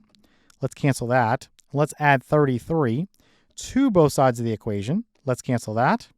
So what I'll have here is -28x is equal to 133. Let's divide both sides of the equation by -28. And let's see what that gives us. So this would cancel. We'll have x is equal to, we know this is negative. For 133, it's basically 19 times 7. And we know that 28 is going to be 4 times 7.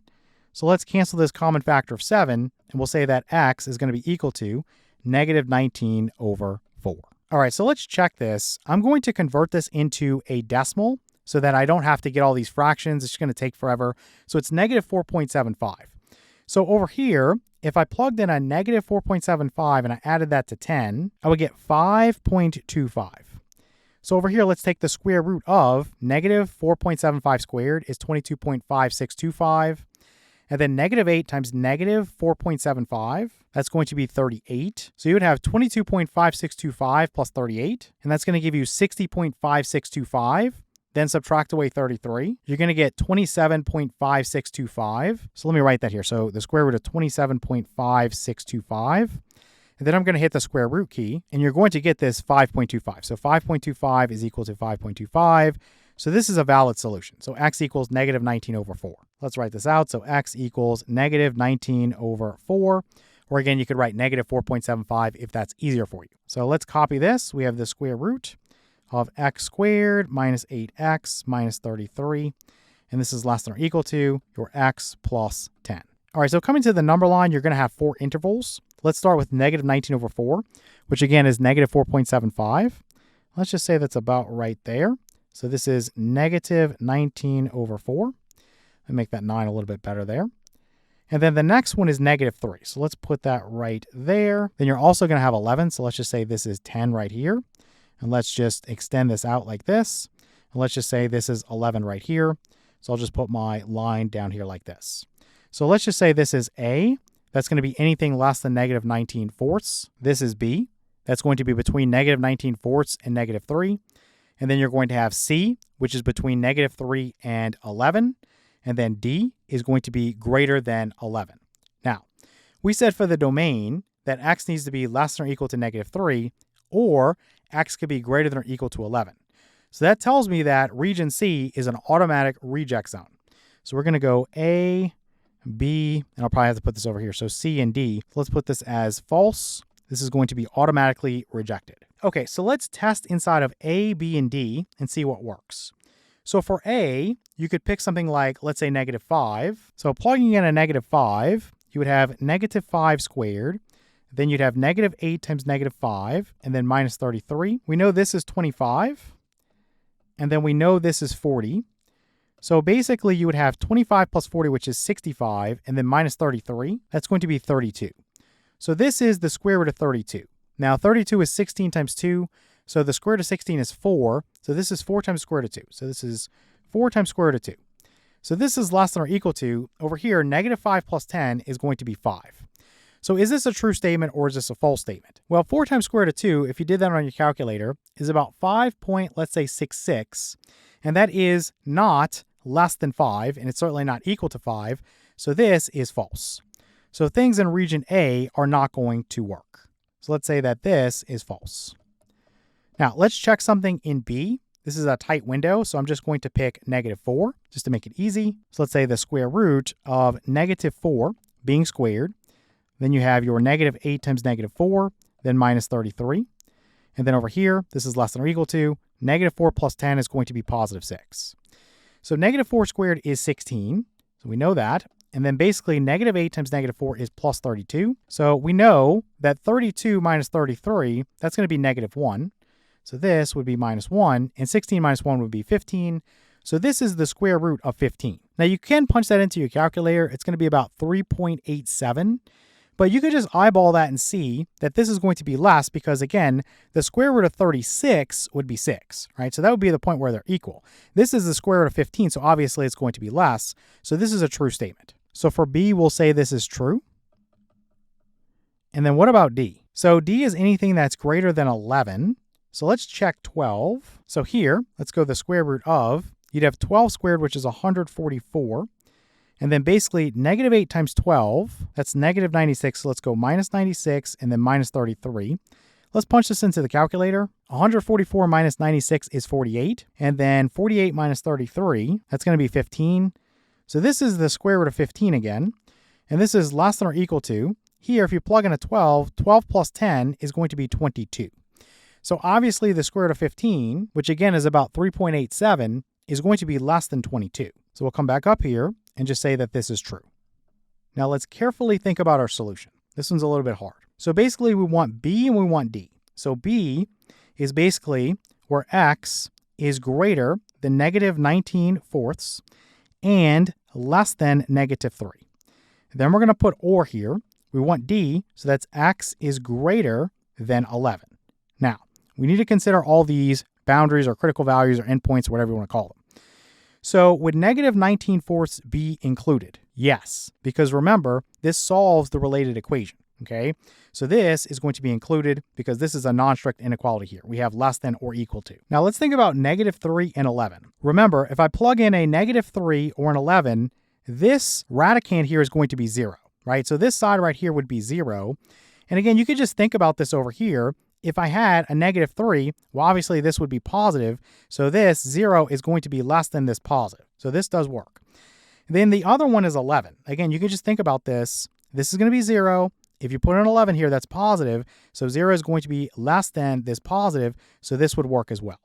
So this would be the full solution here. So for interval notation, let's just say we have a bracket. So negative 19 over 4. And then comma negative 3. We have a bracket. And then it's the union with, you have 11 next to a bracket.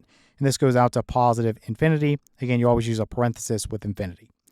So graphically, let me put in my notch again for this negative 19 over 4. And then we have our negative 3. So let me just put a bracket here.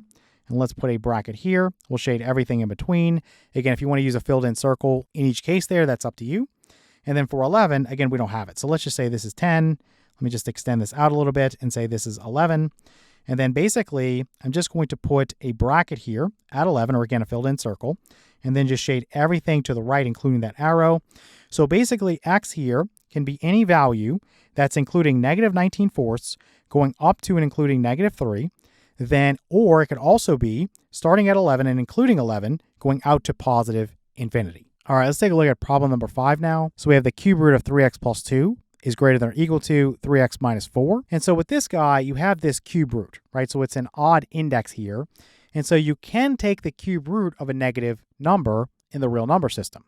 So when you think about your domain, it's just the set of real numbers. So you can basically skip the step where you take your radicand and say it's greater than or equal to 0. It's not needed here. So I'm just going to say that the cube root of 3x plus 2 is equal to 3x minus 4. I'm going to get the boundary, and then I'm going to test on each side. So for this one, I'm just going to cube both sides. And this is going to rely on our formula. So hopefully you remember that. Over here, I just get the radicand. So this is 3x plus 2 is equal to, you're going to cube this first guy. So 3x being cubed, that's going to be 27, which is a result of 3 being cubed, and then times x cubed. And then basically, you're going to have a minus here, and it's 3 multiplied by this first guy squared. So 3 squared is 9, and then x squared, and then times this guy, which is 4. So putting that together, 3 times 9 is 27. 27 times 4 is 108. So basically, this is minus 108x squared. And then basically, the next guy is a plus. You have 3 times this guy, which is 3x, times this guy, which is 4 being squared, which is 16. So 3 times 3 is 9. 9 times 16 is 144. So let's put plus 144x. Let me actually slide this down just a little bit so it fits. And then lastly, you have a minus again. You're going to cube this guy, so 4 cubed is 64. All right, so what I'm going to do now is subtract 2 away from each side. Let's cancel this. And subtract 3x away from each side. So let's cancel this. This is 0 now. And I'm going to flip the sides like I always do. So I'm going to say this is 27x cubed. And then minus 108x squared. Let me erase this and make this a little bit better. And then 144 minus 3 is 141. So this is plus 141x. And then basically negative 64 minus 2 is negative 66. And this will be equal to 0. Now, in this course, at this point, we have not talked about how to factor something like this. This is something where you need the rational roots test. So we haven't gotten there yet. So I'm just going to give you the factorization so we can solve this problem. But later on in the course, we'll talk about how to factor a polynomial that basically has a degree of 3 or higher. So I'm going to pull out a 3. And then I'll have this x minus 2, this quantity, times the quantity 9x squared, and then minus 18x, and then plus 11. This will be equal to 0. To make this simpler, you could divide both sides by 3. And so that would just give you this x minus 2. That quantity times the quantity 9x squared minus 18x plus 11. This would be equal to 0. Now we know that we would say x minus 2 is equal to 0. then or 9x squared minus 18x plus 11 is equal to 0. Now, I'm not going to waste your time with this one over here. You can do this on your own if you want, but essentially you're going to see that your discriminant is negative. Okay, so you're going to get two non-real complex solutions, and we're working with real numbers here. So we're going to exclude these. We don't need them in this case. We're just going to work with this one, where basically the solution is x is equal to 2. So this is all we need. These can be excluded again because they're non-real complex solutions. So x equals 2 is what we're looking for. So let's just copy this real quick. We have the cube root of 3x plus 2. This should be greater than or equal to 3x minus 4. So coming here, I'll just put a line at 2. You're just going to have two intervals here, so A and then B. So region A and then region B. So nothing to automatically reject here because, again, we're working with a cube root, so the domain is a set of real numbers. So what I would do is just pick something in A. Looks like 0 is available, so that's going to be pretty easy to work with. So you plug in a 0 for x, you basically get the cube root of 2. So the cube root of 2 is greater than or equal to, plug in a 0 there, you get negative 4. Now, a positive is always greater than a negative, so you don't even need to know what the cube root of 2 is. So this is going to be true. Now, for B, you could pick something like, let's say 3. It doesn't really matter. So 3 times 3 is 9. 9 plus 2 is 11. So you'd have the cube root. So the cube root of 11 is greater than or equal to. So 3 times 3 is 9, and 9 minus 4 would be 5. Now, you could use your calculator for this, but I don't think you need it. So you could approximate this and say it's about 2.22. So that's clearly not greater than 5. But if you didn't want to use a calculator, remember the cube root of 125 would be equal to 5, right? So this is the cube root of 11, so obviously it's going to be smaller. So this we would mark as false. So a real easy solution to get here. So basically we would say that x is going to be less than 2, and then because this is a non-strict inequality, we would put the less than or equal to symbol there because 2 would be included, right? So x is less than or equal to 2. So we'll say that we have from negative infinity up to 2. Let's put a bracket there next to 2. And then again, I will go ahead and put a bracket at 2 facing to the left. If you want to use a filled in circle, again, that's up to you. And then I'll shade everything to the left like this. So basically x can be 2 or any value going down to negative infinity.